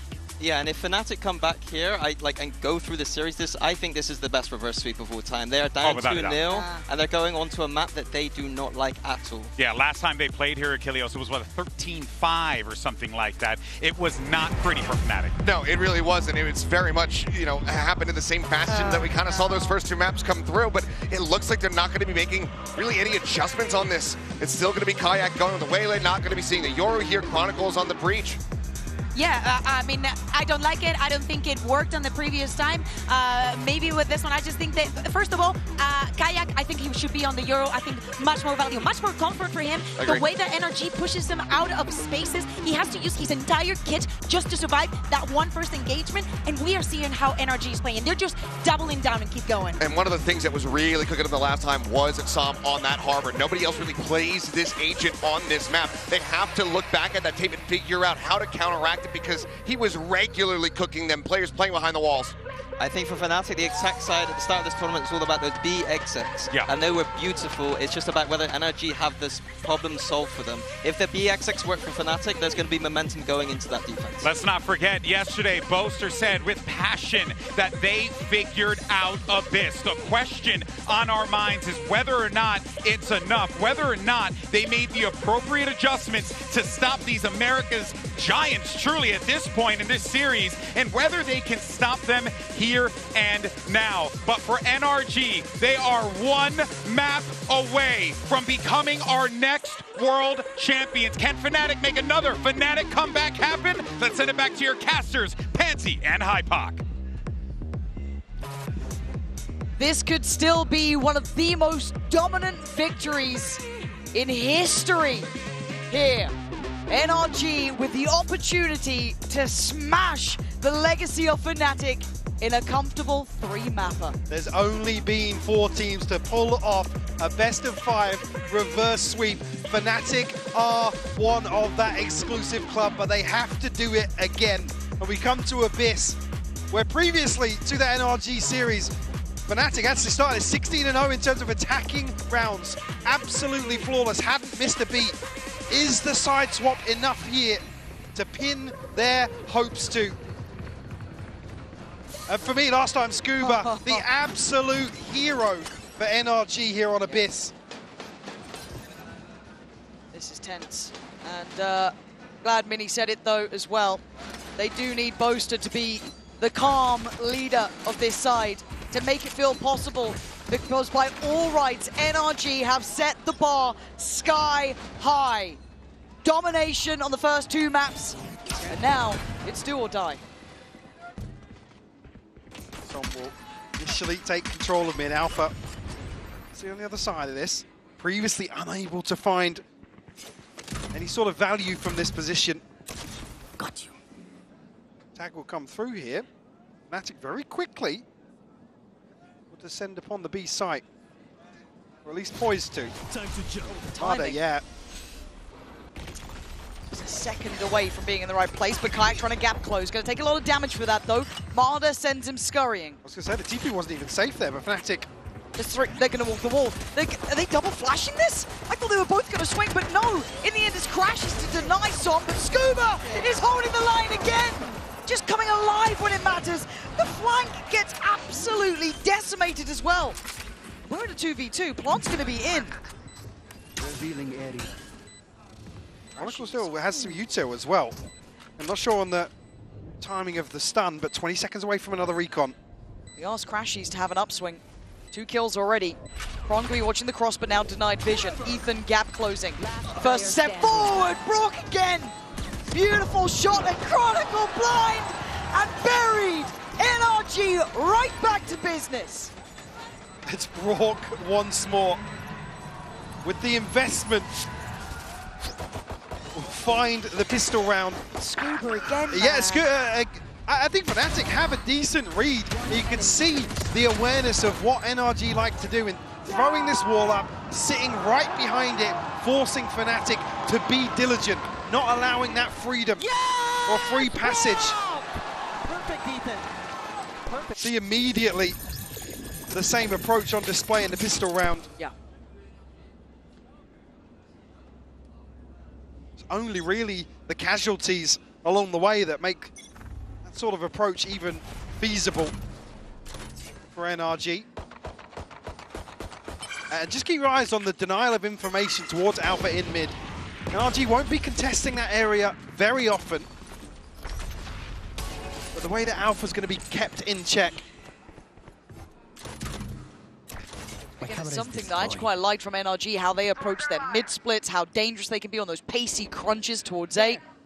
But Kayak has found some timing here. Now, it will be kept in mind by NRG. You can see already Som there just jump spotting over the top. I'm not sure he's necessarily noted here because he is cutting sound, so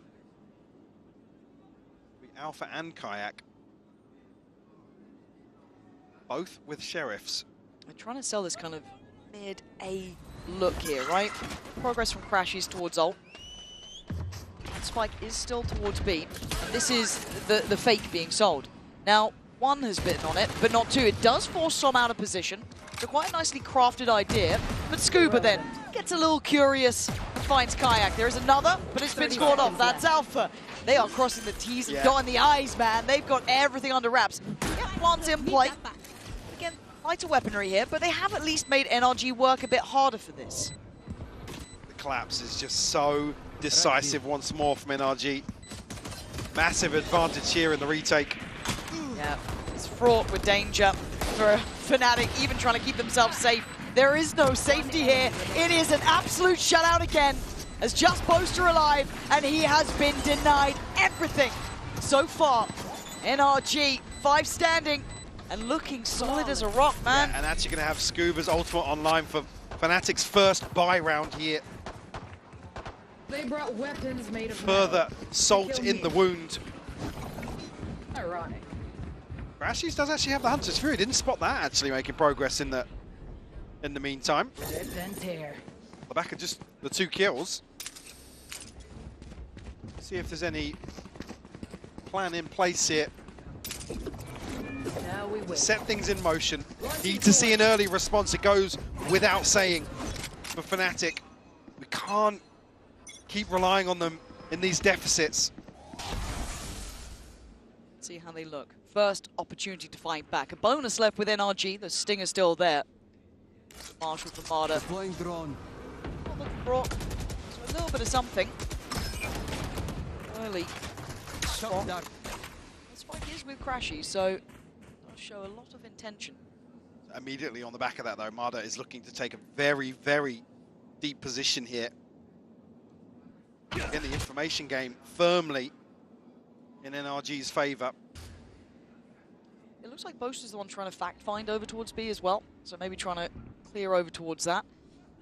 Are they expecting this crunch through mid? I mean, there's 2 players up there. Well, it's another thing, just look at what's happening in the downtime. There's so little pressure from Fnatic that NRG are able to just control these key points of the map and not allow any threat to develop. It's rinse and repeat for NRG. Marder is going to get behind this as well. Yeah, you see it very quickly. This is perfect from them. This is such a great read, and Fnatic are none the wiser. I don't think Alpha's heard this. No, not at all. So he goes back and checks on mid, sees nothing, feels, okay, this is great. Crashes his knife out. This looks like a disaster waiting to happen. Bullet to the back of the brain, and everybody is here from NRG. And with 13 seconds, it's simply not enough. It's tailor-made poison, brewed by the NRG camp, and forced down the throat of Fnatic. 4 seconds, round's done. It's just baffling. Still waiting for the moment, for the penny to drop for Fnatic. I wouldn't surprise to see another very, very early timeout here, but the further concern is kind of seeing hints that Milan and Scar are identifying this, but in between maps, we're not seeing. Austin, nice ult, bro. Austin, what happened to your ult? Said you wanted a villain. Yeah, there he is. Giving it large. But he's allowed so much space. It's another example where it's like... Late cancel on the plan there. The smallest possible thing to go wrong amounts to a huge, huge issue for Fnatic.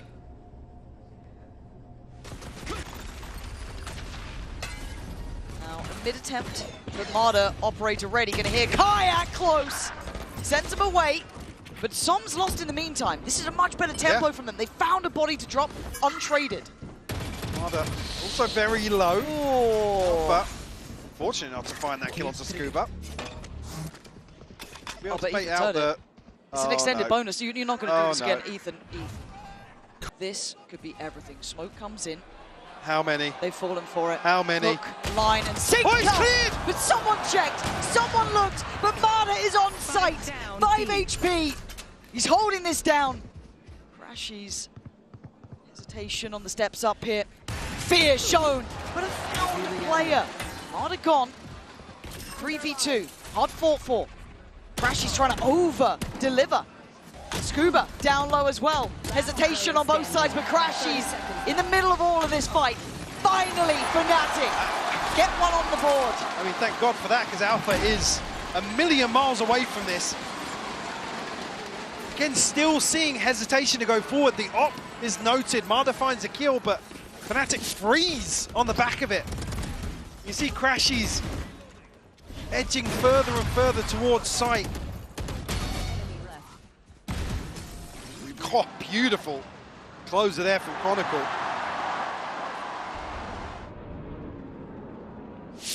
But it's like they're walking the tightrope every single round. It's like pulling teeth, getting a single advantage. You can talk about the Odin, but it isn't just that. NRG are a hell of a scary side. Now Brock, like pretty up close here, does take a lot of damage. Should be able to react in kind. Sets up Ethan, takes away the tip of the spear, and now Fnatic gonna miss that burst. There's 4 players already on A. To get through the choke point here, Kayak shut down once more, but previously was giving us something to get behind. I think a 1 and 4 so far. Fnatic will call the rotate here. Still bodies in position. Alpha trying to plant the seed of doubt. Here. Again, he's not really, he's just making noise. There's not any pressure towards the site here. All the timing of this re-clear. Boaster. Gonna catch Som just a second earlier than he hoped. Big damage actually as well onto Scuba, but Marder has found Chronicle in response. He found another one! That's 2 huge kills, and Scuba, a little low on HP. But Crashies gonna have to be careful now. You're not gonna get the exact timing you want, mate. Get your gun back out! Oh no! Almost wanted a little too much, and Alpha left in a dire scenario. Looked like it was possible until then. Scuba is just dominant on that B site. 4-1, Fnatic locked out once more. The response from Marder in mid is just beautiful. Chronicle slapped on the first poster. Yeah, and bear in mind, Scuba's a 1 shot there. 1 shot. The frustration speaks volumes on Poster's face right now. Might be seeing this year's most open heartbreak. But as it stands, NRG on the verge to do something most thought impossible. 4-1. It's telling a similar story to the last maps. And again, look at Marder. This man is coming into his own on the big stage. Sharp as hell. Great timing. Finding good information on this. Obviously gonna try and commit here. Marder once more gonna potentially catch Alpha, and he does. Oh, he is walking around. Perfectly positioned. Perfectly playing. Ethan fancies a go at it as well. And Fnatic absolutely floundering here. It's Crashies with nothing to say. This is once again, Mike, the same story. Just over and over again, NRG finding the right moment to go hunting. And I've said it already a couple of times this series, Fnatic aren't being given the same sort of freedom. They are typically, these sort of matchups, NRG just have the read on how Fnatic like to play the map. And my God, would I love to be a fly on the wall for this timeout right now. You saw it there, especially on Boaster. The thing about wanting something so badly is that NRG want it too. Who doesn't? A chance to touch that trophy. A chance to be the undisputed best. And Fnatic, yes, they have had some of the highest accolades, some of the most impressive highs.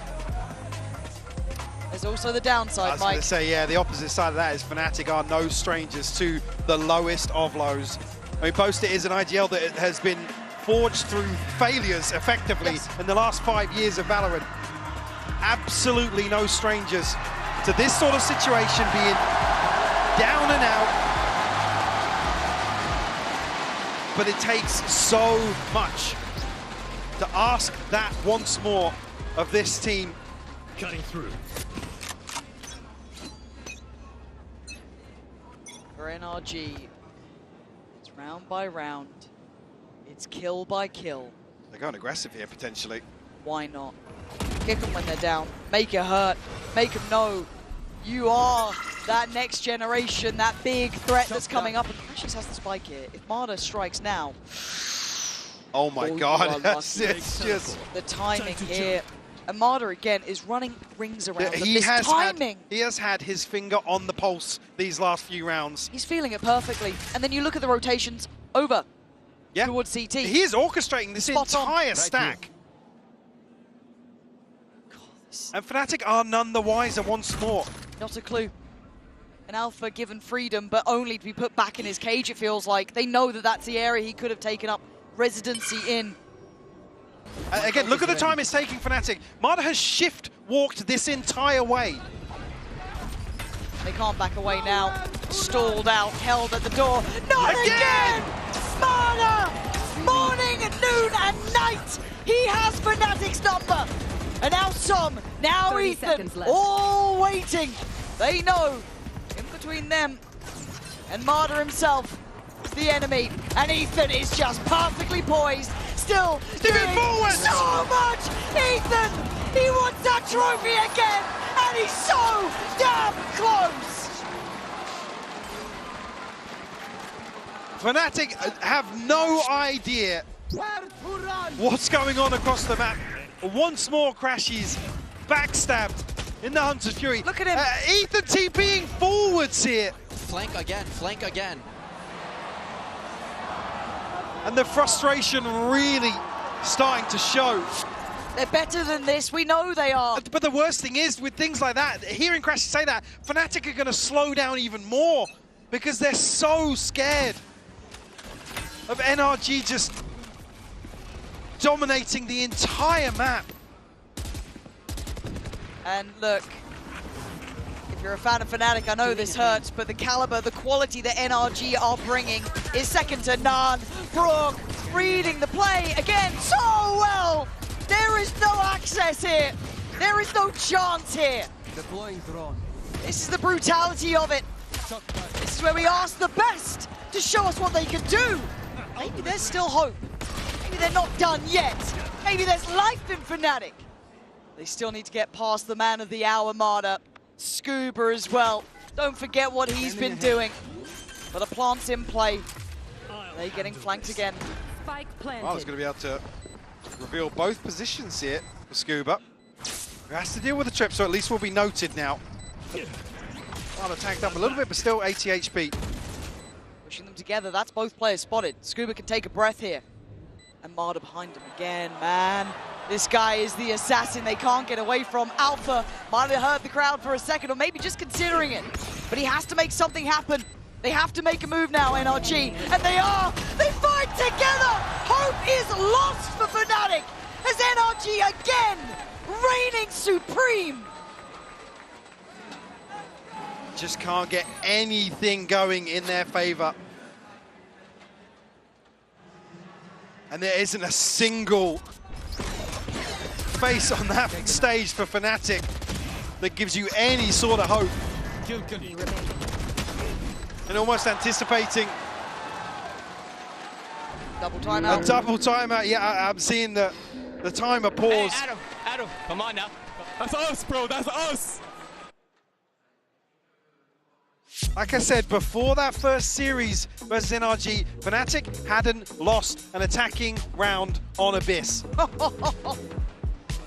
God, what a stark contrast. And now they are made to look like they've never played the map before. Alpha 0-6, Kayak 1-7, Boaster 3-7, Kron 3-7, Crashies 6-7, and he's been shot in the back of the head twice by Mana. Where are your players now? I know it's hard. I know we're asking a lot. I mean, for a team that so often we talk about the plot armor, is this just all a ruse? Is it a setup for another Fnatic comeback? Certainly doesn't feel that way right now. Nope. You can see Boaster is slightly teary-eyed down on the stage. It does just feel like we're watching a nightmare come to life for one of these sides. For the other, however, the NRG, it feels so damn good. And so close as well. 7-1, blistering first two maps, barely challenged. This is what dreams are made of. You couldn't ask for a better start. You couldn't ask for a better first two maps. And here's standing on Abyss, Taking that back. staring into it perhaps. It's all smiles. Back What is the answer now? Who will be the one to stand tall? Who will be the point of difference? Alpha finally gets involved. Marder asked to get into this as well, and he's hunting. Finally takes the TP away, but they're fast up mid. Fnatic looking pacier. Looking like they want to try and crunch towards B. Yeah, Scuba's been solid at this though. Sending them scattering as Brock. Hosting the Hunter's Fury, and Scuba still strong as ever on that back line. Oh, it's ults everywhere. It's ults everywhere, but this time it's Ethan behind them. Fnatic can't catch a break. They don't know where to look. They look lost, and Crashy's last alive. And this feels almost unfair. NRG simply better. 8-1 the scoreline. Out of the timeout, nothing for Fnatic. It's just, and this is the benefit of all of the hard work NRG have done in terms of preparation. Now they are reaping the rewards. God. And they have absolute freedom across the map, running rings around Fnatic. They are a true cut above the rest here. Som forced off the early angle, however. And again, pace. Fnatic looking like they just want to try and get into this, which feels mad at round 10 in map 3. Right, usually it would be a refreshing change to see, but at this point you just think they've hit rock bottom. Throw something out, see what sticks, but there's no margin for error. NRG are just the immovable objects right now. Truly, truly. And looking at this again, trying to go in on it, but Ethan's still standing tall. You feel like you're trying to just pick whichever option is better, but it's Brock on one side, joined by Ethan. Oh! It's an absolute shutdown again! And it looks simple. It looks easy to do this to one of the most storied teams. Oh, can't sing their praise enough. Alpha left wounded, trailing through the A site. And the altar there, it just compounds the problems, just getting more and more. NRG continue the march to 9 now. Good try. On the brink for Fnatic. bowing out with a whisper in this grand finals. And it has to be said, one of the most dominant performances from any team on the champion stage across the previous series and now the grand finals. What are you doing? You're stunned. Get off the bomb. People doubted their route, saying they had an easier approach to the finals. Well, they made it look easy. That's the difference. Yeah. That's the difference. Yes. 9-1. Relentless in pursuit to perfection. NRG so close to double digits in just the first half. Som forced away on the early angle and simplistic start towards B, but Kayak will have to freeze. Wait for a moment. Not back out just yet, but it does. Scuba's found Crashy's though. Scuba's been just so solid at this as well. There isn't easy sights to hit. He's got support there now as well. Helps on the way. Does he really need it? Fnatic relinquish that approach. Som able to just smother the sight and the choke point. Force Fnatic back now. Scuba on this angle. It's good to work. Chronicle will fall. No trade. No anything. nothing. Scuba's allowed to be the turret that stands. He knows where Boaster is too. He's on for it. He fancies it. Give it a go. Drop another. Oh, Scuba! Stop blowing my mind. 10-1. I've never seen anything like this. Truly, truly unbelievable scenes. On the brink of it being another 11-1 half. I mean, the precision, by the way, as well, this wall layering behind Scuba's wall. And he wanted it. He wanted the ace. Scuba, who was one of the key components previously versus Fnatic, coming alive once more. Last round broken by from Fnatic as well. Harder defies expectations once more. Finds Alpha again.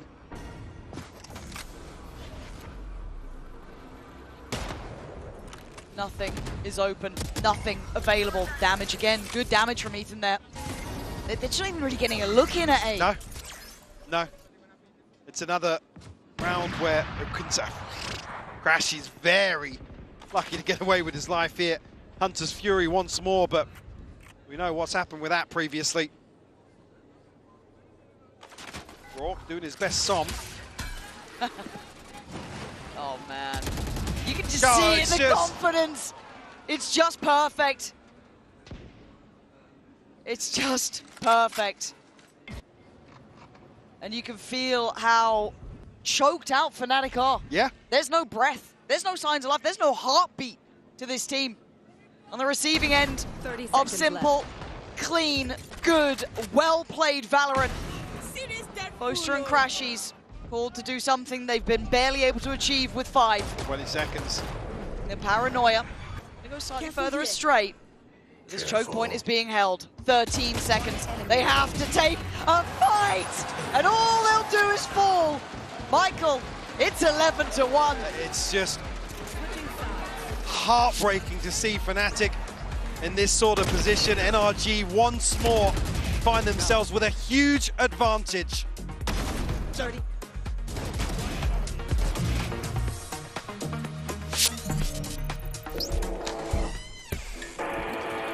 Yeah. Let's go.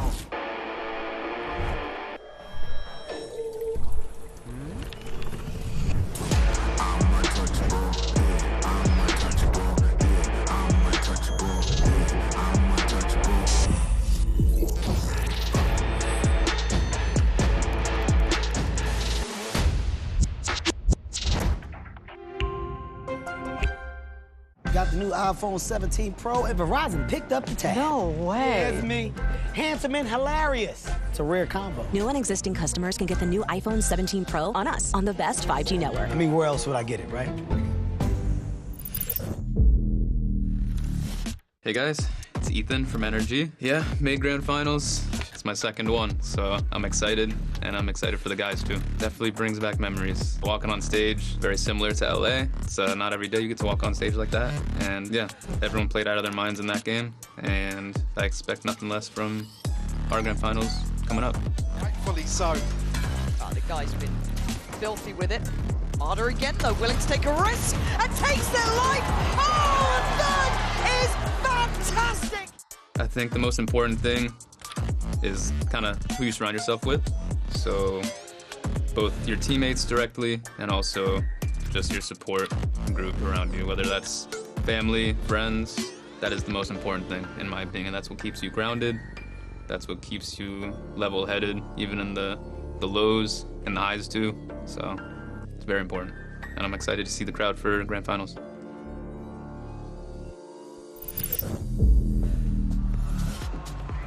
All right, quick little look at that Coinbase Econ report there. It is going to be Scuba, actually towards the top of the charts. I mean, backbone on the site, Mike. Barely movable. No, like I said in the previous series, he was one of the key components for NRG. Once more putting on a display. Just so cool, calm, and collected in some of these clutch situations.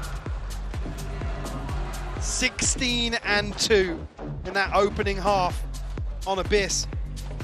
Just to note as well, Brock sitting at 11-3, Ethan 11-2, Marder 10-3. Dominant from top to bottom for NRG. And if ever there was a time to find a pistol and get the ball rolling, it's now or never for Fnatic.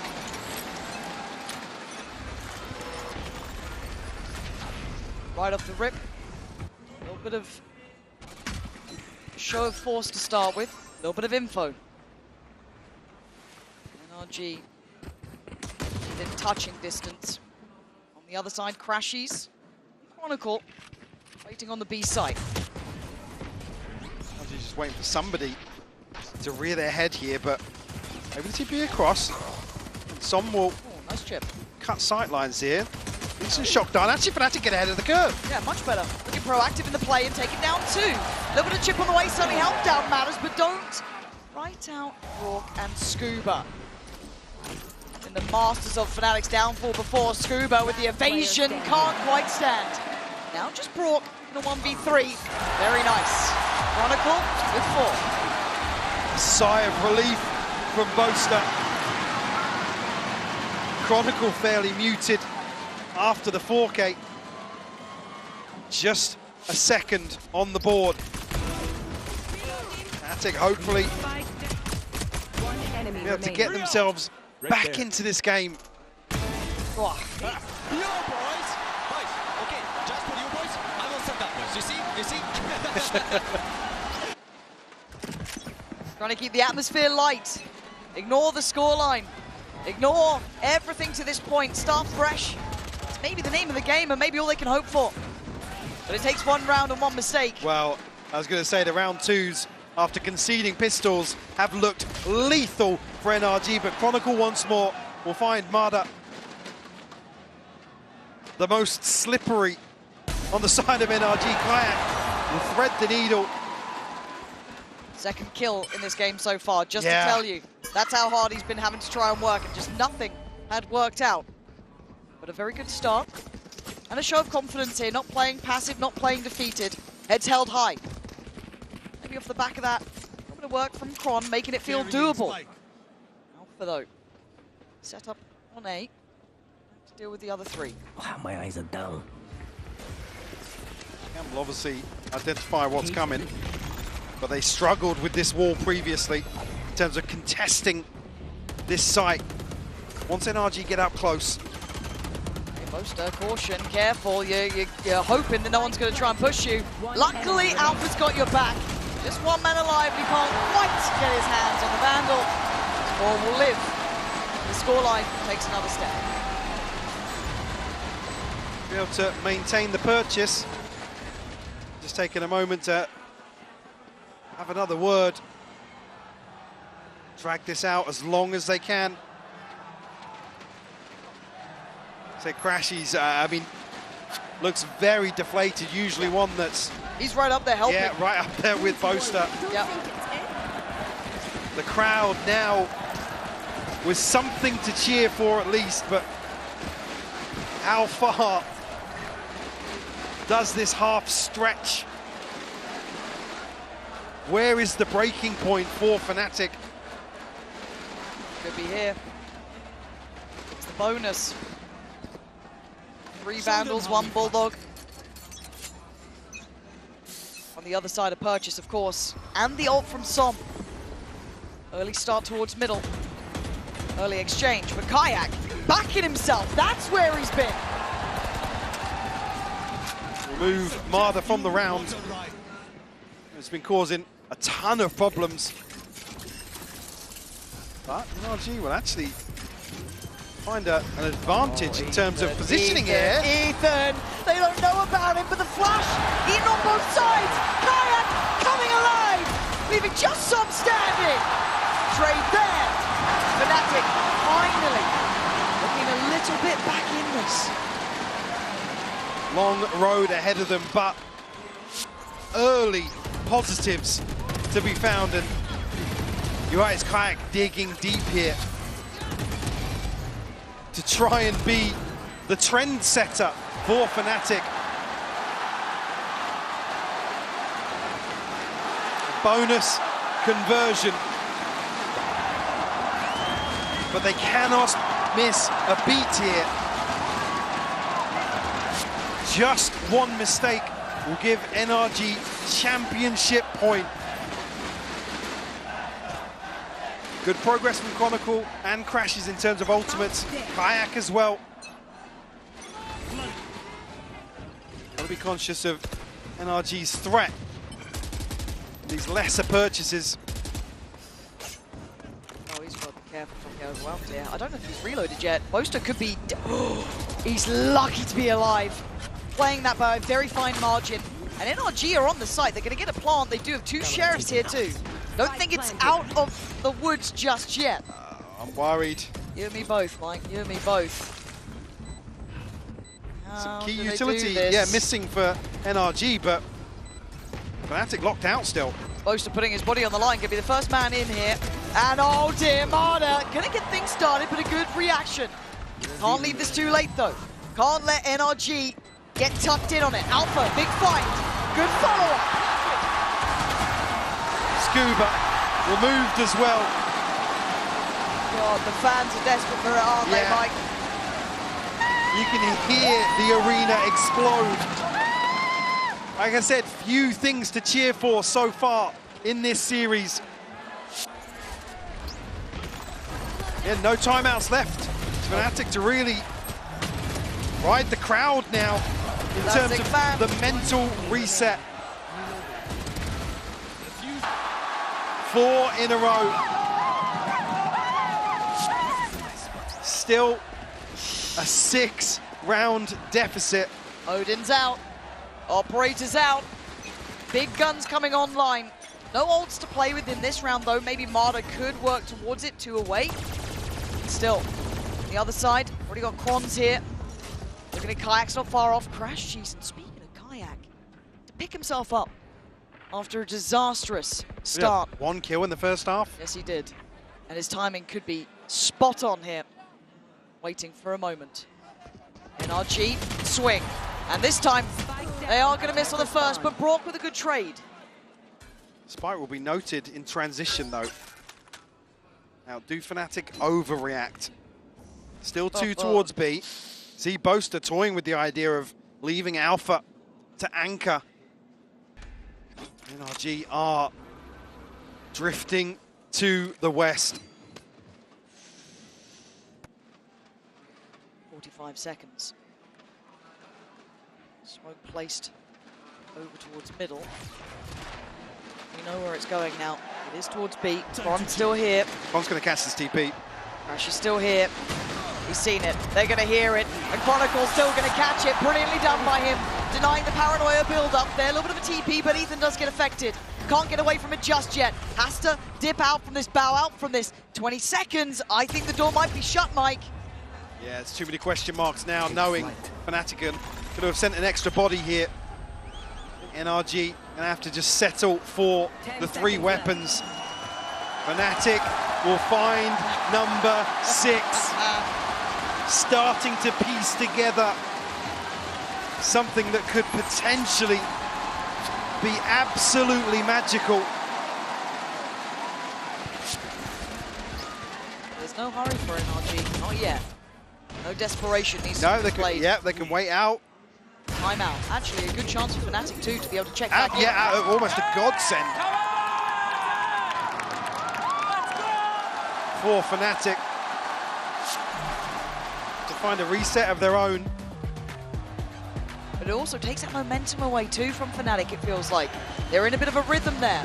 5 in a row. Yeah, Poison Chalice in that regard for sure. Well, they want to get on with it. They know what they have to do. Certainly want to be able to sink their teeth into their approach here in the second half. Kayak was ultimate ready. Saw Chronicle obviously throw his out to secure previously. Crashy's just missing 2. The other side though, I mean NRG, I said they can almost just stack up, wait for a full house effectively. In terms of the ultimates, that's the benefit of this kind of lead. This feels like it's the first time that NRG have been dictated to in any way, right? This feels like they've been in control of the vast majority of every approach, every site, everything they've been doing has been on the money. First time we're seeing them having to adjust a little bit here, really. Oh, this is a nice spot. Yes. See how it looks coming out of this. Still on 11. Still a bye. It's not there yet.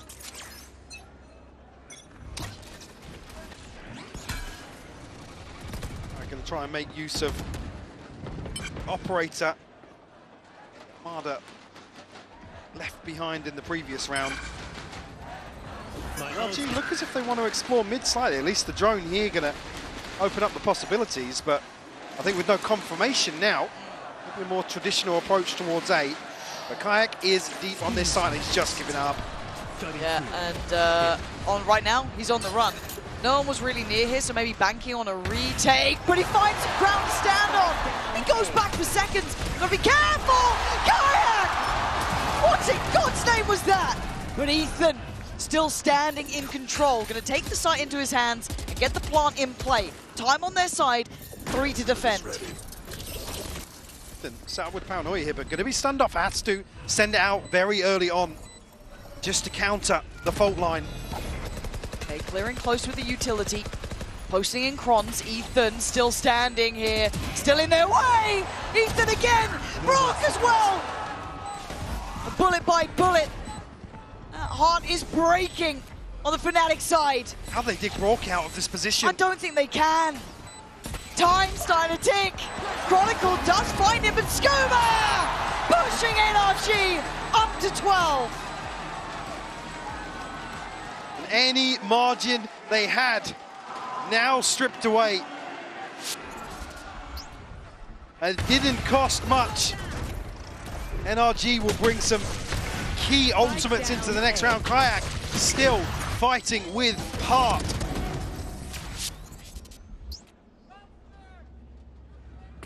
There's just not enough. Hunter's Fury available here for Brock. Ethan and Son both have their ults. And right off the rip, yeah, aggression. He's back into it. Desperate to do damage. Draws blood and gets away. TP cancelled here, but huge advantage. Hunter's Fury gone from the Arsenal. LG will be forced to pivot here. Reclearance through mid, and Boaster on the other side of this. Will spot out nice and early. And we'll note the TP as well, just saw the ping happen. Big info, but Alpha, he's been quiet. Needs to get louder now. Marder gonna ward him away. Mid is firmly in the hands of NRG. Yeah. Plenty of options still. So dangerous though. And Marder's drawing so many eyes. It's Kayak who's kind of offsetting this by being deeper on B, but they're gonna try and split through middle. But crashes right back in towards those headlights again. Ethan takes down one. Now you're looking at Kayak to be, again, the difference maker. Oh my god, they didn't see him. If they did, Alpha the one to stay alive.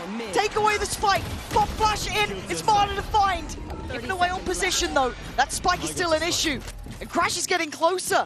Marta and Scuba, the two threats, the two dangers. Yes, surrounded but still standing. Looking to find one here. Boaster. Sometimes it's best to not know, sometimes it's best to just wait. But he takes the time to strike. And Marta can't get the gun out. Boaster this time, pulling Fnatic through. Big kills from the leader of Fnatic to secure here another round. One more piece of the puzzle. And this, it looked like things were... I thought that was it, Mark. Yeah, approaching the culmination. Still a buy, still ults. That was off a big start from Kayak there. Yeah, removing Brock immediately. He's on the hunt once more. Oh, this takes nerves of steel to go for. You wouldn't do it again, right? Would you? This time it's Ethan on the other side. So close. The paranoia! And Kayak again starts things off exactly how he would have dreamed of. And now you can see the Hunter's Fury coming down. They're so close, but Kayak's still close by. Primary not available. Swing from Alpha. Kayak back and forth. Fnatic coming alive!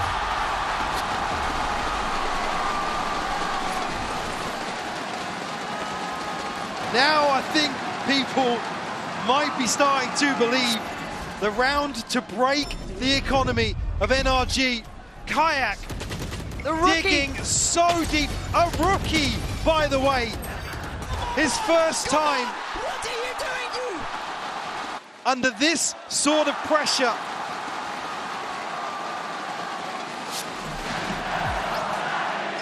NRG will call another timeout. Just 4 rounds separate these teams now. I don't know what the buy's going to look like here. It's certainly not going to be pretty if NRG go for it. And is this... The concern being, sorry Lauren, they're now off kilter. That snowball round is gone. They can't stack the deck in terms of these ultimates. Scuba just burned theirs, Brock burned theirs, Som barely building it back. Maybe it is time to send some hopes and prayers. Maybe it's just Kayak on the other side. 13 now, he started this half on one. One kill. And when you need him most, has stepped up. They're not there yet though. It has to be perfect. We can't stress it enough. Yes, there's no snowball rounds. Yes, the buy won't be perfect here. You can't slip up. You can't let your eyes off the prize for just a second. This could be monumental. This could make all the difference.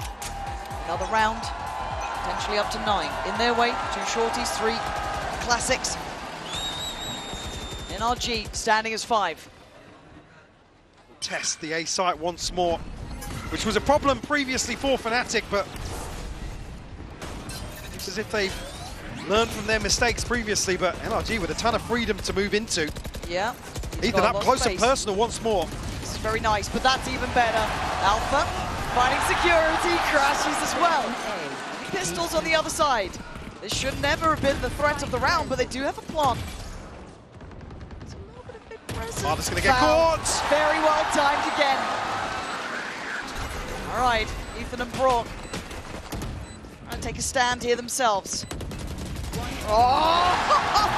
All right, if you wanted a reason to believe, now is the time. This war of attrition, Lauren. NRG still able to cause problems, but Fnatic starting to answer back. Like I said previously, these A-site hits causing so many issues for Fnatic. Unable to find a response. Now, a course correction. But NRG now back on a bye. Light shields, but an Odin in hand for Brock. Yes, it's a tantalizing prospect, isn't it? The idea of a comeback like this. A hope can be a dangerous thing. To be crushed in a second, potentially. But another chance at it. Another go. To show us how bad you want it. How far you're willing to fight as Kayak puts everything on the line again. He goes as far as this. He stands his ground. Yeah. We'll actually allow this cooldown to run out here, so we'll put in motion a rotation here from Fnatic. NRG, potential to re-clear him. Kayak again. All that pressure. He's up for one. A one-for-one trade. The rotations are on the way. It's going to draw them back here. Marder hasn't made progress, but you can see now Chronicle and Crashy's heading towards B. Alpha will, again, hasn't noted Marder's deep position, but now we'll see the back lines of NRG. Yeah, this is the keys to the site at the very least, right? They should be able to get a plant off this. Ethan on the site. Testing this understanding once more. Can Fnatic find another response here on A? It's so much to ask for, and Chronicle's nowhere near. Crashy's actually going to post on Fury, send him scrambling. I'm pretty sure he's done some hell of a good damage. Look at Som here. It's posted to find Ethan, and hold on. They don't even have the plant down yet. Alpha. It's just behind us. If he walks this, oh my god, he's got a ledge to play from. Marder gonna slip back through. The plant's still not in. Brock called in on, spraying in, Alpha's hoping. Alpha is down hella low here. Marder on guard duty towards CT. All four players coming his way. This could be their downfall. Marder goes forward. Chronicle sends it back. Brock next up here. Odin, flash, Kron again. Fnatic are making me a believer. I can't believe what we're seeing. Paris on its feet now. Everyone making themselves known on the side of Fnatic. 9 rounds to 1 in this second half.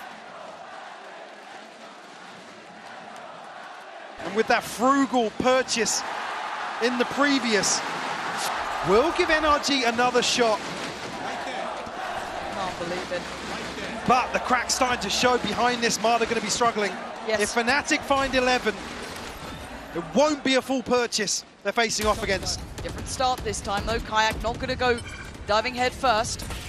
Marder, big damage. Chip damage. Unconfirmed, but well thought through. Trying to collect these ult orbs here. Marder just one away. Som, no, he got his in the previous. Ethan one away from the TP as well on the side of Fnatic. Chronicle, Kayak just missing one apiece. And once more, NRG will dip their toes in this A site hold. Silver drone just being used towards B. Sees nothing. This should be the goer. This should be prepare yourselves, batten down the hatches. Boaster trying to stay alive on the site. That's risky from him. Marder gonna see it all. And Marder committing. They've got to check on this. They've got to look his way. They have to give up at least challenging that plant. There's nothing they can do about it now, but Marder being enough of a nuisance, enough of the thorn in the side. Does he get away with it? No! Crashy's sending him down to the depths. Got a lot of time though. 4 more players to find and a spike to defuse. It is not over at all. Kayak trying to step on in. Ethan hindered. Does he get spotted in time? Fnatic starting to flood back here. Ethan, the one in their way first. Trying to find a corner. Find a company to play from. Gets the reveal, but he gets dropped. Time now running low. Scuba, Brock, Som, still standing. Crashes! I can't believe it. Diffusion. Scuba! Oh my god, Scuba. He's done this before. He's done this before, but not today! Not in Fnatic's house! Not at a time like this! We are witnessing absolute heroics here from Fnatic. It's history in the making. Everything falling into place now. Just one more. Just one more. Crashy's now on his feet, staring down the faces on NRG. held to the final hurdle, Lauren. It's just unbelievable to watch. Could all still be over though. Still. Not out of the woods. The chance to land that killing blow.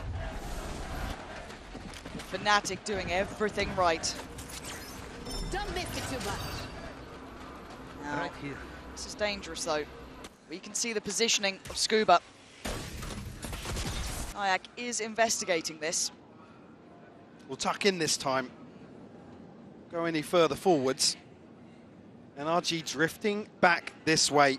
Kayak has been on point this half. Had to be for Fnatic. There's NRG now, looking as if the ones to potentially hesitate slightly. He has to hold though. He's trying to just play his life. Kayak, the awful dodger at this point. And now the game's been given away, 35 seconds. NRG have to make their minds up, and they're on the run. 30 seconds left. First time you've seen NRG really scrambling for answers. Kayak going forward again. There's no way you're going back for more. Back for seconds, but he's back in his place. But Crashes is here, Ethan denied. Crashes, you're not going to stand against this alone. You're going to wait for the support, right? Chronicle's got ult here. He certainly does. And he's here very early on. He's going to send it. This could be it. This could be hard to find.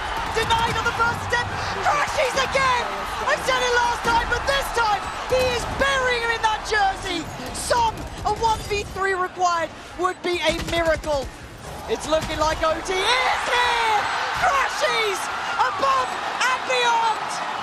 Standing tall for Fnatic to take us to OT!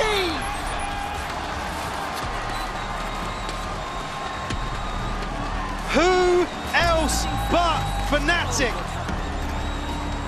to be able to do the unthinkable time and time again. When they look dead and buried, Lauren, they pull this out of the bag. And it's Crashes. Crashes, Chronicle, Kayak stepping up to the challenge here.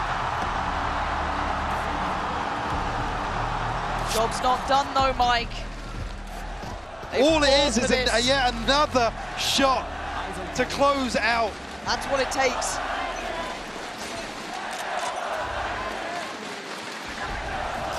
But this time it's a different looking Fnatic. Looking like they've remembered who they are. On the other side, NRG a little stunned, but still standing, still alive, still very much able to close out here in map 3. Kayak continues to pressure. Scuba, curious. Sight lines are cut here. Alpha actually be able to reinforce this position. Ball is drawn out very early on as well. Still a minute to play with here. So close though. So close to each other. Look at Chronicle. Leaving him inserted towards B? Just unconsidered. Kayak's got 3 trying to re-clear him, but he has been monstrous. But this is the entirety of NRG. They've sent the whole team to handle the rookie on the other side, and they can't do it alone. It takes 2, but the plant's now in play. Time is sitting on Fnatic's favor. Crashes getting up to no good. Gonna catch Scuba, but goes down as well. Blow for blow, back and forth these two. But another in the line, another willing to put life on the line. Dangerous. Kron is going to be revealed. Falls. NRG looking to take the lead now with the player to the good, but the time not on their side. It's on Boaster. It's on Alpha. Playing deeper on this, trying to play to that tempo and time. Ticking away. Now NRG, they're on the side here. They're going to be denied on the first go. Fnatic finding form when it matters most. From the depths of ruins, they are back and finally in the lead.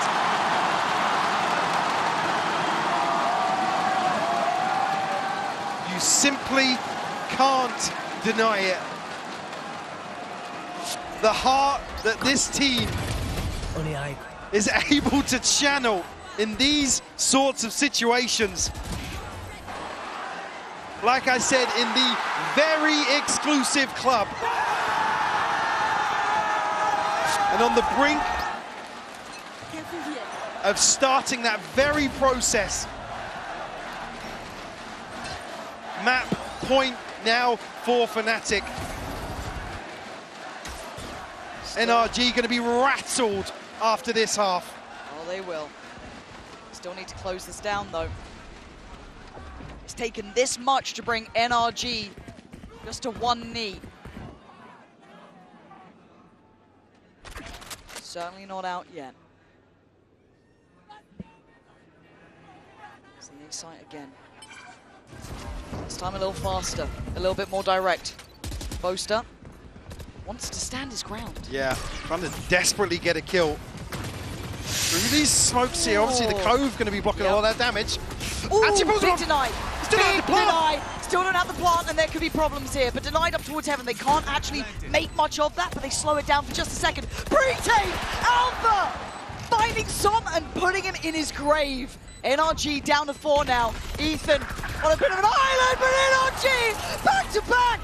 Not out of it yet! It's Crash, he's supposed to have to do a 2v4 or we're going again.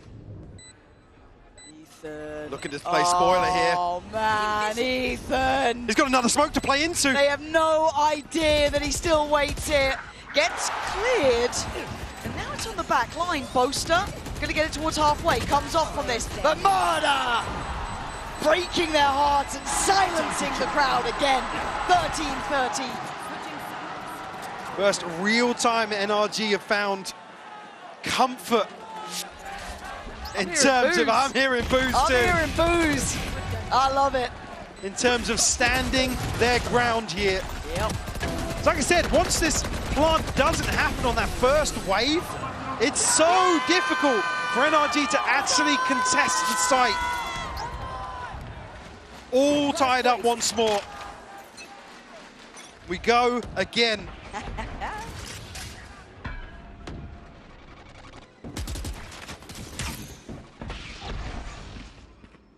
Kayak potentially going to play into this space in middle. Able to get himself into the same spot. I think even catching a glimpse of Brock here. And Alpha here in quick succession. And NRG previously didn't want to dig him out here. We're happy to concede this space. And last time it was Crashies and Chronicle to pressure towards B also. Yeah. But Scuba's here. It's that extra layer in terms of the defense. Trying to catch something here. They do, but Kayak can't quite get the kill. It's an issue. Well, he drew so much pressure last time that NRG sent 4 people towards Kayak. I mean, it's looking pretty close to, right? Now he's got a little bit of help in the form of Alpha, but Brock on the receiving end, while all this happens, the spike is coming towards A. There's still Ethan here, though. He's not going to be falling off this. He still wants to control this side of the map. He was the kind of one who closed that last account, but kept NRG standing in this. As Brock under a lot of pressure, a lot of scrutiny. As Crash, she's going to try and get ahead. Does Ethan get cleared? Has been found. Fnatic still looking like they're on form here. Plant going to be in play. Brock going to find Chronicle, though. Planted. The time's on their side and a man to the good, but Scuba, Brock, Marder, deadly players. Ayak. Is he ready for this? There's a lot of bodies there, and it's him to claim it, leaving Marder and Brock with almost no access. No. I'm going to get sent in, but nobody's agreed down on the other side. There's a Cam late on site here. And Marder, all the way up there, he's going to find Poster. He's still going, not going to get any more. Kayak, he's a different beast altogether now. Finally showing what we knew was true about him. Brock can do nothing. Fnatic again, back in the lead. Another chance to close out Abyss here.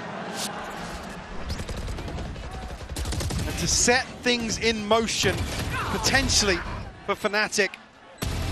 Whoa. Yeah, Crashies and Kayak have just come alive.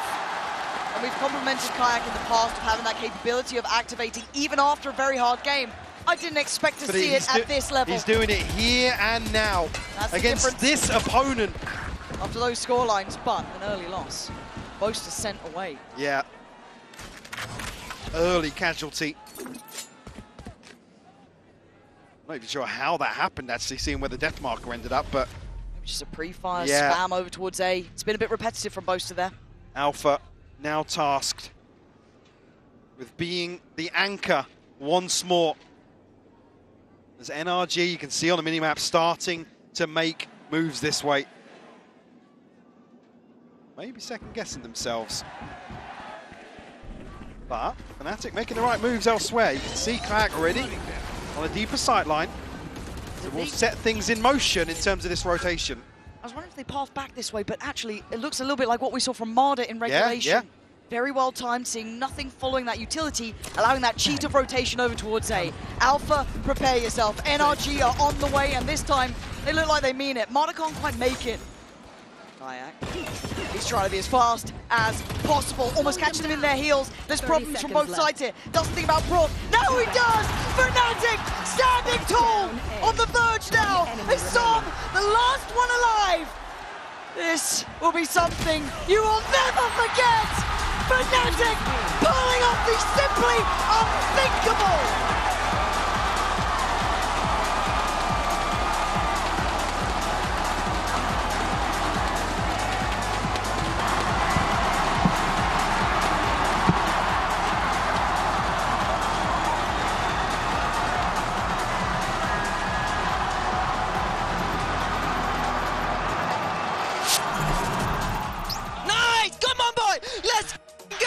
Come on, what are you doing, bruv? What are you doing, you tossers? Let's go now. These toss pop ass Odin one-way mother. Come on, you get. Come on, boys. What are you doing, you? Own a pixel. Zestify.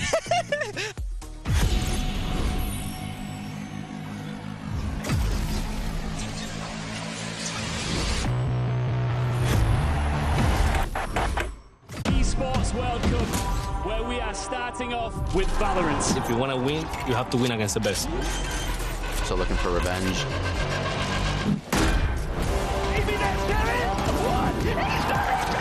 Alpha able by one. There's the shorty. And Alpha goes crazy. They've all battled through the pressure and expectation. Heretics have come back all the way. Finally we won. Finally. Yeah. Let's go.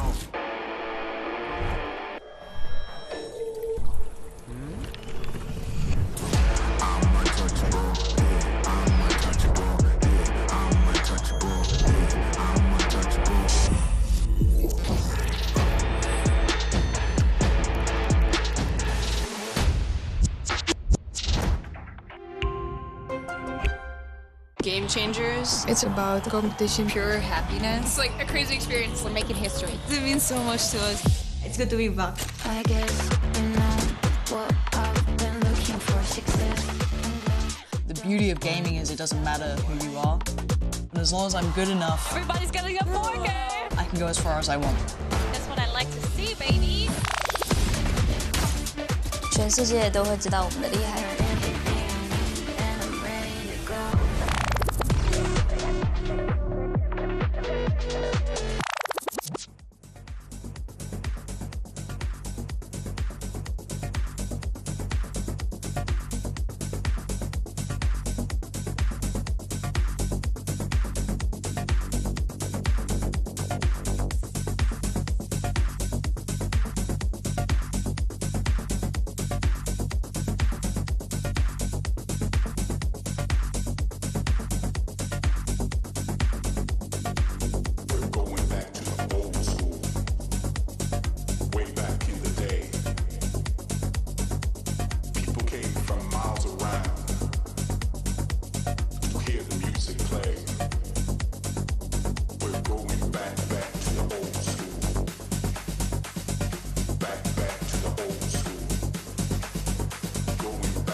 Just came off a 3-1 victory against DRX, who have been looking amazing this tournament. They've been a very hot team, very hot commodity, and basically the talk of the town this event. I don't think we've ever seen a team like them that just have such a unique style, and especially this year where, you know, they beat PaperX, they've beaten a lot of teams that come top 3, so I only have like shout out to them. Fortunately for us, we had a very good day today, quick turnaround from our previous game against NRG.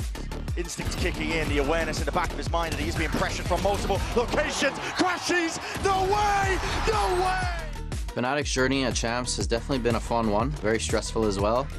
You know, obviously we came from a kind of easier group stage, beat RRQ and MIBR, and then right into playoffs we had to face DRX, who we unfortunately eliminated today. And then Alpha got sick for our next big game that also was pretty big news for everyone in the world. And we had to fly out a sub that morning. And it's just been a crazy, crazy experience, this whole event. And I'm just super proud of the boys and everyone involved that we could just mentally reset and come into this day full focus, full steam ahead, and just prove that we're the team to beat. Let's just give them every last little bit of energy that we have. We give it them right now in this halftime. And yeah, like we just, I mean, hope they get a few rounds and end on a high. We've had 9-3. It's like we've had 10-2. Nice! Nice! Nice! Nice! One more! Come on, come on, boys! Together, together, together! Nice! And there you have it. Fnatic makes global event history with the greatest comeback, the biggest comeback of all time. The emotions in this venue, you could feel the energy, an unbelievable moment. And truly magical stuff here. Golden Boy alongside Sideshow Mimi. We're joined here by friend of the show. We got Baby Bay here today. Man, let's get your thoughts on that comeback, man, because you and I were talking, and we were, it felt like it was cooked. It was unbelievable. I was ready to pack my things, leave. I wasn't even going to be here. I mean, honestly, thank you, Fnatic. Thank you for allowing me to have some guest time. It's happy to be back with you guys. Oh, I mean, this was outrageous. I think especially so, given that I think the last great comeback in a grand final people remember was also Fnatic when they won in Brazil and made that happen. Same but emotion this on Boaster's face. This was something different. This was something special. I wanted to pull a couple of the rounds here that I think defined what was going on. Obviously, you had Chronicle in the pistol, right? Played amazing, got his team into it. But then NRG were taking these fights in mid. Fnatic were down to scrap with them, and it was about the only thing working early on, Kayak activating too. And then what I was noticing is NRG, instead of using their ults in post, were always using them to actually exec onto the site. What I loved in NRG's victory over Fnatic last time, where they crushed on this map, is that they saved every ult for post plan. And here, because Fnatic were more resistant on site, because NRG used the ults early, they couldn't hold on against the retakes. Not only were they more willing to hard anchor, which is way better than trying to retake into this harbor composition, but I also love the aggressive looks Fnatic were showing. They had a lot of ideas with Kayak fighting for space early. They were giving him a lot of opportunities to go aggressive, to take those risks, and he was rewarding them with it. I think he was 6-1 in opening kills on that defensive side. He changed so many rounds. It's so impressive, especially because this guy is a rookie young duelist as well, right? And for him to kind of take the game into his own hands, but then also some heroics from Crashies later in that half to make it go into OT, it just shows like the yin and yang of having that veteran, having that rookie. But yeah, Kayak was just lights out, and it was just insane, this comeback, because last time they played it was also 11-1 on the other side for NRG on the other half on attack. Dude, look at that. 2 out of 9 post plants won for NRG. I can't believe that stat, considering how clean they were with them last time. It just shows how a slight adjustment coming out can make all the difference. Wow. But Kayak really was night and day. What a difference between these two halves there. Mimi, we were seeing Kayak come online here. A massive opportunity, as Baby Baby was saying, for this young rookie. But it really was something to just see him take ownership of those rounds in the early goings and not really allowing NRG that space, that respect that they were commanding in those first 2 maps. It's amazing to see him rising into being one of those players that in these big moments when the team is under so much pressure can step up and actually make something of it. Like, Dre, I'm remembering like the early games where he wasn't playing particularly well. Then Alpha gets sick. He has a monster game. Here, they're down 11-1, about to lose the opportunity to lift a trophy, and he absolutely locks in and brings them through. Yeah, he just doesn't want to go home today. It's as simple as that. I mean, he has been so good all year long. he needed to step up for his team here on this map of Abyss. And now when you look ahead at the rest of the map pool, I mean, we are sitting at the potential of one of the biggest comebacks of all time in Valorant. It's going to be ridiculously insane if we pull this off. Without a doubt. And here is your next map. It's going to be Ascent. That is Fnatic's pick here. And this is it. This is where you start to see the grit of this Fnatic team and what they are made of here. And also, conversely, on the other side, what is NRG made of? Can they actually build themselves back up and get back into this game? Because as it stands right now, that right there was an absolute heartbreaker. Now, as we get ready for Ascento Sideshow, I understand you got to tell us, Shady, you want to break down what we're going to be looking forward to here on Ascent. Yeah, I wanted to showcase some of the things that were working well for NRG last time, some of the things that Fnatic will have to be aware of. So for starters, remember that they were losing a lot of players early on. Mada's gone down at the start of this, and yet NRG was still winning so many 4v5s. And I think a lot of it comes down to this guy in the middle here, Ethan. He was spectacular in terms of positioning himself on the KO. And in this spot, he's helped Mada take an early engagement. And then if we look at the overall impact of how he's going to play this mid spot, Fnatic's protocol is never to smoke what we call M1, right? Which is this choke point right in front of Ethan. They don't like it because it allows you an opportunity to flash and recon back to punish them. So here, the normal way in which Fnatic are taking mid is that they're getting Crashies pushed up to Fridge. He hears Crashies go for the drone, he's got the fragment grenade, goes through the wall, and they combo that with a shock dart to take him out. It's so sick. Now, his positioning over here, though, also allows him in later rounds, here as we go to round 9, to stop the B pop. Now, Fnatic added Alpha on Sage as part of this composition, moving away from the chamber, so that they could run this B exec. And look at how easily Ethan dismantles it. Instead of holding over towards A, as soon as those slow orbs come out early, he throws the knife, it tacks onto like a million players, and it stops their B exec completely. And then you look at the next round, and he's just crushing again.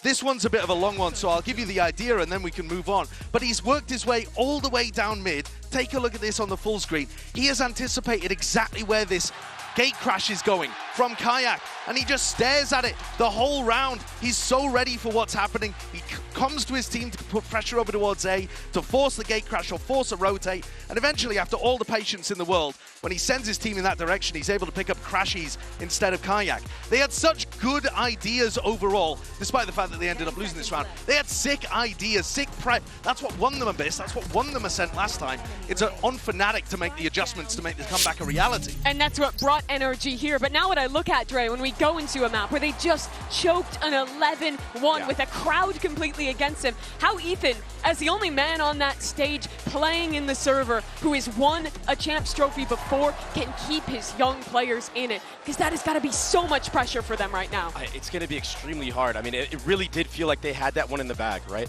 Everyone saw it. The entire arena was silent. The bag was wide open, bro. Until some kills started happening from Kayak and everyone got electric. He's going to really have to tell everybody, yo, we got lucky that we have this lifeline now. We still have 2 more chances to close this one out. When I was talking and we were discussing with Valin at the end of Masters Bangkok, he said that was a heartbreaker and he thought about it for months. They had 3 tournament points. NRG have just had 6 and they lost the grip of what was going on. If you imagine the heartbreak he had for a Masters tournament where he had half the amount of opportunities, imagine how the NRG players are feeling out there right now. At least their destiny's still in their own hands for the next couple maps. Yeah, they have to be utterly demoralized here, Baby Bay. As a player, how do you dig yourself out of this one? With the faces that I was seeing when that comeback was happening on the side of NRG, I was actually worried about going into this next map of Ascent because, honestly, if Fnatic can figure out their attack side, it's not going to be too easy for NRG to do a lot of those plays that you were talking about. I think Fnatic had a phenomenal defense last time. They went into OT, right? It was such a close game. Yeah. That guy on your screen, Crashies, the one American player who was always one of the best in North America, didn't get an opportunity after leaving this very roster of NRG, had to go all the way to Fnatic, but what a year he's had. What an opportunity he has here to continue to prove himself as that big game player. Was one of the people who brought them across the line. Now Agent Select up here. NRG goes back to their same call. I was almost hoping that we would see Fnatic maybe go back to the chamber vibes instead of the Sage vibes. Yeah, but you got to think about like who you're playing against, right? Brock, he loves the Odin. Sage walls are notoriously bad against the Odin, right? And I think that's another reason why Fnatic struggled so hard on their attacking side, along with those knives that were being thrown to delay even being able to use it at all in the first place. I think NRG have got a great understanding of how Fnatic play. It's just coming down to the execution of it, right? And I think here, NRG should be set up for an amazing defense half. They know what Fnatic do, they've got the strats to counter it, and they've got the player quality. The question is whether they can keep the mental intact. Yeah. So if you see a close or even a bad half for NRG, start getting worried about a big comeback. Dre, you know it, but defense, Jet, Ascent, that is like the dream scenario, I think, for any duelist player. I think Mata has such an opportunity to start strong and bring his team back into this series. Yeah, and I think it's going to be off the back of that operator play. I know the last time they played on this map, he was kind of shaky with it. He was whiffing a lot of easy shots. Think of the Alfier 1v1 on Catwalk. But I think the form that he's been in here today, I think he's going to start hitting a lot of those shots. And I don't know, maybe he can set NRG in good hopes. Hey, but you know what, though? If you are a Fnatic fan, you just watched them pull off magic in the server. The question on our minds is, can Lightning strike twice? Can we force that map 5, or does NRG shut the door of destiny here and now? Let's send it back over to your casters. Here's Pansy and Hypoc yet again. We are already in uncharted territory, but for me, a big factor here is what's remaining of this veto, Lauren. A map that Fnatic should not have lost. Yes. And then a question mark for NRG. Truly on the brink of the unknown. And I think that's a lovely way to look at this overall, but I have to say what Baby Bay was saying. Honestly, at our screens, man. I wanted to jump up there and hug Baby Bay because it's something that was so obvious last time, and it was such a basic mistake that Fnatic made time and time again. Finding Mada on the opening, sitting, waiting, not having any value from Alpha in the late round because of Brock, the Odin effectively countering its use over and over again. Same team, it doesn't look like it would kayak off to a banging start like that. Willing to take a fight, but so are NRG. Maybe looking to try and pick up where they were left off, get that confidence back in with them. Scuba, checked on now. It's a very unique wall. Yeah, it will solidify, so maximizing value. Oh no, whoa, there's a man behind them, super fast here. I don't know if they know about Marder, but this weird wall actually, brilliant spot there, but Ethan's still being a nuisance on the back of the side. Marder, Brawl, back to back, it's looking like what we've seen before. But Kron and Kayak both have sheriffs. Hold on. Oh, gonna find Kron. Kayak was the one who upswung, was the one who made all the difference, but not now. Not in this round. Another 3K from Brock in a pistol. And another flank from Marder. Yeah, another flank from Marder, but Brock doing so much work to swing the pendulum. I mean, NRG's pistols, they have struggled massively with. It's been the weakest part of their game from a statistic standpoint. But Brock today worth his weight in gold. Just like a little mental reminder as well. The fact we even get Ethan on that KO too. Some of those flashes he's sending in. Oh. Iconic. Yeah, love to see it. So again, a couple of those key aspects that made that, well, the abyss we just witnessed look like it was the end of Fnatic. We've just seen them so clearly at the start, and in round 2, he's back on it, man. But again, this is the biggest focal point for me in terms of Fnatic's approach here. Like I said, they should have won Ascent. Can they find the answers now? The short turnaround, yes, but a turnaround nonetheless. A bit of a look towards middle. Let's just maybe get in the lay of the land with utility 2, deeper wall, which means you can kind of negate one of them. A little bit of a stall coming out. However, Brock is going to be still and constantly a problem. This Odin is hard to push out position, especially at the timing that we know Fnatic like to go to, but it's about the minute mark. The flash looked a little shallow, but might have made it. But Scuba, all too aware. Gonna find Kayak and follow up cleanly towards Boaster. Potentially even a third now. No. Crash, she's the one to stop that. Now they can at least get the spike down. Big upgrade for him as well, still 100 HP. Som here on the flank with the judge. Got to be careful, but Marder's here to apply some support. Yeah, but nice work from Kron, but he couldn't back away any further. Costing them a couple of seconds, but these last 2 players should be cleared. It's Crashies with the Bulldog that's drawing my eye as Alpha just gets deleted by a bounding Som, which you've got to remember as well. Som was one of those key players in the initial time they met on this. Yeah. That judge, a real threat.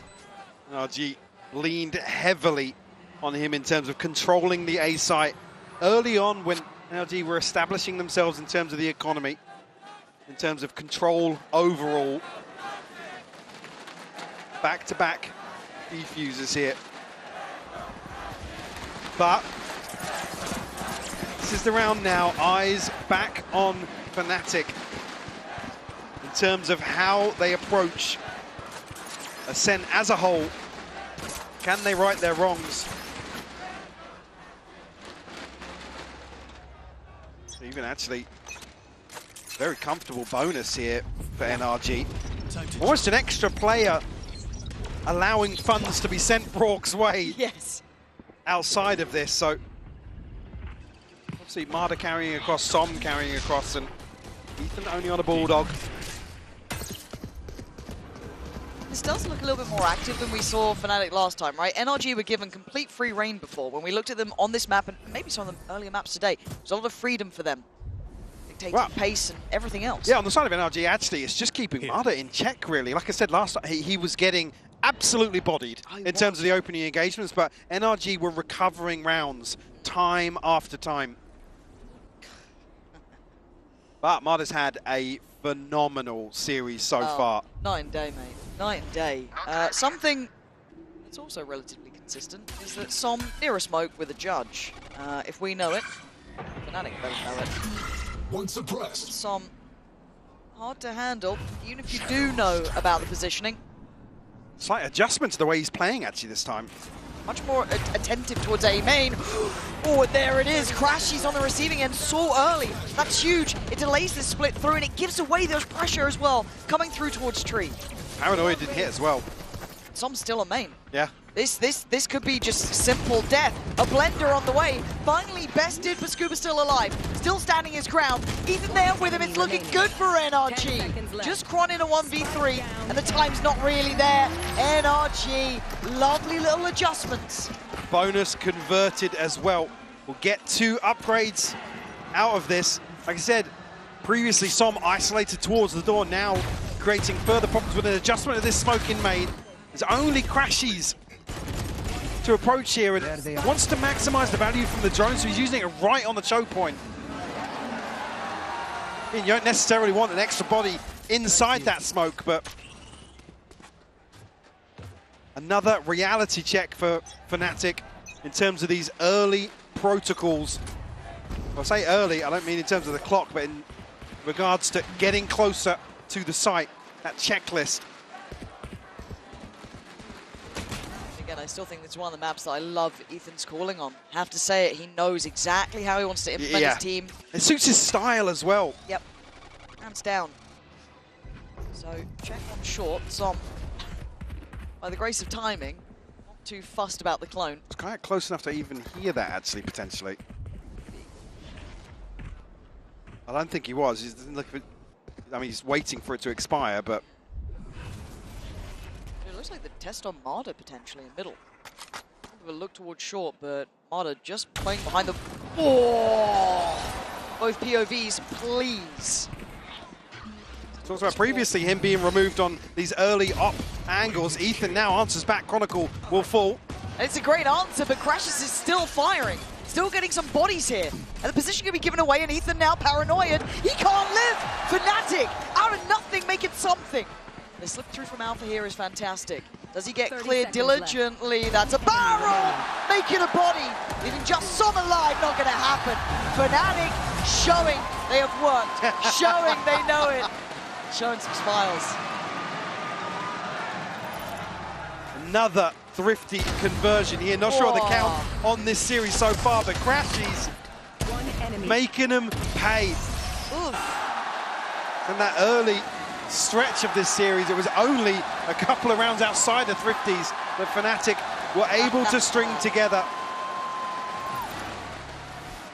A little MasterCard thrifty, but look, we had those in the past. We want stability with Fnatic. We want to see that. Yeah, absolutely, yeah. I don't want to have to see another comeback like that. I'd rather see a competitive round-by-round game, but that fate is also in NRG's hands. You didn't like any of that.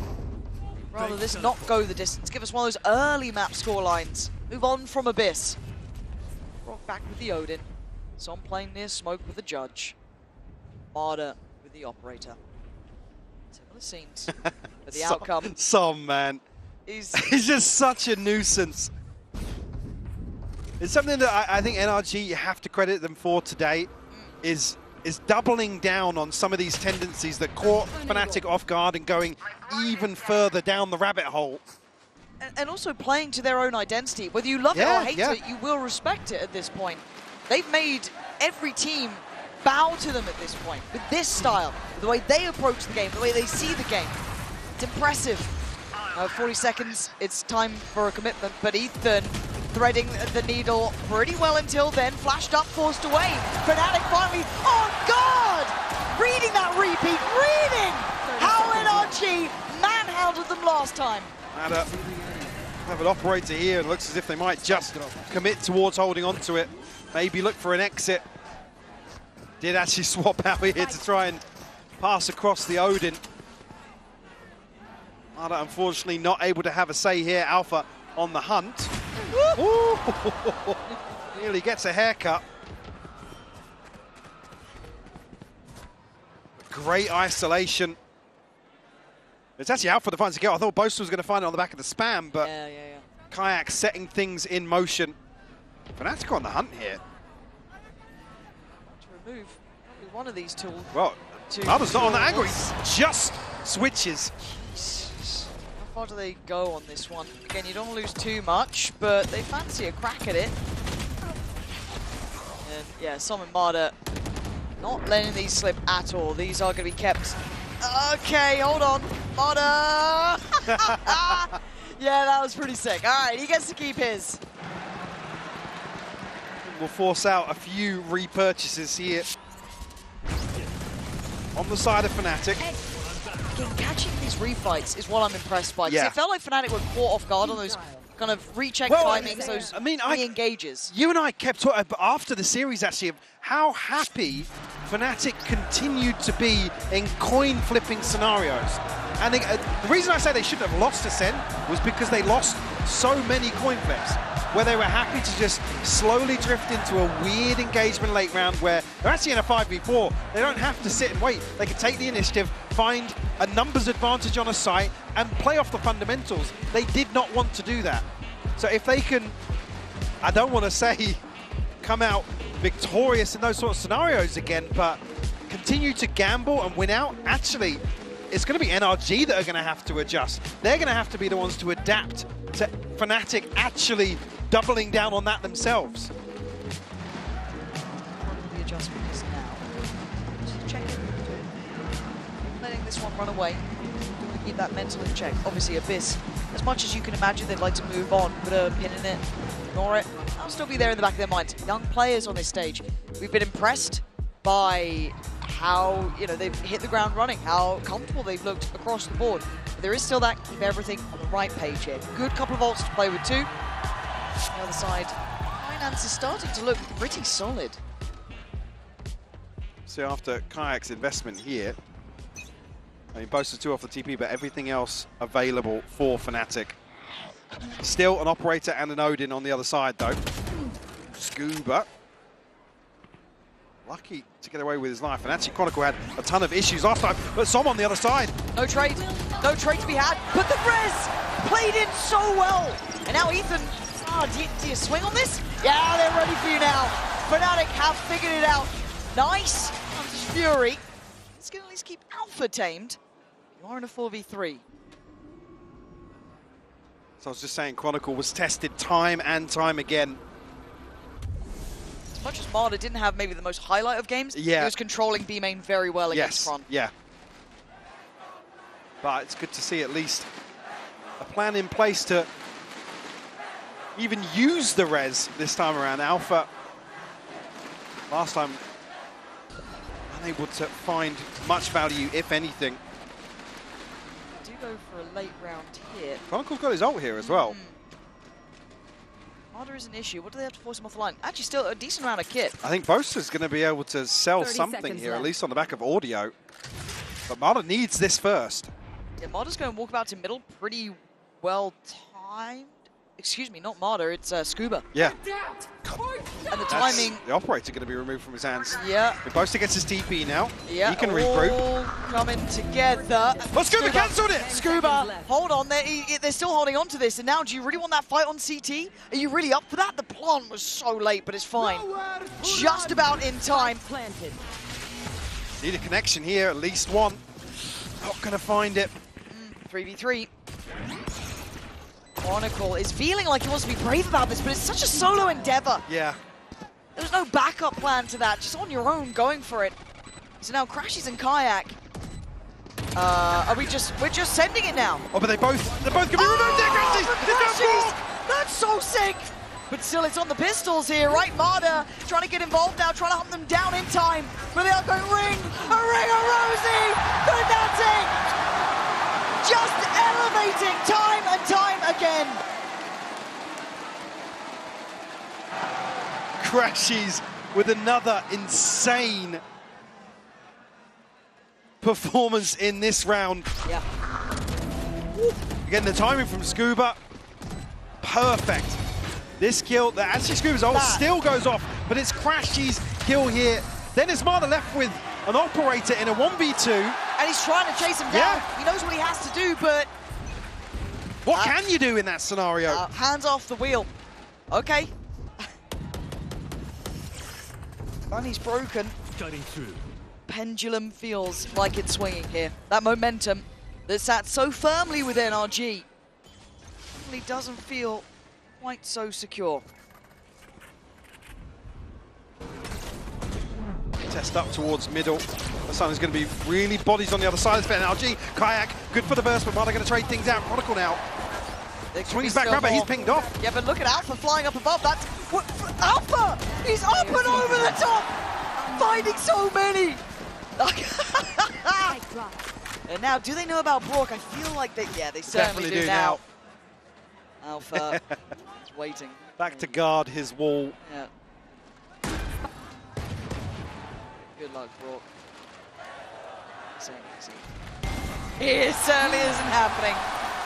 Pendulum swing, Mike. This does feel like that momentum is starting to land for Fnatic. And I believe, 8-4 in the first half, last time these teams met. So Fnatic already now with a chance to make a notable improvement. You can see the moment the comms just finally catch up. We are in your head, brother. You're doing the same shit, brother. Close to swore. It's not often you'll catch him off guard like that, but... Hey, man, he's had to work like a dog to turn this one around. You saw it on his face in some of those earlier maps, man. Like I said, he was teary-eyed. Yep. So was Chronicle. Yep. Crashies look pissed off. And then you had Kayak, the young gun, bringing him back to life. But right back in play for NRG. This was those deeper lines we were talking about with Marder that we liked. Him getting aggressive on those extremities, playing out that B site. Early force away here. But also, don't forget about the shock darts that were coming in, keeping them very honest on the Fnatic side. Also, not present. Kayak's ult available now on the back of this orb. Oh, no! A chance to remove one of the Fnatic players. I'm not even sure actually who he noted. Was it Kayak and Crashies? At least Not now, sure. Kayak will potentially be able to invest his ultimate once more. Paranoia sent forwards, but Fnatic trying to create some sort of chaos, some sort of confusion here. NRG initially biting on it, but Kayak's found Brook. Kayak is a godsend for Fnatic. The answer to their woes as Scuba follows to his grave, leaving some at the back of the site, maybe an unknown quantity. Oh, Ethan, we've been giving you compliments on these flashes specifically. Some still trying. There's a lot of damage. But where's Marder now? Does have the Blade Storm, but again, in a clutch situation, and it's an operator in hand for him. Hasn't been able to have as much impact as opening couple of maps of this series. Crashies nearly caught there ahead of the smoke expiring, but Marder will run for the hills. Yep. Try and hold on to this.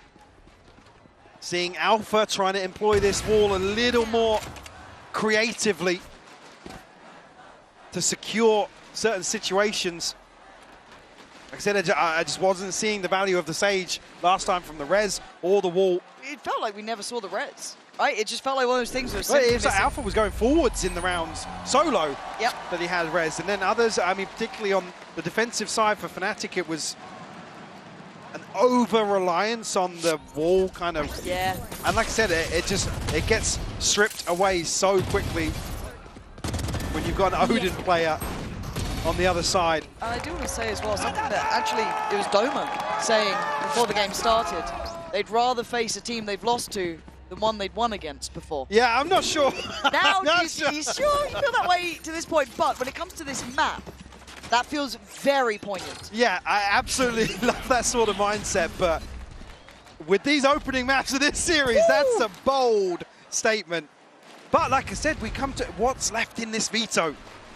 Shadows traveling. Things certainly tracking very well for Fnatic. Close for Operator is out. I always doubt it, and he does something really Well, yeah. But I guess we do need to start asking the question of, okay, then depth of NRG, right? Like that, it's still early, don't get me wrong, don't worry NRG. Sure, fans. because a lot of NRG's success has been built upon knowing what Fnatic are doing. Yep. If Fnatic are actually able to defy expectations, like I said, the emphasis shifts back towards NRG to be the ones to adapt, come up with something new, take the initiative themselves. Nasty approach, where do you want to go? You've got the Judge over towards short. Pull up, go CT. That's the spike, but Marder getting bullied off the line. Kron again keeping him honest in this matter, but it's Alpha and Kayak. Two of the headhunters here delivering. As Som now surrounded, Paranoia lands, can he get away with his life? But now, yes, he finds a new doorway. It's been the death of Fnatic before. It can't be this time, and it isn't. Great trade on this. Now, Kron coming in, could consider a res if he fancies it. Yeah, the issue last time, Marder barely alive after opening engagements. Now, seemingly always alive with this operator in scenarios that... And the Odin ain't cheap, man. Yeah, NRG just can't play back into. Maybe I'm just inherently negative, Michael. Maybe I've seen it too... Never. But maybe we've seen it too many times where there's that chance of things turning around, but it simply doesn't happen because that's the way it goes. By the way, I was talking about exclusive clubs that Fnatic's a member of. We have never seen a successful 11-1 comeback in BCT history. They have claimed another accolade today. So you have to become a believer in something that is so out of the realms of logic, but it keeps happening.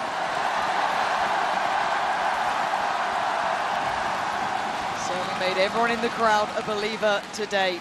But the young man on the screen, Kayak, we said it last time, filling big shoes in this roster. And he has been firing. And just in total unison here with Alpha, again being way more confident. And again, look how hard they're having to work for these kills. Yes. They're finding one behind A and B. NRG have actually just run through most of their opponents to this point, right? Like, they are damn good. They are gunners. They've got a great consideration to the game. Focus on what's in front of us for now. And it looks pacey towards middle, but Scuba actually posted on this angle with Ethan. A little bit more of an adjustment this time. Double stacked up on short too. They want to try and crunch mid maybe. I'm waiting to see what this looks like. Yeah, look at Som and Mada. Operator will be noted, but Som, not yet. Still here. And Alpha died to it before, and he does again. Som going to find his man. Kayak now going to be pinched from 3 different angles. You can't win all these fights, surely. Paranoia gets sent across 1 HP. Oh! He's on 1 HP! How are you doing that? And he still survives the shock dart. Kron slipped the net as well. He's ahead of expectations. Dips towards sight. Spike is a little unsure. Where do they take this now? NRG are looking threatening. Ethan tagged up as well, but certainly Kayak the walking wounded in this regard. But he's got ahead of this. Boaster, he's got an operator. Oh my god, but He's the checked. angle, this is ridiculous. Ethan just trying to stall him out 30 seconds. Little underhand flash, Paranoia on the other side. Does Ethan back away from this? I think he might stick around, expecting Kron, but it doesn't mean you can find him. And now into a 3v3 is getting weird. Kayak still on one. Boaster on an operator and Crashies trying to hightail it out of here. So little Marder time. is on short. Kayak, 1 HP, doing everything they can, but 9 seconds. And no, Marder breaking him in two! There you are, little shit. Just not enough time for Fnatic to scramble back towards the A site. 10 seconds left. NRG able to keep their head just above water. Keep it within 2 and a bailout in terms of the finances as well. Yep. There you are. Odin and an operator once more. Alpha, still got the res. Kayak close to another ultimate. Crashies one away himself. By the way, again, this has just always been the ace up the sleeve is where Fnatic get a good read and Chronicle can find something outside B. All right, Scuba getting played in this time, though. On the corner, going to find one. Traded out for Brock. Well, they have to try and police this because of the res. They have to. Look at where the kills happened. Oh, that's very true. You can't spam onto this anymore. Absolutely right, but here comes Alpha. Investing all just in case. They still got a man ahead. They didn't think Chron was still going to be that far They know into that it. Brock's going to try and punish this. So well read. Ooh. Incredibly close shot for Marder, but he doesn't find the connection he needs, but goes ahead, goes hunting. There are 3 players around this corner. They've still got a drone to clear him out. Do they see it? They do, but Alpha pulls the trigger before they even see him, reading the play well. Splitting towards A. Som this time, no judge in hand. Vandal instead. I think Fnatic is in the way they're shifting away from Cat. Like almost expecting him to have a judge. Deserves the respect, man. Scary player. You can see it. NRG don't have the read anymore. They're still going to try and split this up a touch. Keep Ethan away towards B. Maybe a clean plant to come through here. Tom's in the smoke. He's back in the smoke. Yep. No play this time, though. Still have a paranoia, but I don't think there's really any reason to play into this. I mean, they're not going to give any more ults. Kayak, Chronicle, and Crashies have theirs regardless. Retrieving flash. Can't really break anybody's money either here. Still looking. Okay, that's nice. They'll try nonetheless, yeah. It's the next few that I don't want to say impossible, just incredibly hard, yeah. Man, if these guys... Look, he's already doing it! He's already doing it! I feel like I'll jinx it if I say anything. But Ethan right now just trying to keep hold of the operator. He's not going to have a chance. 7 rounds to Fnatic. NRG held at 4. A chance to completely flip the script and find themselves in A4 on the attacking half of Ascent. If you told me this at the start of the day, at the start of the first map, second map, even third, I'd have thought you were a madman. Truly. I thought we were at home by 5. That's how this looks. This is how that looked. Hello, hello, sit down, sit down.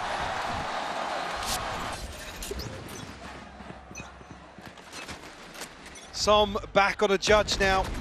No operator in play, but Brock still with an Odin. Scuba's the one that's suffering, feeling the pinch in round 12. And it feels selfless to have to kind of almost invest into that, right? To invest into the Odin constantly.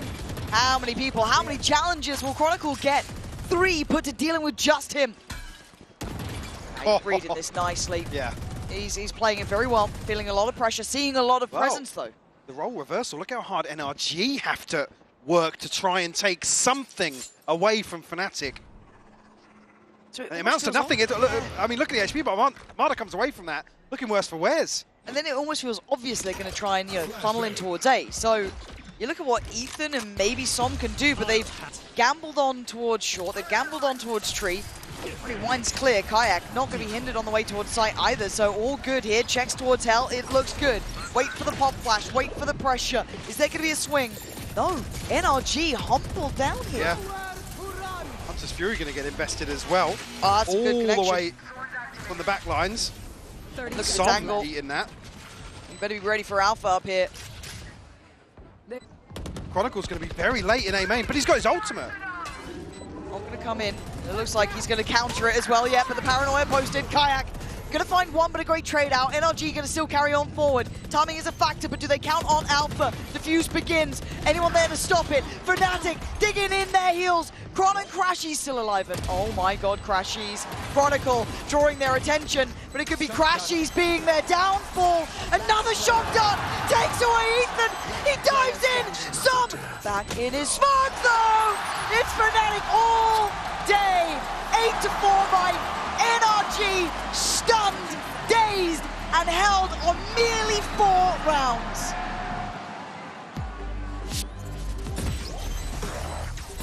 Last player. And for Fnatic, this has to feel incredible here. Again, up on 8. A total swing of momentum. It's got to mean the world to them. Again, very few players have had that chance to even stand on this stage, let alone doing this in a grand finals. Of course, before we get to that next half, we will be handing over to the delightful Lou, who's chilling out with DRX's Hyunmin.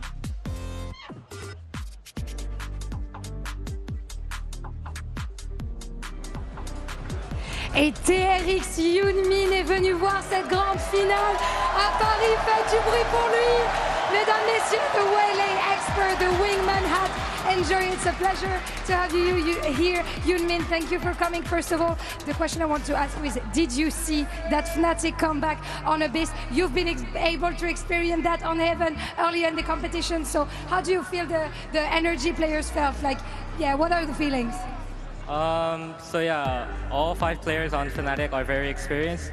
I think they just have very good resilience, and their mental is very strong. Yeah, they probably have one of the best mentals in the world. Donc c'est quoi le secret pour tous les comebacks de Fnatic? Tu l'as expérimenté sur Haven un peu plus tôt dans la compétition. Ils ont un mental d'acier, les 5, une résilience à toute épreuve, et ça se voit. And you are the Waylay expert, right? We've seen Mada playing it on Corrode. We've seen Kayak playing it also on Abyss. So who are you passing the torch to on this match? They're very good, like Waylay players, but I'll have to say Kayak for the comeback on Abyss. Right. Du coup, est-ce que tu choisis la Waylay, pardon, de Mada sur Corrode, ou plutôt celle de Kayak sur Abyss? Bah, Kayak sur Abyss, il a réussi un comeback, donc forcément je lui donne ça. And last but not least, what's your favorite French dessert? Hyunmin, c'est la Crème brûlée. La crème brûlée for Hyunmin. Thank you so much for joining me. 감사합니다. Fnatic seem to be back. Let's see if they can take map 4. Win is a great shout. I mean, come on now. A man of my own heart. Right. Focusing back on the game, though. We have to do it. Coinbase econ report, and I actually don't know which way this goes down. Well, yeah. It's been so dominant in those early games. It was like, oh, of course it's going to be Marder, or it's going to be Brock. Now, I actually don't know who's is going to kind of lead the way this time. See a slight shift in what was previously fairly bullish in terms of the return on investment. Here is Kayak to be the focal point here. I think it speaks volumes that he's been the one to be top of the charts here. Like I said, the first half of Abyss, 1 kill. And within 3 or 4 rounds, he's right at the top. And that was what got this team back online. And he's carrying that across now to 15. An 8-4 half to start off Ascent. Sitting on 15-8. He's having an absolute performance. He is. Alpha. Going to be played in here. Paranoia doesn't even need it on the first. Alpha! Did you forget about him too? Did you think he was only one? Fnatic is made up of stars here, but NRG digging their heels into. They're not out of it yet. They need to fight back from this though. Som gonna fall. Fnatic holding their numbers here. And the door somewhat shuts on this round, it feels like. Scuba's having to find something that, oh my god, what a shot. Not ready yet. Not going to catch though, Boaster. Now picking up the Sheriff that Som was able to get his hands on earlier. Raw caught on the cross here. Scuba also down to 45 HP, just 1 more shot, and they both have Sheriffs. Chronicle and Boaster locked and loaded on this, but NRG desperate for this round. They'd give anything for it. Brock's been the star of this squad. Scuba the same, the backbone. Guard still here. Revealing it. Huddled in to the same corner. Could be an issue. The spike, who's going to bite? Who's going to answer the call here? But it's going to be Chronicle, shot in the dark, and it lands. Just Scuba now, a 1v2. This could be 9 for Fnatic from the very word go. And Chronicle ain't going to stop. Full faith in Boomster!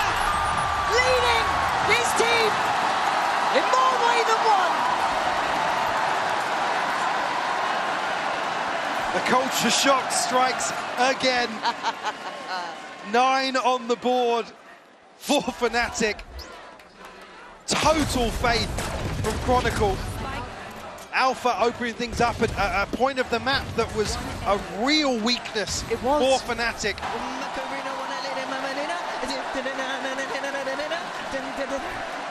Well, the dance on point. Lyrics not so much. I don't think that's how it goes. I need a Kakuka check. They are. We'll see, but pacey beginnings over here, 9 rounds. NRG, this is all starting to look one-sided. It's going to be 10 as quick as you like it. And Brock's trying, Ethan's trying. The Chronicle's got more. And Fnatic are up to 10 rounds. Now you're in trouble. When Poster's back on his feet. Aura farming on the stage. A whole different way of doing it. That's the crab walk. I'm the crab walk. I'm the crab walk. What are you going to do, brother? What are you going to do? You've got to face off against that. It's mad, isn't it? In one of the most high-pressure scenarios you can be in. It's madness. We're all mad down here, Michael. Yes. Jesus, take the wheel. We're going back in. Double digits for Fnatic. The pace is there. NRG need to find their footing. They need to stop the bleed. They've lost control of this game, and I understand why. But Som, great start. Punishing Kayak on aggression. Now this is a bonus, so Fnatic are going to try and be a bit cheekier. Yeah, take some gambles, take some risks, but control it. Find your footing again. Say, if Alpha trying to kill there, but lucky to get away with his life. But Chronicle able to take up the reins. That's scary though. The map looks that small. gap, yeah, absolutely. Able to potentially have a say in this rotation.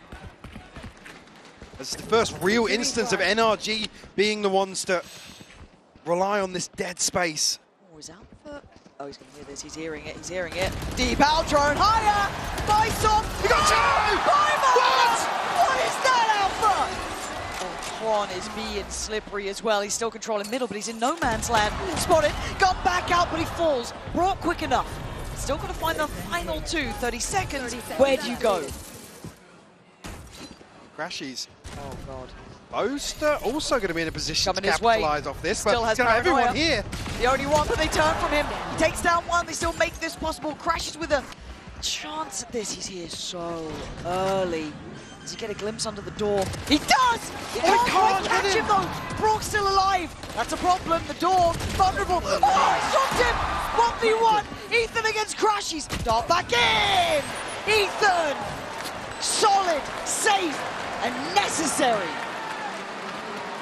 They almost lost that. They very nearly lost another bonus. I mean, what's going on here? As good as lost a bonus. Yeah. The Kayak's so close to getting that kill, by the way. Yeah. Oof. You want almost no one else in that scenario as well. You want Ethan there. You want that backbone, the calm element, hopefully. And it's also the first big question I'm going to ask going on to maybe a deeper run into this or potentially that next map. Ethan's in-game leading. We've been highly complimentary. Now we see a different team against him on a different level. How does he deal with it? Right back in, though, for NRG. Fnatic with their purchase. It's a little bit weaker in areas, though. Outlaw there for Kayak. A couple light shields on the other side. It's only Brock who could suffer the damage. Well, I think it's actually a really good read, considering 4 fell in the previous, that Kayak's going to find himself a budget op. Pretty much. And Alpha's going hunting again. They know they've got NRG up against the ropes. Paranoia goes in. Doesn't find a thing. High flash. Fine. Take the site. We're waiting. Flank from Look how Alpha. early Alpha is here.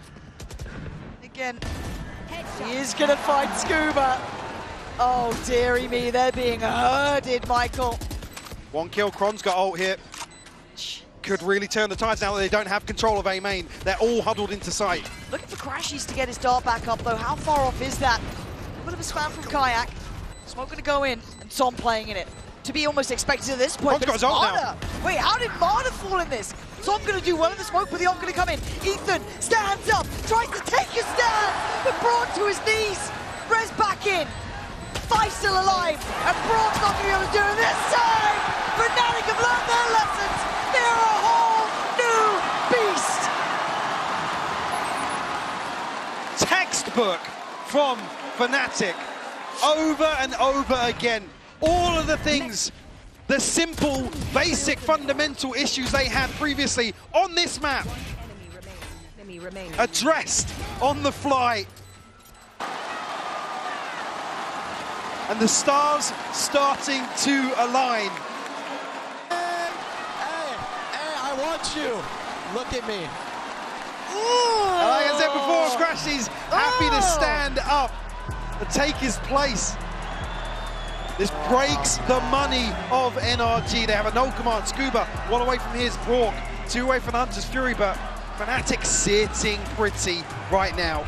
So look, we put the lens pretty heavily towards Fnatic in those early games, not coming with an answer, not looking like they had the right ideas. I put that back to NRG now. What's the answer? What's the solution here? We look towards the coaching staff, who've done very well, but now they've been countered. Well, they've done very well in terms step? of preparation. Yeah, let's talk about dealing with Fnatic in the server, on the stage. And there's a short list of teams that have been able to really figure that out. Yeah. Because this isn't something you account for as a team. You don't account for a team just defying all odds. Nope, not at all, not at all. NRG must have felt like they had this in the bag. They were one round away. They had 6 championship points to close out. You talk about the mentality, taking a hit. God only knows how they bounce back from this, but Fnatic have shown them it's possible. Forced up. They're going for it. It's all in, baby. Ride or die on this round. And Kai going to find the first, though. Already going to be a nuisance, with Scuba with a great trade. Now, NRG going to take that good space on the site, right? Get the plant down, find stability. Backline under threat by Alpha. They should know of it now. Crashies going to look for potentially a tag here. Alpha very quickly on the flank. Everybody huddled in. 2 site, 2 stingers in the hands of the NRG players. Som and Scuba have rifles, though. Not a lot of util to play with. Scuba's waiting to pop his out, yeah. The second he feels like that timing's right, there's not much to be done about it. That's what you got to wait for now. Knife on top, this might be enough. This might be good, this could be 6. So close by, though. NRG, don't take your eyes off the prize here. Don't take your eyes off the smoke either. Kron comes in, but surely they're now waning in numbers. They're not getting the entry they want. Raw, great damage, and NRG. That's what they needed, Mike. A reminder that they're competitive in this. Absolutely. It's been a drought of rounds. Huge, huge upswing to force up with Fnatic being on 11. A roll of the dice, but it certainly pays off for them. Yeah, Brock, his Hunter's Fury, obviously. Little Scuba investing into the previous. Fnatic only have the TP from Boaster. But a little bit of wiggle room here for NRG to maybe dig their heels in. They could. Hayek, though, wants to break that in half, smash it into Marta, instantly trying to find some safety, popping out, going into that smoke. On with the test on the extremity, but NRG on red alert. They know there was a threat in middle. It has been quelled. They still have to re-clear a bit of the space. Crashies, good info on this. Able to really find too much in the form of damage, so if you look at the health bars here. But NRG takes them a long time to deal with this wall in mid. Spike, not committed just yet, so they're still probing. Trying to gather some sort of information on either side of the map, to be honest with you. So they might collapse towards short. So it'll be Alpha and Boaster once more tested. They faltered previously time and time again. on this site hold. 30 seconds. Let's Boaster with a judge. Doing his best Som impression. Oh! Alpha taking Mana right out of the sky, though. And they don't have easy access here. Do you forget that this could be a possibility? Bittersweet medicine given to Som. But a great trade for NRG. Still going to be able to get that plant on the site. Get the time on their side. 3v3 now. Clone sent through. Kayak. Gonna know he's not got a bite on here, but Scuba's repositioned back towards Jen. There. Brock's a threat in this. Yeah. Scuba as well. This is really hard to clear. And that's why Scuba, sharp as hell, takes away Kayak. Just got Crashies. Trying to almost line of sight anyone. Double stack towards Hell, one towards main. Silently creeping closer. Ethan low. Great shot from Ethan. And now Chronicle, I think the time might be gone on this. They can simply put bodies to work if they have to. Maybe looking to make it as costly as possible, but Scuba, very well handled. Talk about resilience, Mike. NRG are finding what they need now. That grit and determination there. starting to be displayed. Boaster a little ahead of himself in terms of trying to find an upgrade here. Could have maybe been gifted the second on the back of that judge. It will be Fnatic to call a timeout here. 11-7, the scoreline will be reset financially.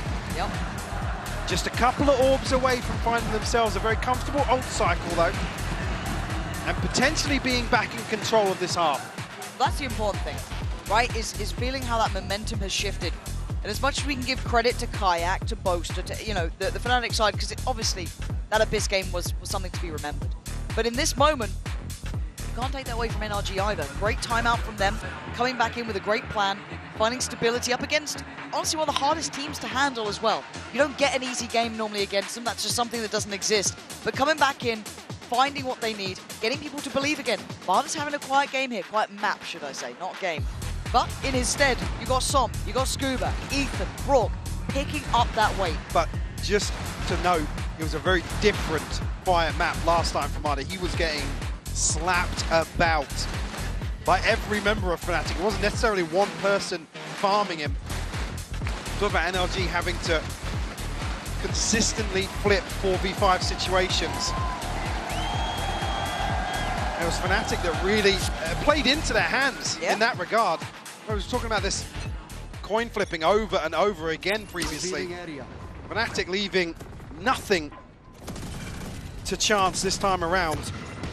Way more composed, a much better game plan overall. It's way more competitive. Yeah. So I like seeing a test of NRG's depth. See what they're capable of. They made it this far. Not challenged in this way. Different arena. Fnatic this round. Frenzies, Sheriffs. Very light investment. Right, willing to show a little bit of leg towards middle, but just going to fall away from that. Tuck himself in though. NRG with the same probe to try and deal with this wall in mid. Alright, still there. Still providing some level of comfort. You see again now Alpha trying to time his on the back of contact elsewhere.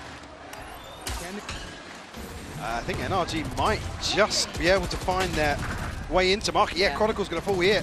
The back of the spam. Got a wide open B site. Yeah, that's really nicely handled actually. Really, really methodical. Try not to take too many risks. Approach cautiously. Might have heard a couple of steps towards mid there, but honestly, to be expected at this point, you are going to get some pressure coming back in. So, plants can be in play. I'm on their side. Another clean round here from NRG would be huge. It's on track for it, right? You got 3 left. Make it just 2. Scuba silently doing some serious work for this team as well. Highly impressed. Yeah. Okay, Crashies. Okay, what the hell? Crashies like 2 seconds ahead of Scuba, apparently. Harder trying to hold on to like that. That's count shut. Oh. Ooh. Hold up. There's your villain. Certainly, certainly making a case for himself now. I hope you can hear it at home, because we certainly can hear. would love to see. Enemy. NRG got themselves up to 8 now.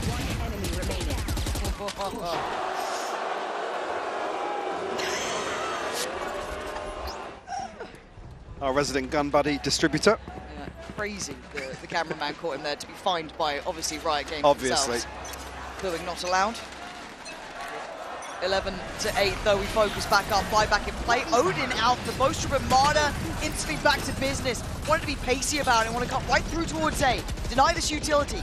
Already got Big ping, huge info for Alpha! Nobody dealt with the dart! How?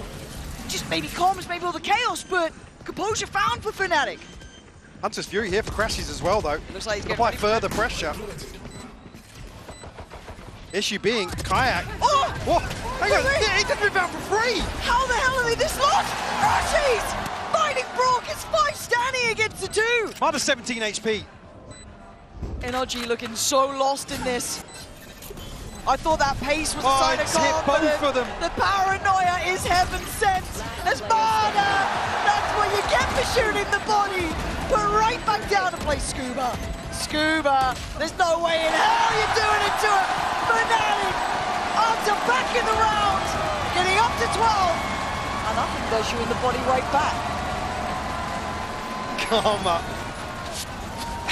Strikes right back, you can see. Alpha on his feet. Yeah, Ethan just caught completely off guard. I guess by the timing, the expectations, Yeah. Alpha over the top here. But the paranoia connecting on both of them. Oh! How can you not love that man right now? How can you not enjoy it? Credit to Marta for giving it, but nice try, I guess. 12 to 8. Look at the ultimates for Fnatic here. Oh, God. Everything but the Hunter's Fury. The line. I have a challenger, Mike Scuba, who's been solid. Again, can't say how good he's been. Enough. Crashies almost has Brock there. Careful. Looks like it's going to be a cat play again. Yeah, NRG sticking to their guns. Oh, Alpha big nearly hard adjustment. cleared here. Marta Marta's wants desperate it. to find it. Oh, he wants it so bad. But Alpha's still alive. He gets out of there. They're so hesitant.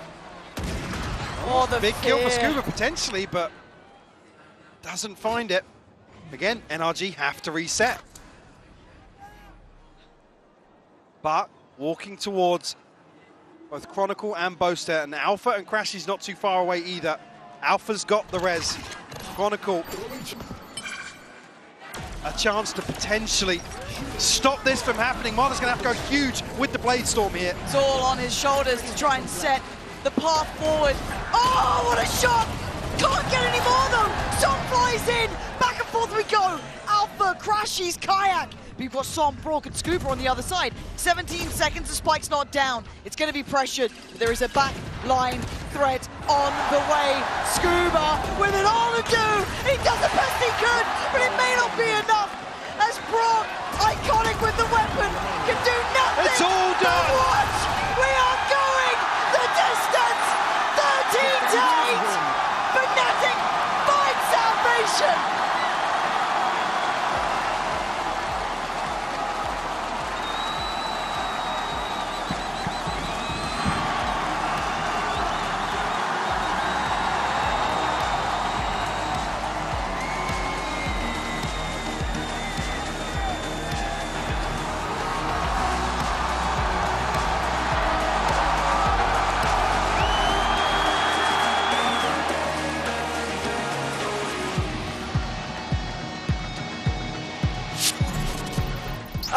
Macarena, wanna let him Mamanina? Jake. I'm the crab walk. I'm the crab walk. Oh my god, bro. I'm the crab walk. You're not standing up waving at the crowd, are you now, you little?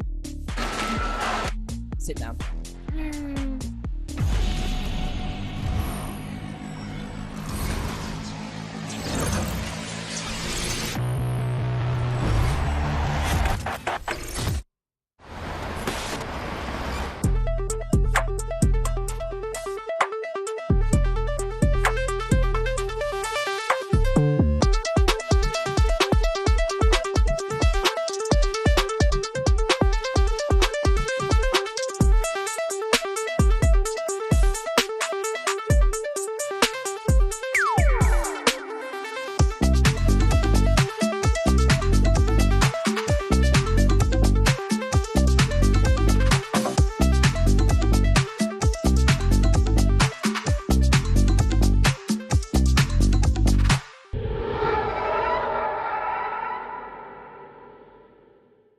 your Valorant esports instincts next level? This man is a big player in big games! Prove it. Put your game sense to the test with the all-new VCT real-time prediction game, Shot Call. It's a Twitch desktop extension available exclusively on official VCT broadcast channels. With Shot Call, you and your friends will be able to call your shots, score points, and earn rewards. Here's how to play. During the official champion streams on Twitch, open up the Shot Call overlay on screen to make real-time predictions by answering questions. Whether it's predicting a Forsaken clutch or correctly calling a site rotate before it even starts, you'll score points, climb a live leaderboard, and have the chance to win prizes. Play along seamlessly with Shot Call's built-in notifications, or open the extension in full to check your progress and see how other viewers are guessing. You can call the shots during VALORANT Champions Paris starting on September 12th. Tune in, try it out, tell us what you think.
Folks, we're going to map 5. Exactly what you wanted to see in this final.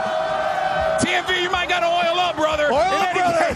This is unbelievable stuff. We had to be down on the floor to celebrate with the gang, with the whole crew, with the community down here. I mean, what are we witnessing right now? A comeback of the century. It could be history in the making. We have not had a reverse sweep in a grand final at a global show, and Fnatic are on pace to make this happen. It feels like NRG needed to have that win on Ascent, and now that it's slipped their grasp, they have to show Sunset for the first time at this tournament. Yeah, and it's going to be extremely complicated for them. One round away, NRG was to winning this grand final on a 3-0. Fnatic, now they have the momentum. They have thousands of people here in the Accor Arena backing them every single round that they win. Everybody's going absolutely insane for them, and you can feel it. They're dancing on the stage. We have Crash standing up, teaching the other kids, the new kids in the block, how to shoot, teaching them how it's done, apparently. Yeah, well, let's talk about what we saw in that game there, because it started off quite strong for NRG, but then we started to see Fnatic little by little, and of course the crowd here very much on that Fnatic train here. What can you tell me, though, about what you saw on that map there for the beginning of NRG? What I think I'm seeing is that NRG, they're really starting to slip when it comes down to the energy, when it comes down to the focus the players have. I think that rookie status is very much catching up to them, much like we saw on that previous map. They need a full reset. I saw outside after the first map loss, Bunker really doing his damnedest to try to get them back in, focused up, and clearly it just was not enough. When you get to a point like this, you have to be able to stay laser focused in the entire time, because if you start slipping with this crowd behind Fnatic, 100%. It's just working against you in every which way. It's the sixth man out here. It's absolute pandemonium here in Paris, France. But speaking of who's been causing quite a ruckus in the server, Crashies, my man, of course, holding it down for us over in NA. But the reality is my guy's EMEA through and through. He has been really coming up clutch for the boys. Especially in those eco rounds that we're seeing Fnatic winning today, especially here on Ascent. Crashies has decided he is not going to lose against NRG again in this tournament. He wants that trophy. He is on the verge of actually being in contention for that MVP. Kayak also as well. On the other side, worries, of course, as you were saying, Seth, because now we're going into a map 5. We understand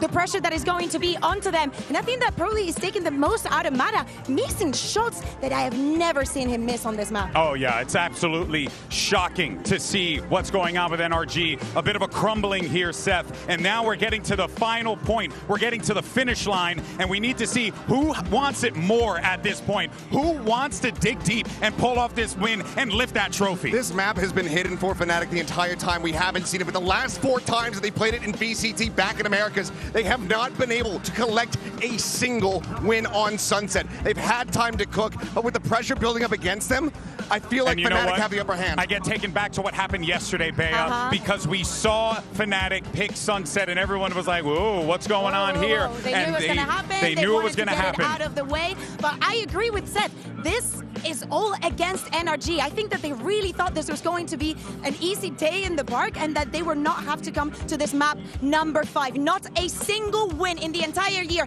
and it's not for the lack of trying, and it's not for the lack of trying new things.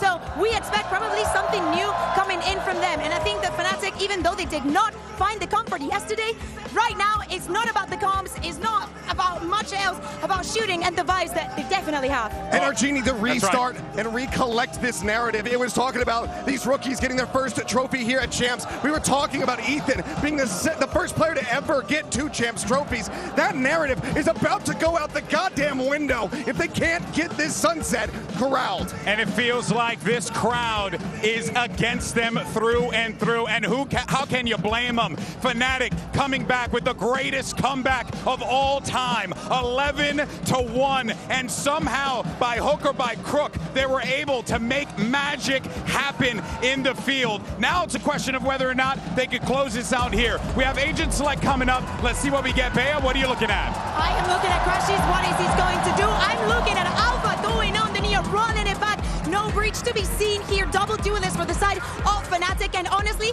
with the map that Alpha just had on Ascent, I absolutely love this. Kayak is on fire as well, and this duo could disrupt NRG. There's no changes to the comp on the side of NRG. They've been keeping this one hidden. I thought maybe they would have had something new to come through with the composition, but it's exactly what they were running back in Americas. That means that they then need to iterate. They need to have studied Fnatic's play on this map. They've got plenty of tape, but can they actually put it to action? That's my big question. That's my biggest doubt.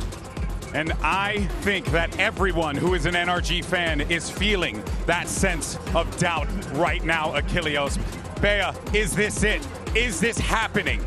Is Fnatic going to finally get that trophy? Are they going to perform in such a level? The greatest comeback in history for them. The one trophy that has always eluded them comes down to an arena full of people rooting for them and against NRG. Well, you know what? You may not be able to see us down here, but we got a crowd of people with us over there, and everyone's excited for that map 5. Ain't you right, boys? Yeah! All right, guys, we're going to get ready for this one. Map 5 is underway. Who is going to make history? Let's send this back over to Pansy and Hypoc.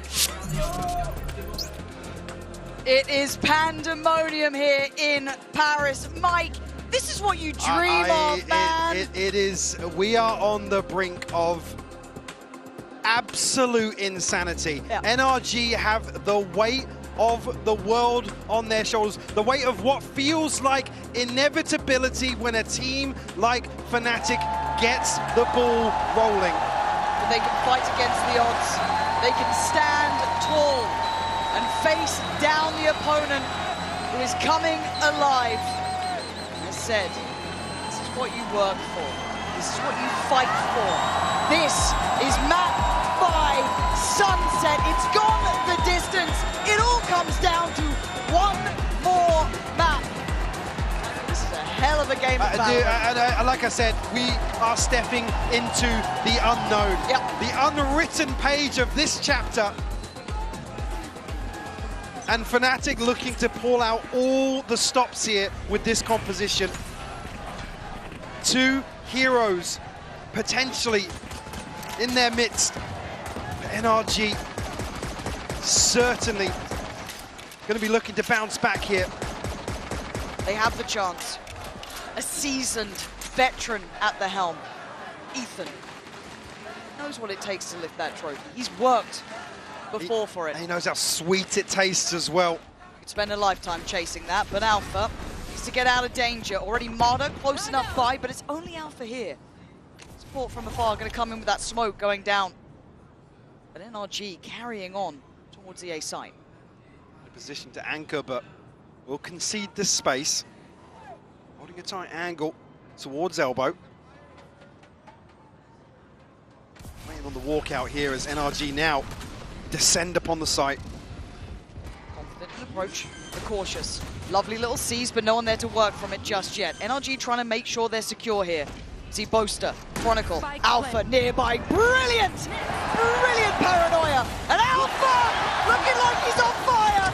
NRG might be terrified as Brock and Scuba called upon. Great work from Scuba. Lovely positioning, but he's the last one. How are you meant to stop him? Fnatic continue the trend, winning out another pistol.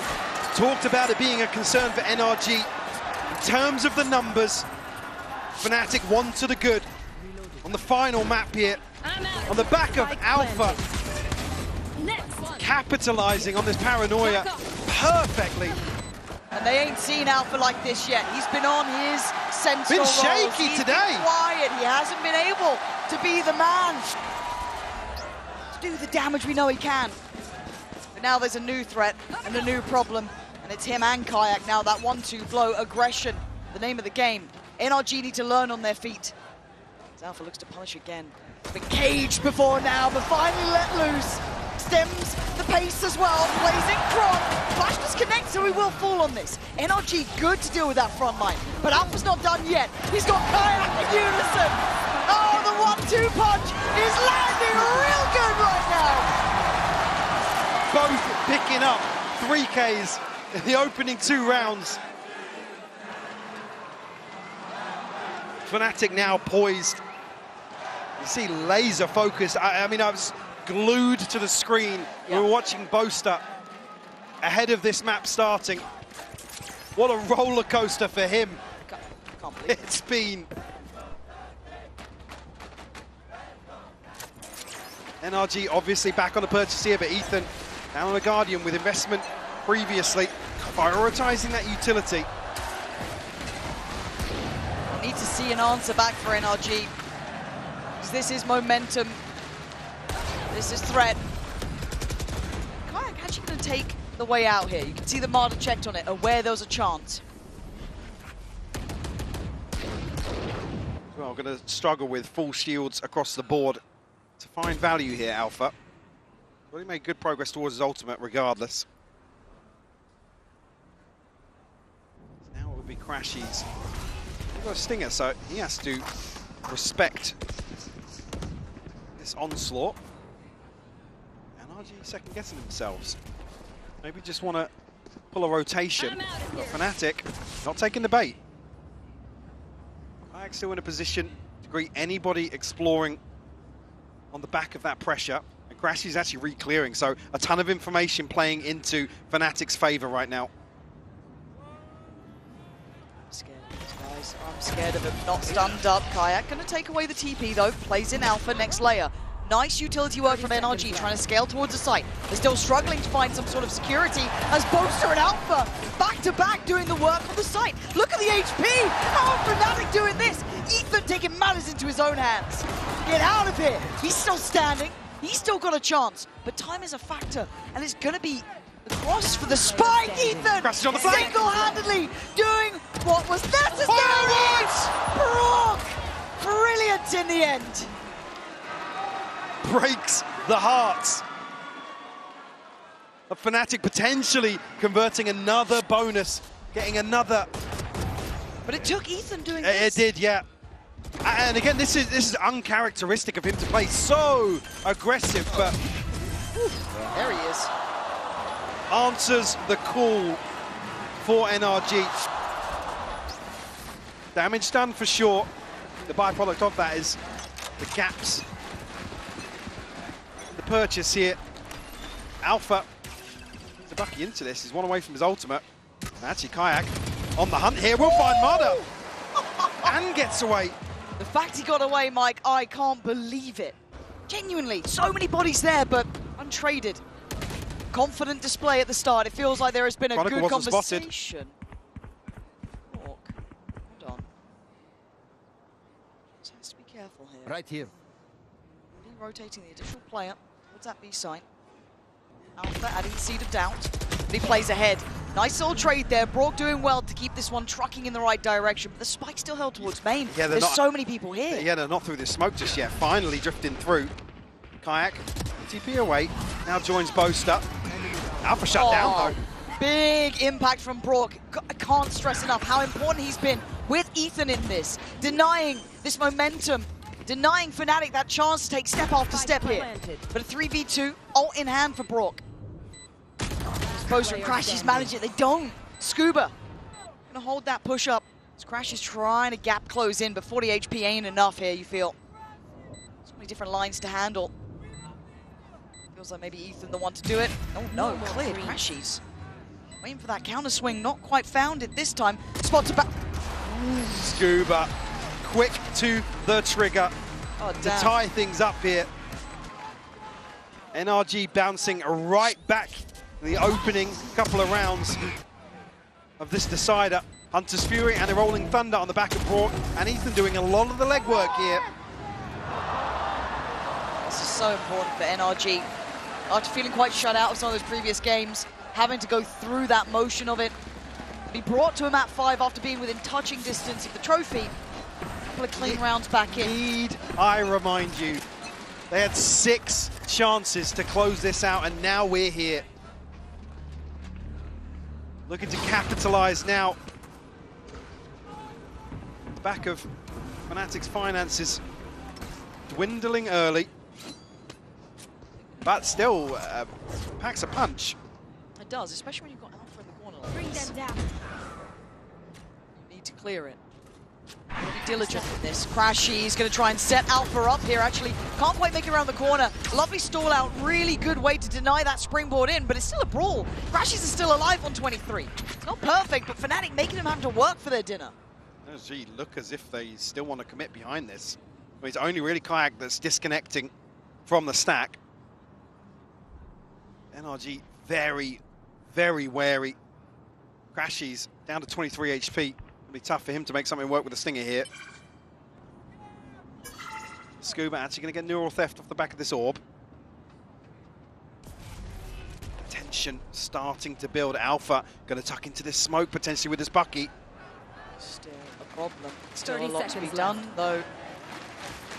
To break through this waiting for that Cyclop. Okay, investment of the ult, but Alpha could still be rewarded with one. They're trying to fall towards the site. Scuba, Ethan, clean work from them, clearing through the site diligently, being methodical. That's what the doctor ordered, Mike. A little bit of that, a little bit of taste of composure.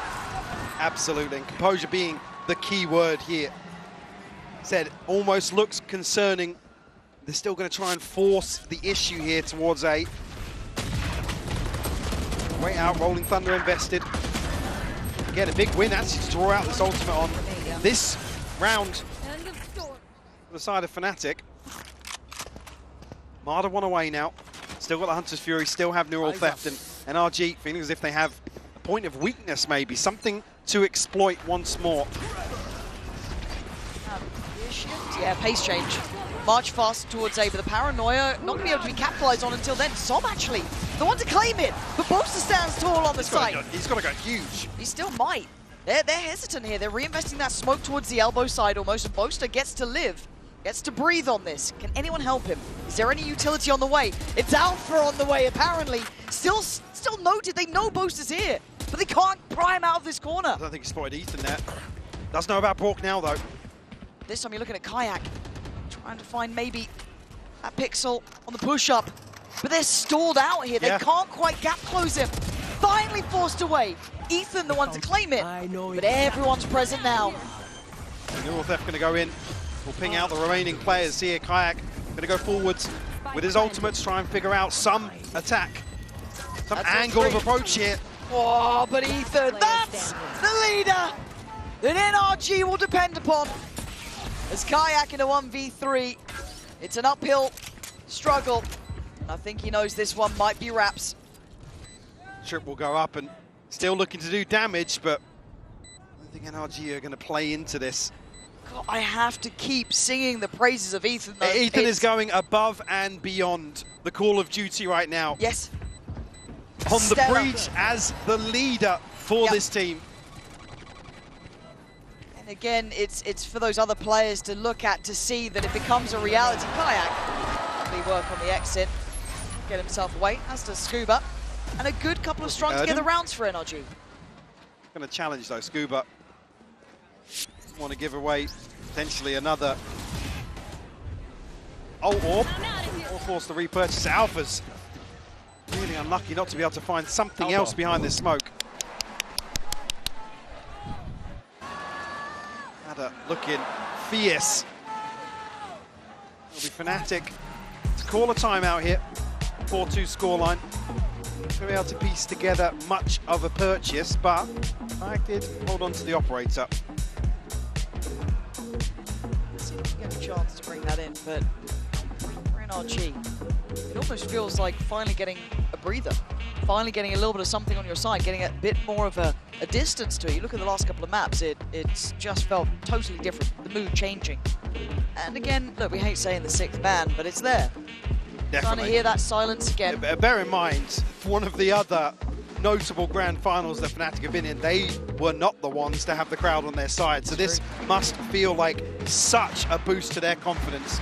To pull off what they did with the crowd cheering against them, to now try and embrace this crowd in Paris, has to feel good. It does. Marder does have off the Som.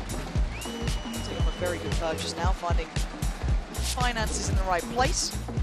The other side of very different matter. And it looks quite repetitive, at least towards the A side. Maybe finding a vulnerability they want to exploit and continue to explore. Stingers and just that operator.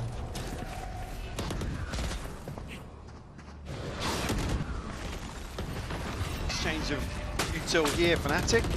Looking to try and go forwards here. Som's found Crashies once more. NRG going to try and pick up the pace on the back of that, but Boaster will find Marder. Okay.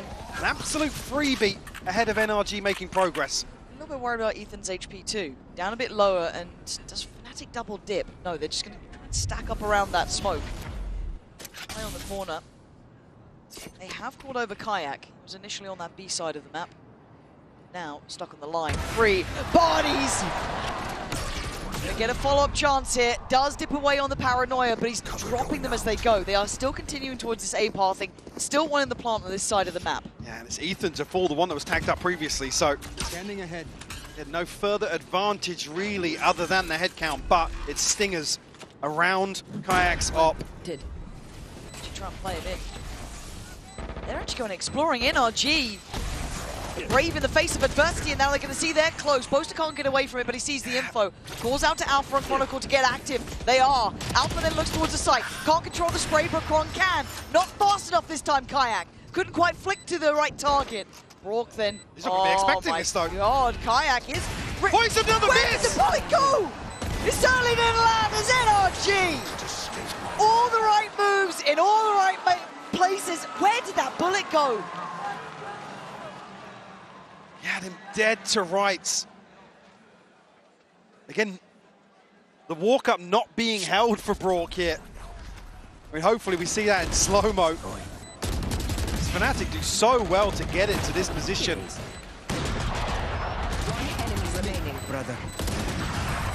Unfortunately, the hopes squashed. NRG with a 3-round lead now. This is resilience from NRG. Talk about what it's like to have that 6th man on your side. Well, they're facing against it. They're coming out with this, their heads held high. They've come back in meaning business, looking pretty nasty about it. Big ult, but it's not the entire picture. Rourke as well getting a tag. But we'll wait out the mark. Marder to try and find some sort of space towards top mid, but backs away. The cancel is called. Let's have his ultimate. Does get popped on the way in. Ethan one away from the Rolling Thunder as well. Only ultimate Fnatic have is the TP. It's invested, yeah, but completely negated by Fnatic's positioning. Security seeming to be the factor here, right? This is map 5. Anything can happen. There's a plant in, and Scuba catching that push up from Chron. Nice little watch of that. Now you're looking at 4 players from the same position. Marta going to be Alpha? Where's that second come from? But Ethan right back to you. Still needs you as well. Ethan has to give them more here. He's able to slip away. Kayak's down to 5 HP. Ethan tagged up as well. How is Kayak alive? Som. It still plays in Som. Standing his ground. Great trade. Ethan again. Essential for NRG. And in the most high pressure scenario, map 5, he is their shining star at 11-6. Gap starting to widen for the side of NRG. Fnatic not able to string anything together behind the pistol and round 2. NRG slipping back into what feels like that cruise control that we've seen on display here in Paris, but the double duelist now in action. Alpha and Kayak going forwards. They've been spotted though, that's been seen. Marta can get a really clean engage. Stun gonna come through. Yeah, he was and Marta, spotted. I mean, he comes out better. Big info early on, given away. I think it was by either Ethan or Brock spotting that. Lovely heads up work, just not letting any of those potential threats build. Marta's still ready for more. Yeah, Kayak's trying to retrieve the weapon here. Does have Chronicle with him. Portal closed. Good timing, I guess, on this. Gonna be spotted out by Marta. Not gonna know about Chronicle though. So deeper on the line, gets down. Chronicle gets 2! Oh, come on, Chronicle. Here. Dangerous. They're fighting around this. Everyone now getting together on it. Ethan gonna find him. I told you, Ethan is the one who keeps telling Fnatic no! It's just perfect. Marta, yes, started off well off the back of the information, but again, they can't get away from Ethan. He's just everywhere right now. Very rarely the one on the top of the scoreboard defeated provides a different type of value to a team, but here I'm walking through that cage. Leading from the front will be Fnatic to call their second timeout ahead of round 10, down by 5. But if there's anything we know already, that doesn't necessarily matter just yet. No.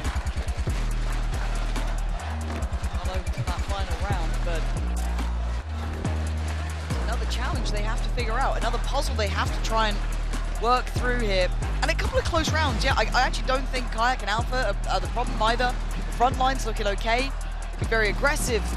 But again, that composure for NRG is just there, man. Like Ethan, the higher the stakes, the better he plays. Yeah, it really is. It's where he really channels that experience, that veterancy that he's known for. And like I said, he's the one that's tasted sweet victory on this stage.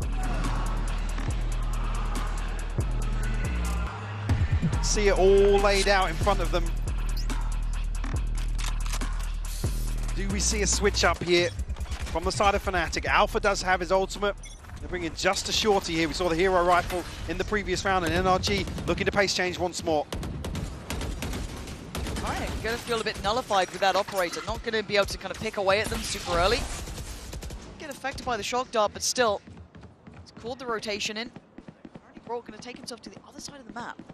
That Spike's staying here. Yeah, maybe gonna try and pull this rotation once more. Crashies have a visual check quite deep outside of 8. I don't think he's gonna have any idea about the reposition here. Maybe gonna sell something on the back of this smoke. Maybe a drone, a dart. And Marda happy to throw his life on the line in this situation. It's drawing the rotation, look at them. It is, but it's still Kayak here. One man to stay standing on B. One could stop this before it starts. Smoke's going in, they're looking through A, they see nothing. Steadies himself, does draw blood and gets out of there. Takes away the ringleader himself as well, Ethan. A big scalp to claim, but NRG get the site as the trade. No hesitation, NRG commit towards the plant. Open sightline here, but actually got to be careful, Kayak. Pops the old just in time. Zom getting spammed out now, needs to dip away, but Marda picks up the mantle. Denies Alpha the springboard in, and Marda's still chopping at the bit. He wants to do some more damage. He's got it! Just chasing him down, bloodthirsty in his work. So Kayak trying to fire off. So closing in. This isn't bad. Good damage. Oh, he takes him down. It's all on Brock now. Kayak! Key to Fnatic. Standing his ground. The one man who stayed on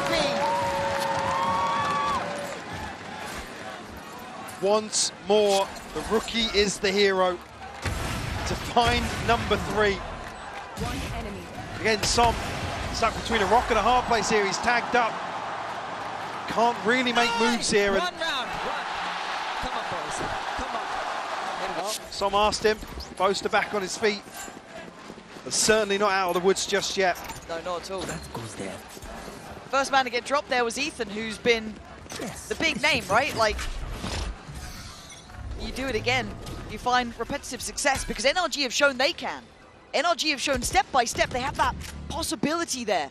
A big change, a 3-2 split, crunching towards the B side. Through market, this puts Kayak in a really bad position. He has to dip away or get caught in the heels, and he does. Doesn't get himself out of danger. And now there's problems everywhere. Site is being swarmed. Chronicle's under a ton of pressure here, trying to find a spam kill. Something to write home about, but Som found another one. Alpha will fall.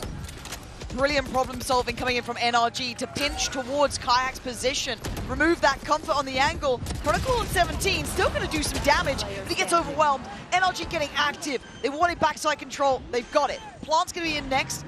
Crashies pretty much shut out here. Door closed and Crashies, and he has just escaped death. On the flank here, not much really for him to do in a 1v4 situation. Plant has been adjusted. NRG very comfortable here.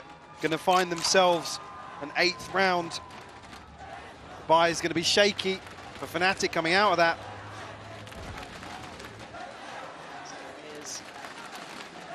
NRG slowly etching away.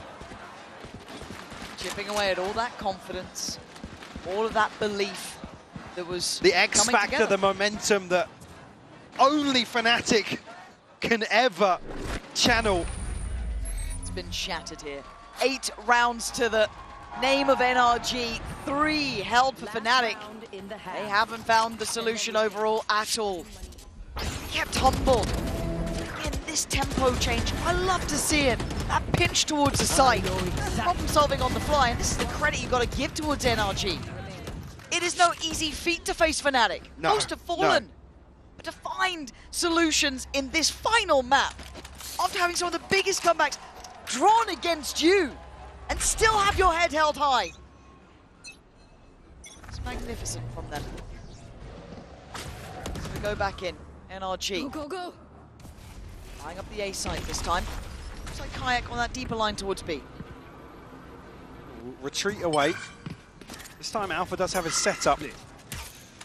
So potential here for Fnatic to find some kills, catch NRG off guard. This ult though from Ethan. Could be huge. Yeah, really I mean, good. previously, didn't find much. It was a preemptive use, wasn't it? Yeah, it was. I wonder if they want to do that again or see it a little bit later as that checkmate. Well, the worry is if they send the Rolling Thunder, they go charging into these trips. Kayaks. Oh, Huge kill. Heads Huge kill. Okay, take a little bit of damage, but not enough to really deny more impact. So now pressure starts to mount. Kai going to take himself out of there. Paranoia even going in, burning a lot just to find a clone at this point. Great stall as well. This is looking better. NRG going to have to work again, work hard for this. Deeper post on this. Do they hunt it? No. Ethan didn't go too far. Just enough for a plant. I think kept in check by a flash there. Got a little bit of hesitation. Alfia now on the flank to try and find something. We'll deal with the camera. Won't know about Boast to the second one, but he's only got Stinger. Watch them run. Teleport stopped. Spotted out, but double stack towards elbow. Someone 31. Hearing these steps, but the time's ticking. They've got to get a move on here. They're being given nothing. NRG digging in deep here, turtling up. Every step feels so threatening. 4 to 8 or 9 to 3 feels so different, but Brawl does get swung on, but it's Scuba and Sam. Alpha, there's no way you win this, but the 1v1, the HP on Sam is low. Oh, and Alpha, a valiant attempt, but the time too far gone, as NRG will keep themselves up with the advantage of 9, facing down Fnatic, chasing their hopes and dreams.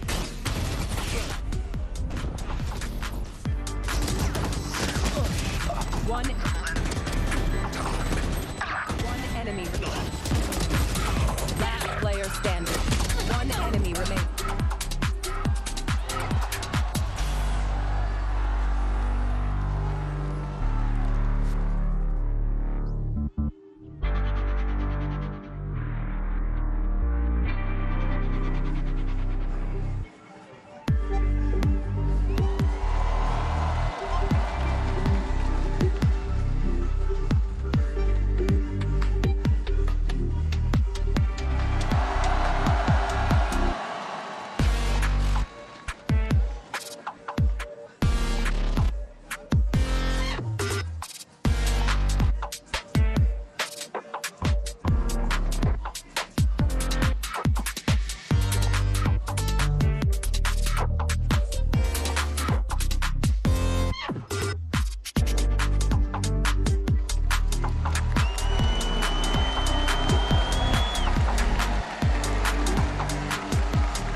Nine rounds in NRG's hands.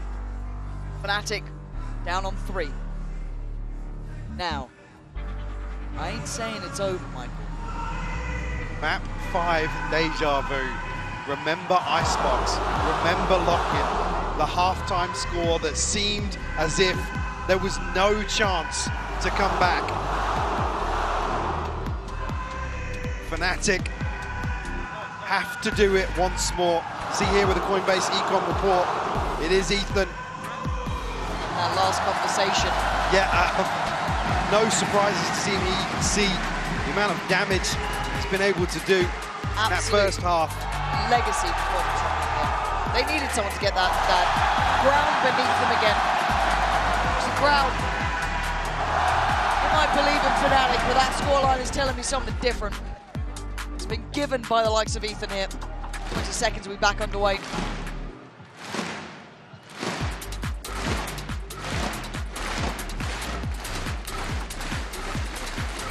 What will be the final half of Valorant here in Paris?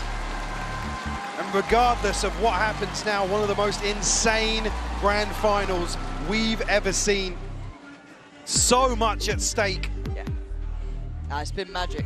It's been absolute magic between these two.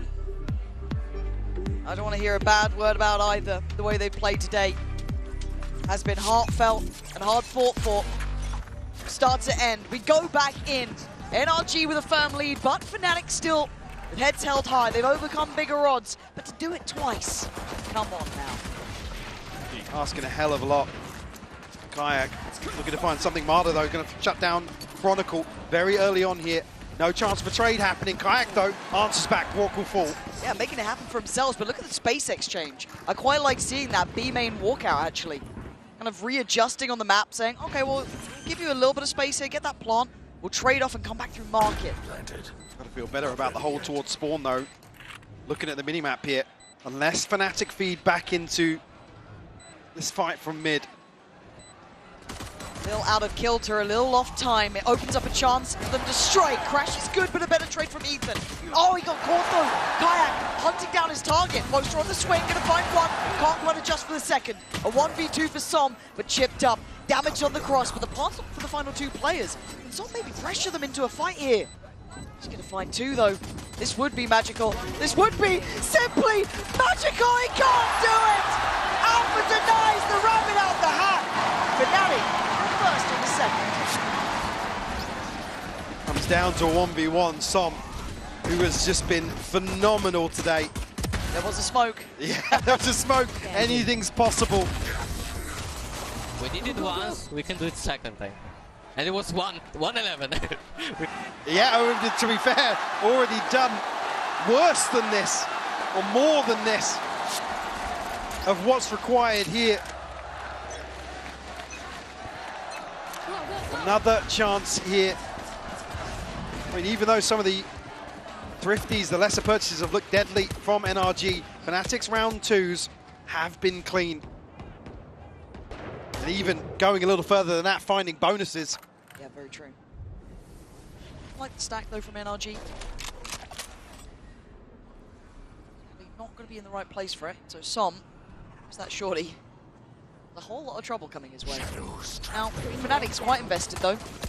Does the Prowler catch? It doesn't. Okay, so given a new lease of life, stun still in play, but they are checking now. Yeah, diligent. Heads up, good work. Alpha got brought to 16 HP, by the way. Ooh, but Kayak's hitting shots like that.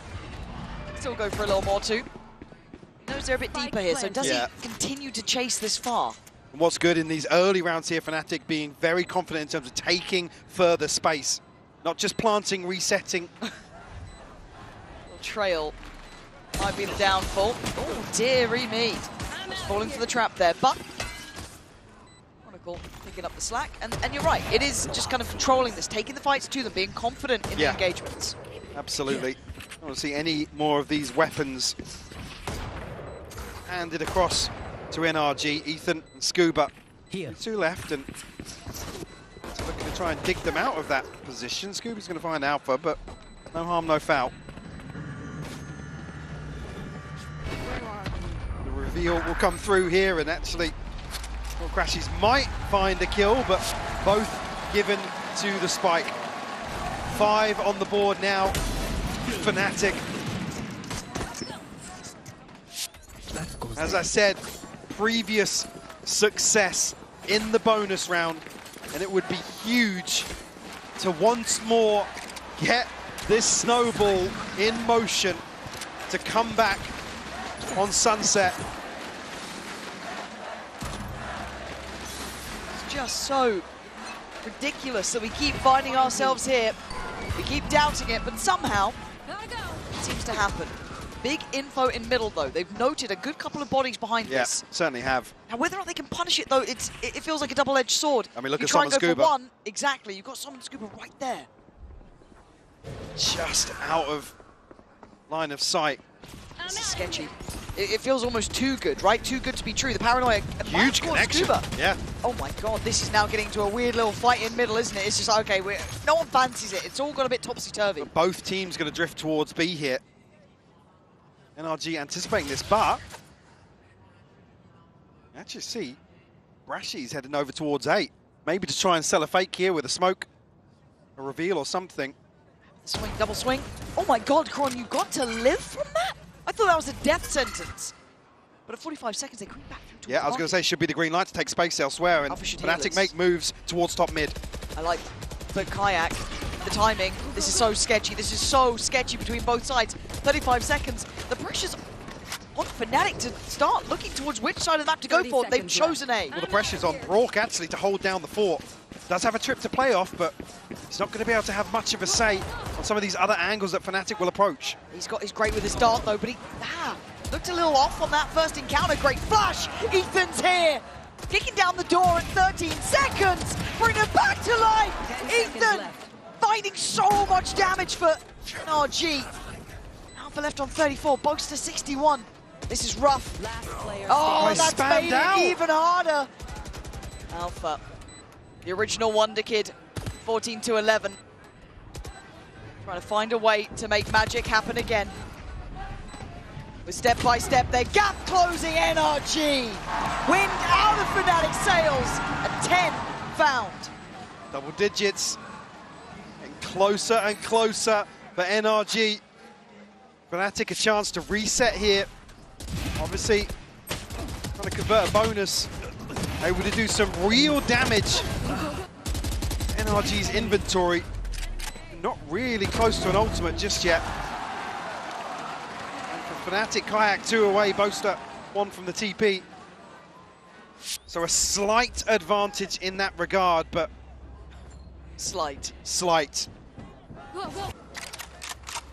if it's another for NRG, you're looking at 11, man. Much Fnatic have left in the tank. Smarter's confidence. Actually, yeah. Dancing with death there. Tagged on the reveal, still stuck around to try and find something. Lucky to escape with his life. Chronicle. It was Kron. Finds him. They did that double swing out last time, right? Back pillar, late check towards main. This time called in for some support, got Kayak here as well. Alpha will be revealed. Ethan looking to go forwards once more.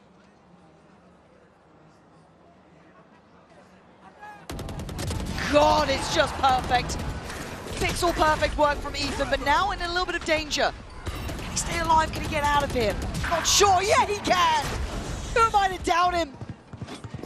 And now he's just matching him step by step. He's read it right. Ethan actually ahead of the curve slightly. Ethan is a cut above the rest. Predicted a flank that's not coming, but he's done enough. There's still a trip for Kayak to go past as well. He's one away from his ultimate, but has to find this plant.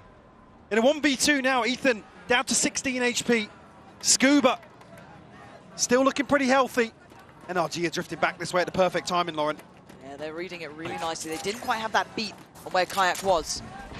Now Ethan just gonna add insult to injury. Look at the time. He's making it run low, trying to find a corner to play from. Kayak actually still affected. Just about out fine now, but this is a lot to ask of once again the rookie, and he's gonna need everything. 11 HP, and Scuba on the other side sitting pretty on 41. It all comes down to that Scuba!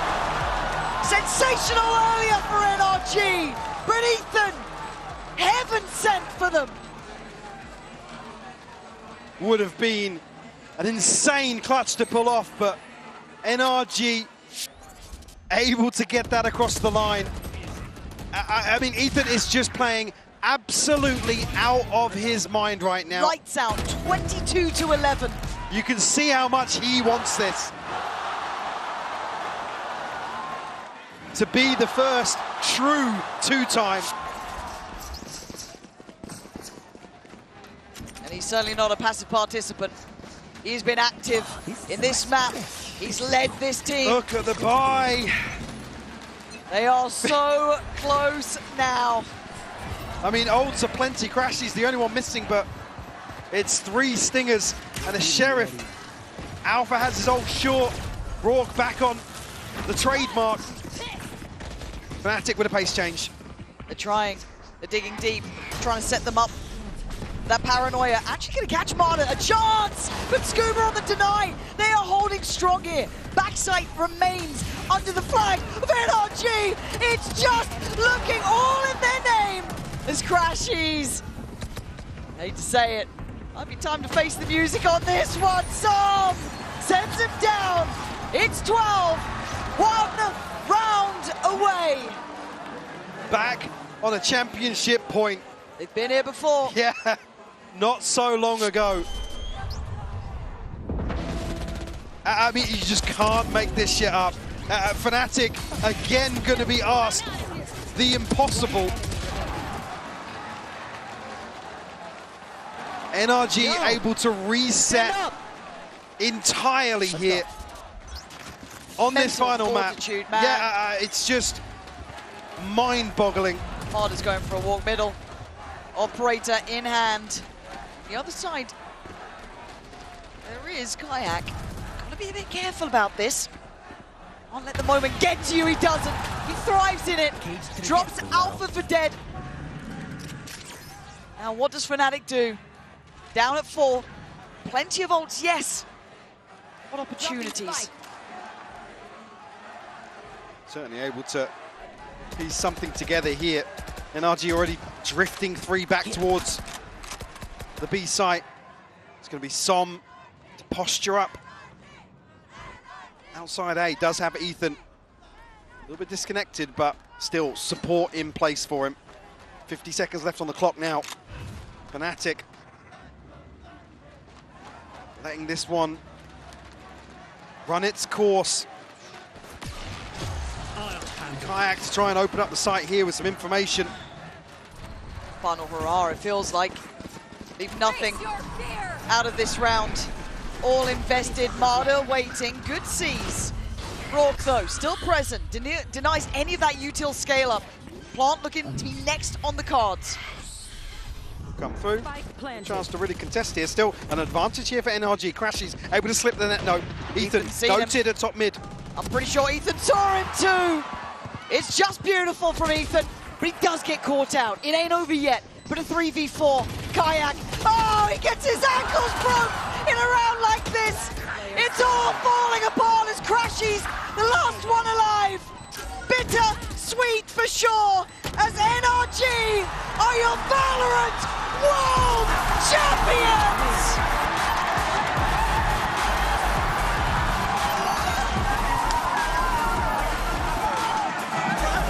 They silence Fnatic. The very final hurdle. You can see now the relief on their faces of pulling off an absolute miracle here. The start of the day, you may have thought Paris was the city of love, but right now it's the home of a revolution here. The new generation, the new blood of NRG, setting up. God knows what successes are to come, but I can't wait to see it.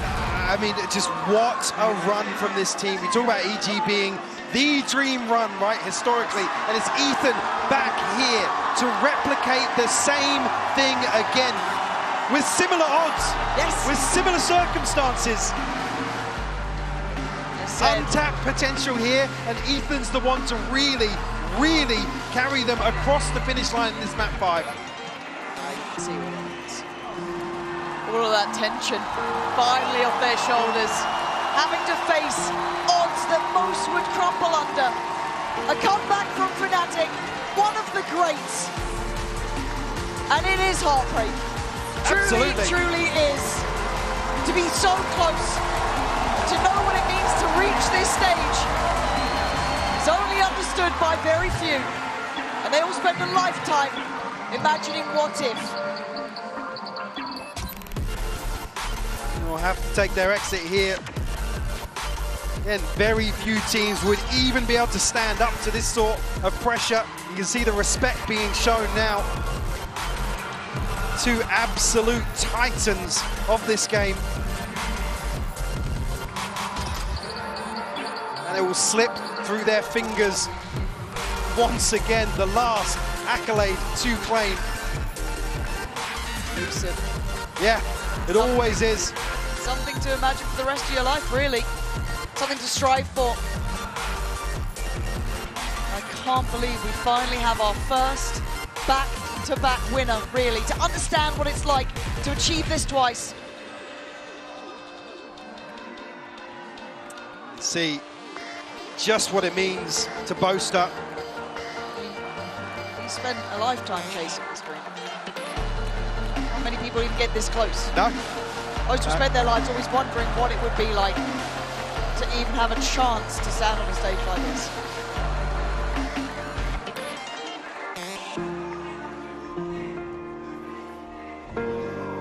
But a moment to be remembered, to be etched in history. Another underdog on a run. Ethan finding this success twice should be goddamn stunning. I don't know how he does it. To do it in that final match. 23 kills, by the way. Leading by example. But so many times going forwards. And I mean, when you have a leader like that, it's so easy for you to just fall in line, get behind that sort of player. God, what a leader. Genuinely. And we had two of the greats on the stage here. Yeah. To find this success with rookies, with upward-comers, untested on stages like this. To do it against Fnatic. That is something to be proud of, to remember for the rest of your life. The coaches too set them up to succeed. Yeah, I mean, from a paper standpoint, the last two series for NRG were an absolute masterclass from start to finish. Again, this is reaping the reward of all that hard work. Again, Scuba and Brock, for me, two people that have been just sensational. Mada as well, stepping up to the plate. Som, ever a threat, and Ethan, our first true two-time. Yes. What a team. What an absolute run from them. No one can doubt them now, can they? And a cinematic finish as well. God, It wouldn't have it any other way. All the maps. I'll take these amount of rounds. God. Absolute privilege to be able to watch that unfold. Yeah.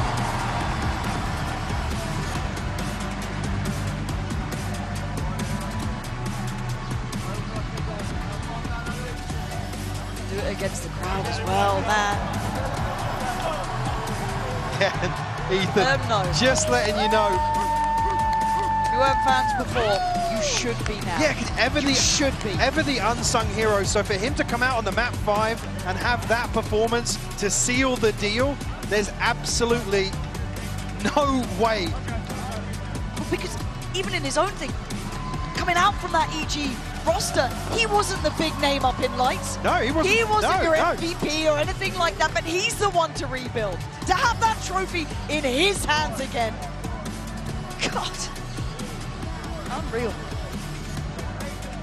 See, even earlier on, one of the interviews saying how hard it was to swallow the pill that they had to split after that win. Yeah. And go basically back to the Rebuild. drawing board. And unfortunately, it's people like Ethan that are the ones that, like I said, unsung heroes, but they're not often the top of the list in terms of poaching, in terms of roster mania, but by God, what a way to absolutely validate the status in this game and as a leader once more.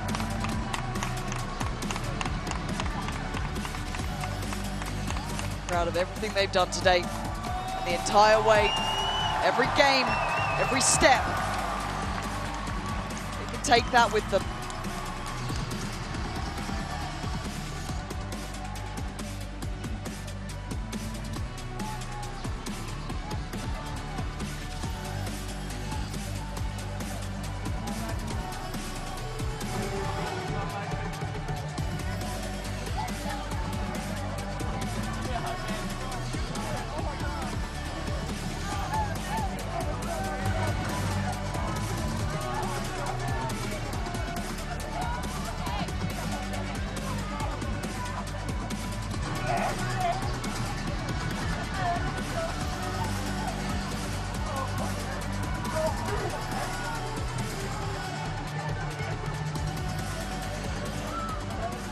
We are going to hand this down to Lou, who's on the stage, standing by with our champions for the Verizon post-match interview.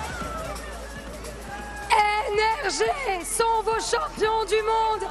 NRG are your world champion with such a fashion. Some are gonna have to come for you. Congratulations. First of all, this must feel amazing. And we know that some players can be a bit worried, you know, of not getting enough international trophies and stuff, especially when we're here since the beginning of the game. Yet, look at here, look at where you are. What was the difference? How did you remain consistent throughout the years to lift that trophy today? I've played this game for so long just for this moment, and I couldn't have done it with all my teammates, coaching staff, NRG. They made my job so easy, so shout out to them. Thank you guys, I love you guys. Thank you so much. Première question. Il est là depuis le début du jeu. Comment il a fait pour rester constant, pour rester là à chaque fois? Je l'ai fait pour mes teammates, je l'ai fait pour mon équipe, pour mes proches. Et je suis trop fière. J'ai vécu, j'ai joué pour ce moment. Next up, I'm looking for Ethan. There you are. Ethan, you're marking a new record in VALORANT's history. The first player to lift twice a Champions Trophy. So yeah, I want to know, what was your secret recipe? Because we saw a river sweep coming out, yet you were there standing as an IGL, as a captain. What was the secret? Just full trust all day. Full trust in the process, in your teammate. How was that? Yeah, team. Everyone just trusts each other. It's like a family. We all love each other no matter what happens. And I think we saw that you were a great captain today, Ethan. Thank you so much and congratulations again. Donc deuxième question, t'es resté là, on a vu le river sweep arriver, tu as dit non, j'ai trust mes teammates, on s'est cru, on s'est trust jusqu'à la fin, on s'aime comme une famille et ça c'est clairement vu. Now I need to get the taller one, Mada, the giant of the day, the giant here at Champs Paris. Congratulations, you are the best duelist in the world and you proved it, you never doubted yourself. So what makes you the best in the world? My team, everything about my team is so good, I love them so much. How did you keep the confidence throughout the process? You said what? How did you keep that confidence, you know, keep peaking and stuff every time? We're best friends, we trust each other in-game, out-of-game. It carries on in-game. So they bring you the confidence. So comment? C'est le meilleur dueliste du monde, faites du bruit pour lui s'il vous plaît. Comment est-ce que tu as gardé cette confiance? Tout simplement, mes teammates me l'ont donné, c'est mon équipe qui m'a tout donné. Next up is Scuba. Scuba, this was your first year in VCT. You're lifting the trophy. It didn't seem like it was a rookie year for you. Boosters said that they were ready for you today, but you were the better team. How did you stay cold-blooded in your first year, in your first champs? How did you remain your calm at any time? You know, I've been waiting for so long. I've been waiting for so long for this. 5 months ago, I was living at home with my parents in North Carolina, and now I'm a world champion, so fuck it. Wow. Donc, il y a quelques mois de ça, il y a 5 mois, j'habitais encore avec mes parents en Caroline du Nord. J'ai attendu ce moment-là tellement longtemps et je suis trop fière. And you can be proud of yourself for sure. Scuba, congratulations again. And next up is Broke. Broke, come here, come here. Congratulations, Broke, for this passion, for this victory. I mean, you've set a new gameplay, you know. We have the aggressive vibes, we have the Odin. So how does it feel to be a world champion, but also for sure a new meta maker? Feels good, but it doesn't feel real yet to me. It hasn't hit me. It hasn't hit you yet? When is it going to hit you, you think? Maybe tomorrow, when I wake up. Okay, but enjoy the moment. Congratulations again, Broke. On sait, c'est un nouveau metamaker. Là-haut dans la vague, il sait tout faire. Est-ce que, qu'est-ce qui a fait finalement que tu as été aussi bon, que tu es resté comme ça? Qu'est-ce que ça te fait? Je réalise pas encore. Ça me hitera peut-être demain. And the last one I want to come up is Bonkar. Bonkar, the coach. Bonkar.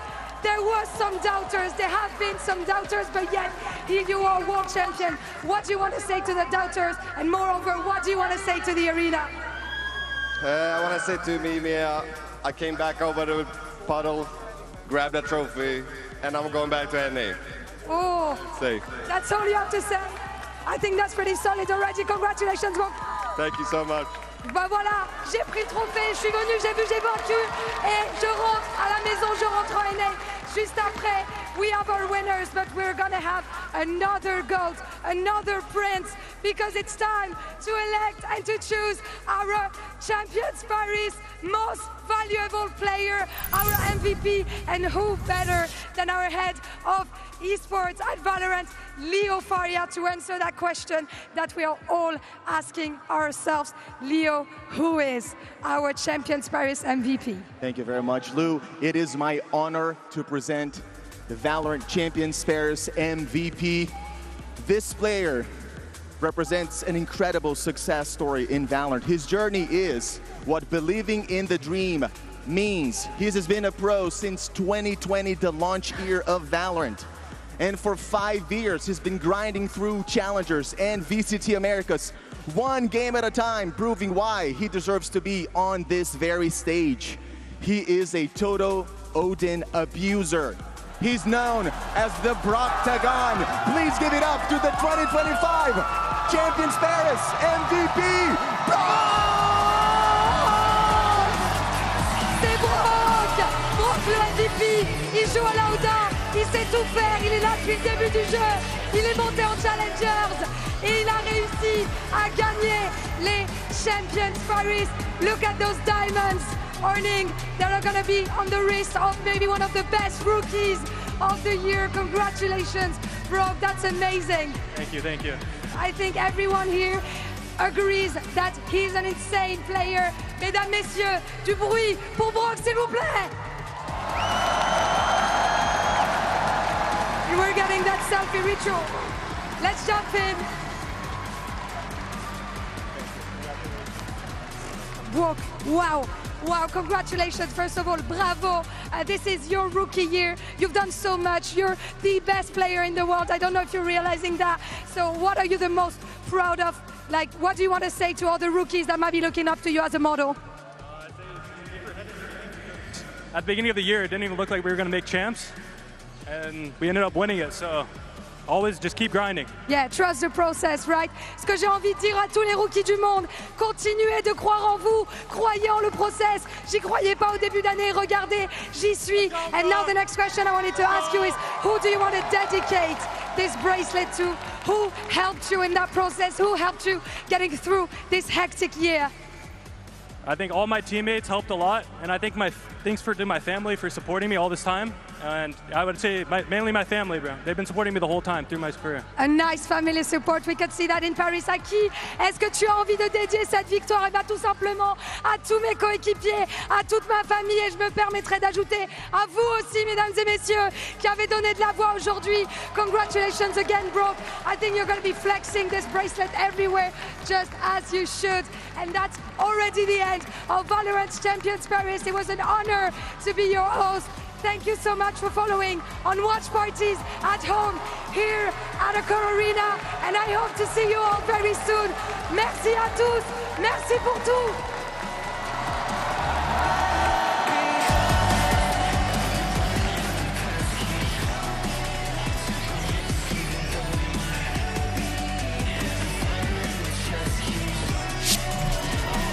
And there you have it. NRG are your next VALORANT World Champions. Words that I did not think I would utter after map 3. Words that I did not think I would utter after their beginning to the season.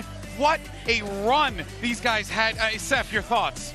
To be able to find the stability after being rocked on that abyss, after being rocked on that map 4, to come into Sunset, a map which you have not shown this entire tournament, that you have not won back in Americas for the last 4 tries, is insane. Yeah. I thought maybe they'd have something up their sleeve, they'd run the same comp, but clearly Bunkar was able to get them back into the game. He was able to go ahead, recollect the thoughts, refocus these players in that interim.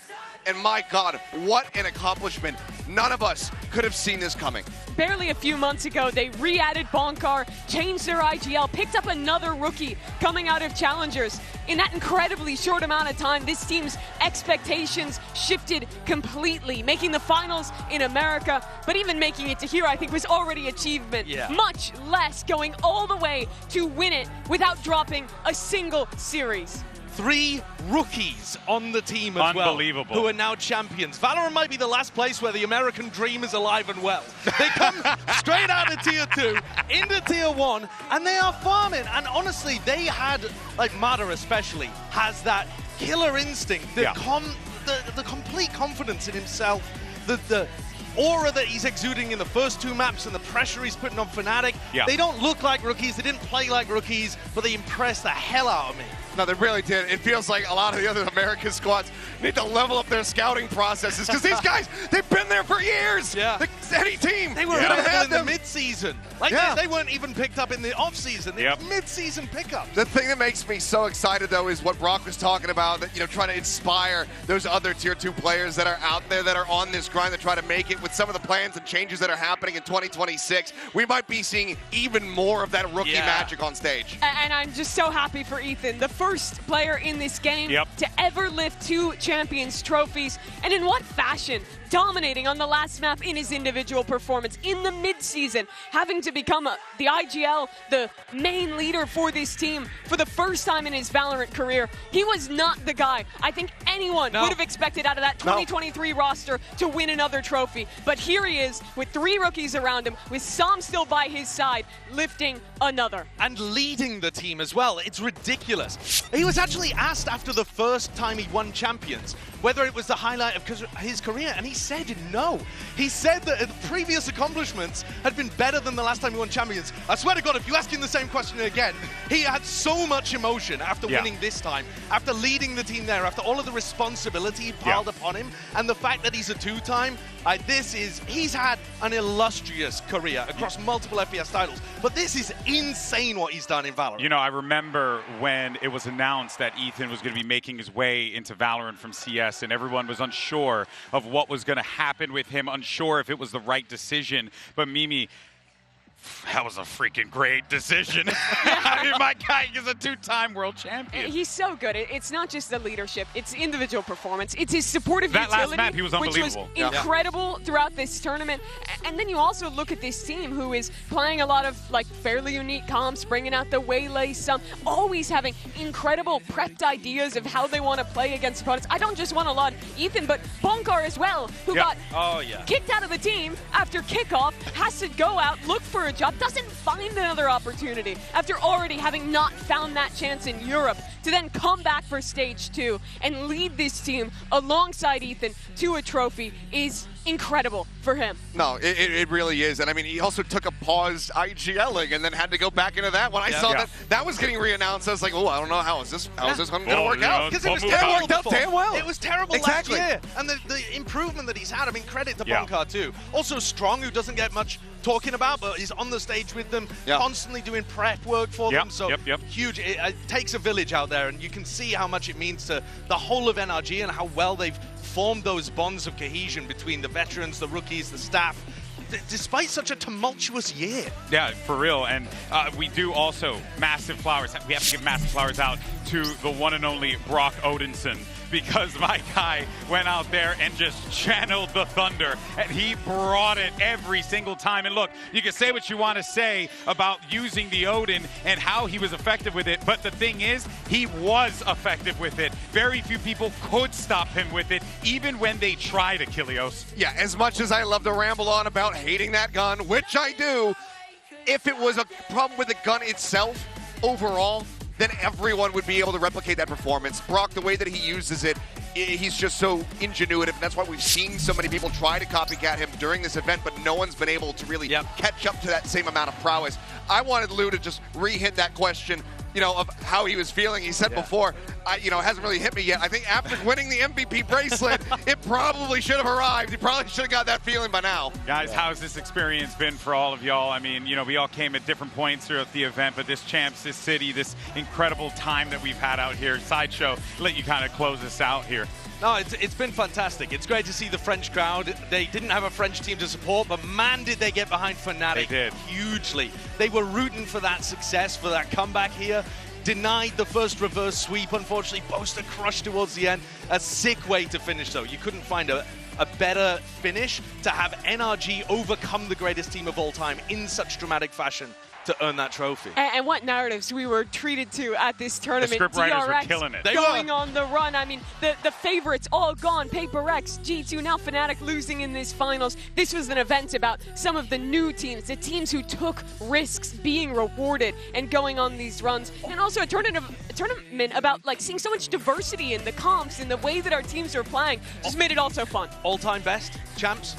I would say for a tournament overall, absolutely. Tournament overall. Yeah, I'd say absolutely. I would say pretty high. Yeah, dude, there was so many nuts games. That's true. 2 teams in the top 4. It's definitely the best of the and honestly, when you think about the lower finals as well, right? All those 2-1s we were getting too, like it was absolute pandemonium out there. The group stage games, a lot of one-sided stuff. Once we got to playoffs, every match was a banger, seemingly. But also, if you just spool back through all of NRG's games, they were all pretty much bangers. Like we were talking about this before. Dude, it's a miracle run. Like the comebacks they had, the OT wins they had, the fact that they were getting here with 30% pistol win rate. Like, you might never see something like this. They had 7 championship points. Thank God they converted on that one on Sunset. I still can't believe they lost an 11-1 up, the biggest comeback Valorant has ever had at this level, and still won the series, still won the championship. Oh, man, well...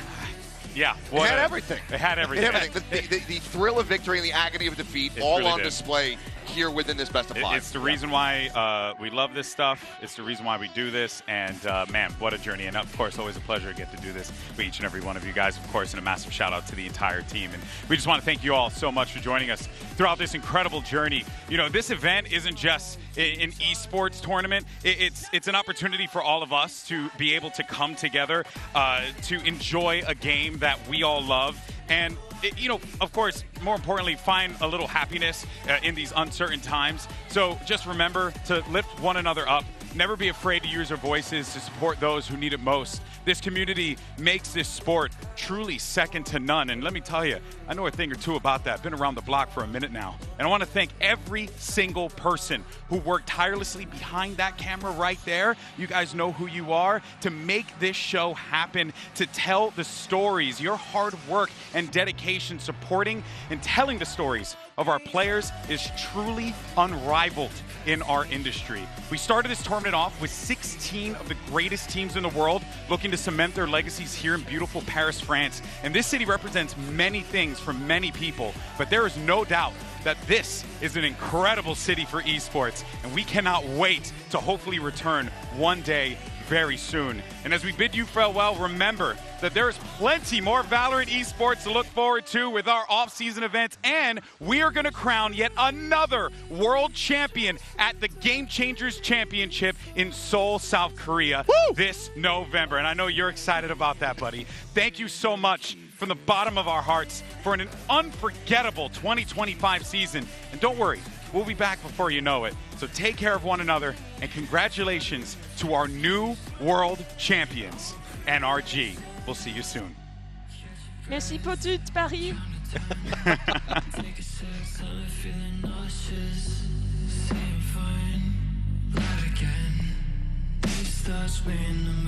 sick of myself, too hard-headed, don't need no help. Heard you talking, it's funny, I got your bullet right over my belt. Kiss you walking through the flames, no one at my way, nothing else has really changed, just the biggest stage I got. Smoke on my vision so hazy. 16 teams have made their way to the City of Love, but only one will depart with the object of everyone's desire, the Champions Trophy. What is going on with something here? And a swing from No Man that gets flooded. Something's got 3. Something here to save the day is more than an ace from something. Paperex looking lights out to open up Champions here in Paris. Sentinels have not got off the starters mark in this round, trying to at least play off this aftershock. Zelsa's got his, and it all falls apart. Let's go! I am about to be the most insufferable person forever. Marta chimes in from Crow's Nest, and that's the spray for 2. It's on Chichu and Kung Kung to stop the overtime, but it's Marta now ready to receive around the corner and straight down the abyss. Grim Molly goes up, but it takes so long to land. They want so much time, and it doesn't matter. They're doing it with the pistols. The MasterCard Thrifty. There's no way they're trying to go for this. The remaining 3 players have no money at all, but they're going in. The timing for it too. It's all down to Boo. Needs a tap. Valor with the classic in hand, and Boo is good for it. There's just no way. I'd argue 4. I mean, our team wasn't there. It's Hello. I love this set. Oh. It's beautiful. Osbus gets 3. Waylay believers rejoice. Aspas gets 4. We'll see if he can find it. They know where he is. The king returns to the international stage and does it with an ace. MIBR shock the world. It's unheard of. I'm just smash mad on it. Who has the most kills in EMEA Stage 2? Oh, stick. Ara. I mean, know that. You're correct, but at what cost? Oh. Yeah, they are swarming in. A lot of pressure. Put on the critical! Was that a triple wallback? That's unbelievable. They're all trying to give the opportunity Give him the for ace. this man to get the ace, and he will get it. Perfection for Fnatic.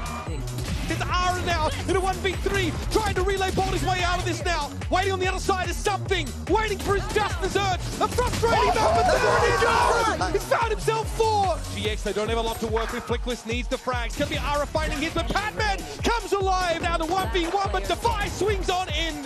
GX are forced to succumb. They're going to have the seaside if they go, and go they do. Freeing, wrapped around, he falls. Mata gets 2. Questions about when they die, they will continue to go unanswered for the very first time in org history. Welcome to the Champs playoff stage.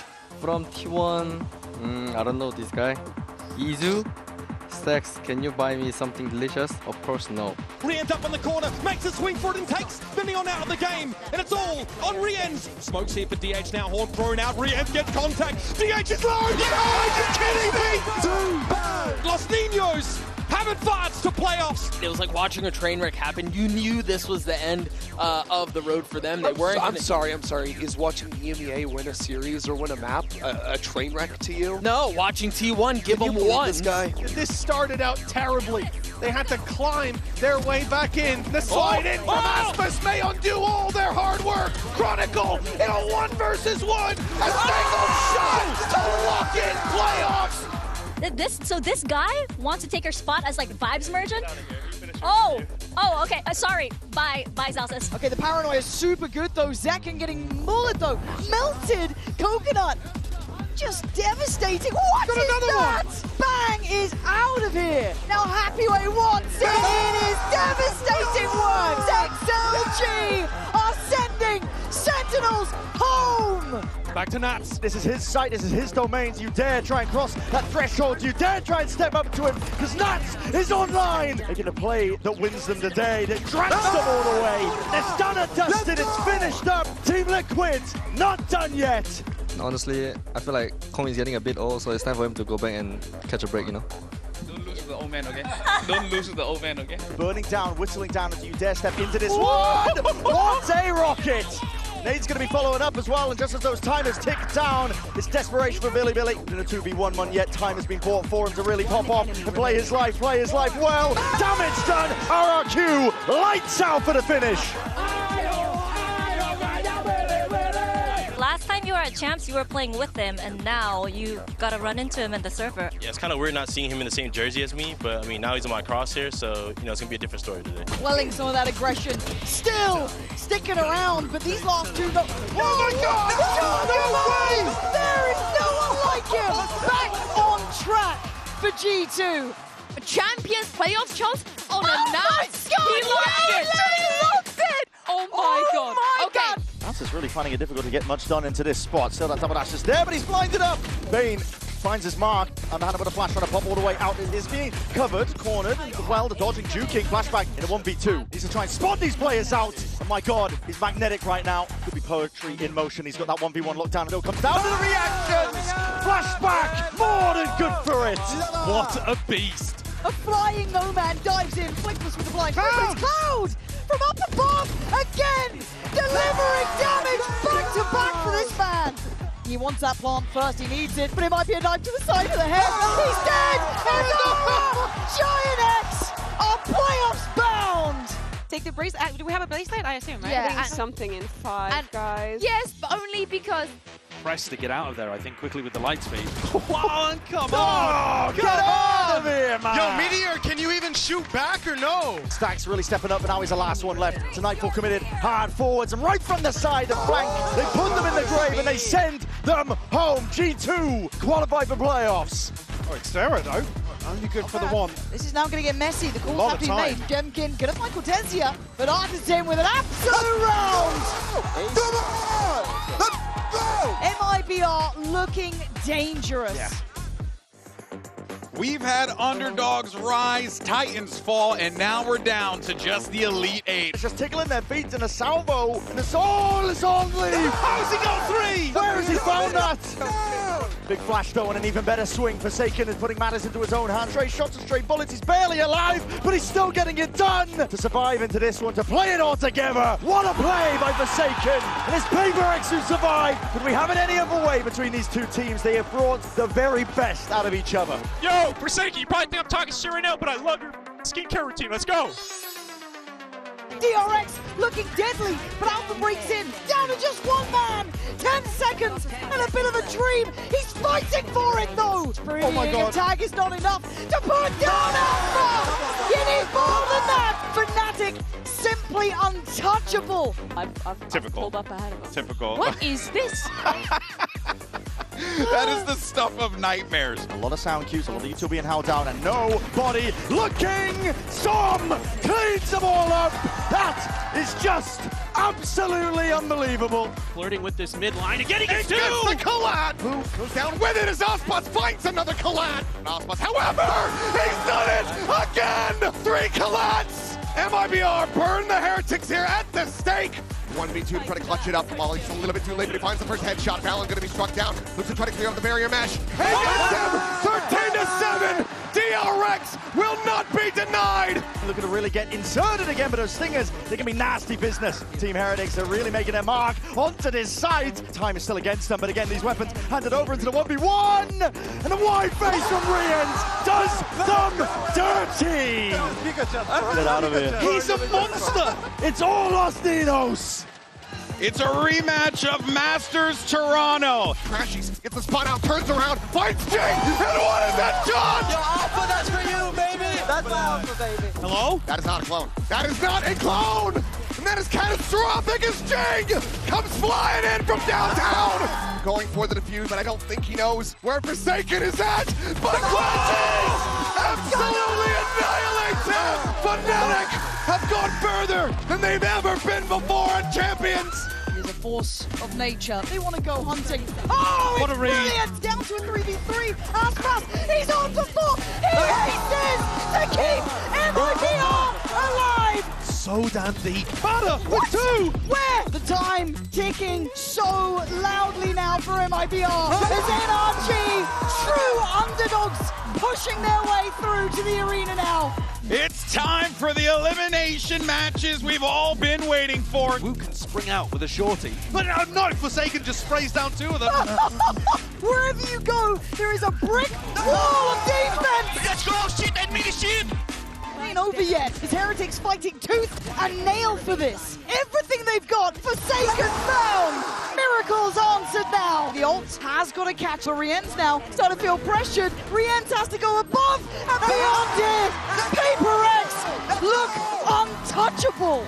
To try to get Gunman out of this fight, and he's done just that. The knive's now going to be popped. Looking for this check. He's freeing, loses his head. Ospas looks to send this into OT. And he has! Unbelievable! They try to take this line, flashback. We'll find it. Here's the shots from Jenna. He continues to challenge in, and flashback able to stand tall. Smoke showers dissipating. The op scooped up, and flashback gets the jump peak. But Ospas completely, utterly contained, dead. The ace is there. DRX get it done in 3. They advance to the top 4. It's time for the upper bracket final. You have NRG taking on Fnatic. Hey, looks like he's starting well. Good follow-up. Great kill. Oh my God! Look at Scuba's HP! Standing tall. A 1v1. Oh my God! Let's go. Did you expect Scuba? No! And now you got Brock and Scuba. Scuba is unrelenting! Marta investing the ult. He knows what's coming their way now. 10 more seconds. I can't believe what we've seen. It's unbelievable. NRG facing the giants of Fnatic and becoming legendary. DRX continue to push forward, but standing in their way. The Goliath, Paper Rex. Hammond to be struck down. The swing out. The Paranoia is there. Forsaken is now cooked. Jin can only find one. They all fall to the wayside. And DRX tear them limb from limb. It's already up to half. He finds one. Showstopper. Long. And Jade gets the ball. Necessary Red Bull clutch. Divide able to find 2 quick kills there at upper. A 2v2 now. Ring swings in, joining in alongside the IGL. Mako finds one. Frey gets the other. DRX. They eliminate Paper Rex. What a Cinderella run this has been. Fnatic have one step more to take, but on the other side, DRX, can this underdog strike yet again? Still with that util up, wall into your face in close quarter combat. That's where it's going to be thriving now. Hunter's Fury, another layer towards it, and there is no comfortable ground to stand. DRX, they fill up the feed, and what a statement it is. Instinct kicking in, the awareness in the back of his mind that he's being pressured from multiple locations. Crashes, no way, no way! Alpha gone, but that operator still deadly. He spotted this player out, dimensional drift forward. No way! Showers at the TP, but that is going to be the snake bite, but it doesn't slow it down. What is that? For the Traces, Chronicle forwards again. Chronicle! The uncrowned kings are looking for that final trophy, that final throne that has always eluded them. They are coming for NRG's neck. NRG, we're coming for you, and we're going to be ready tomorrow. The crowd is with us right now tonight, and you better be ready. When you're eating your dinner, you better know that we're ready. When you're watching our VODs, you better know we're going to be ready. And when you're in bed having nightmares about us, you know we're going to be ready. Yeah!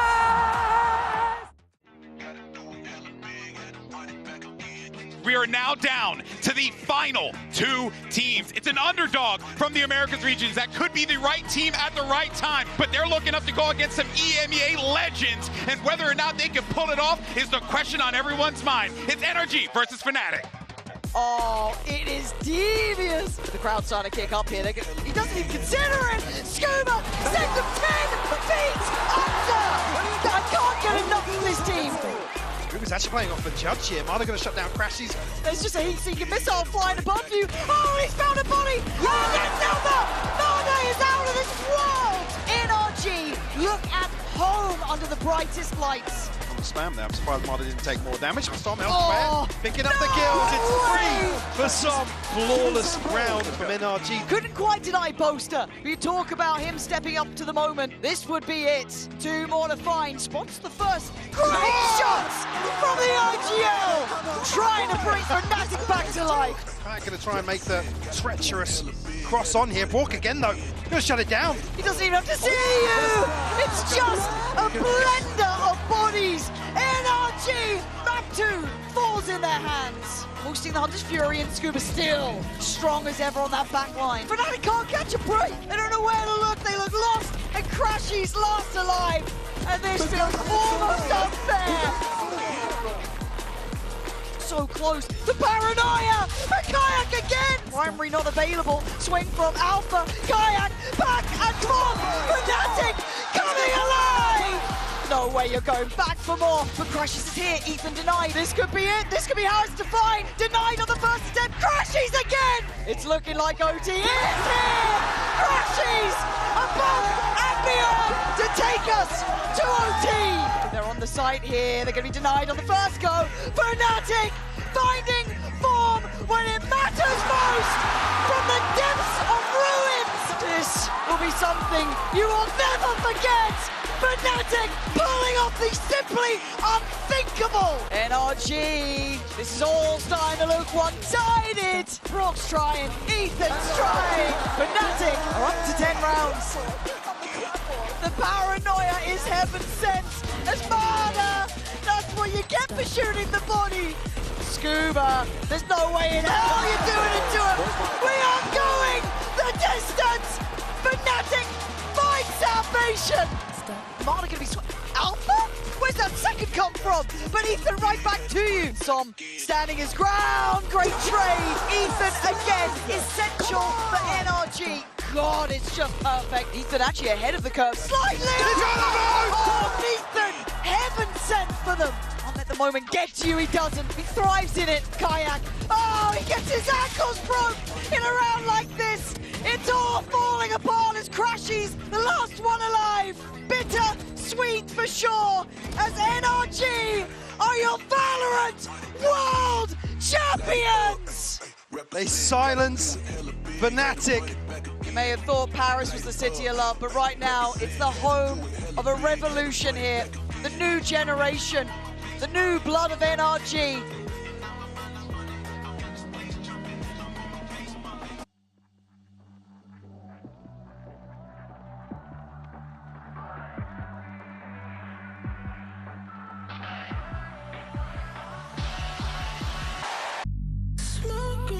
So hazy, shots in the dark, you made me fall. Decisions in the past, what made me? All these eyes on me, I can't breathe. Gotta keep from falling.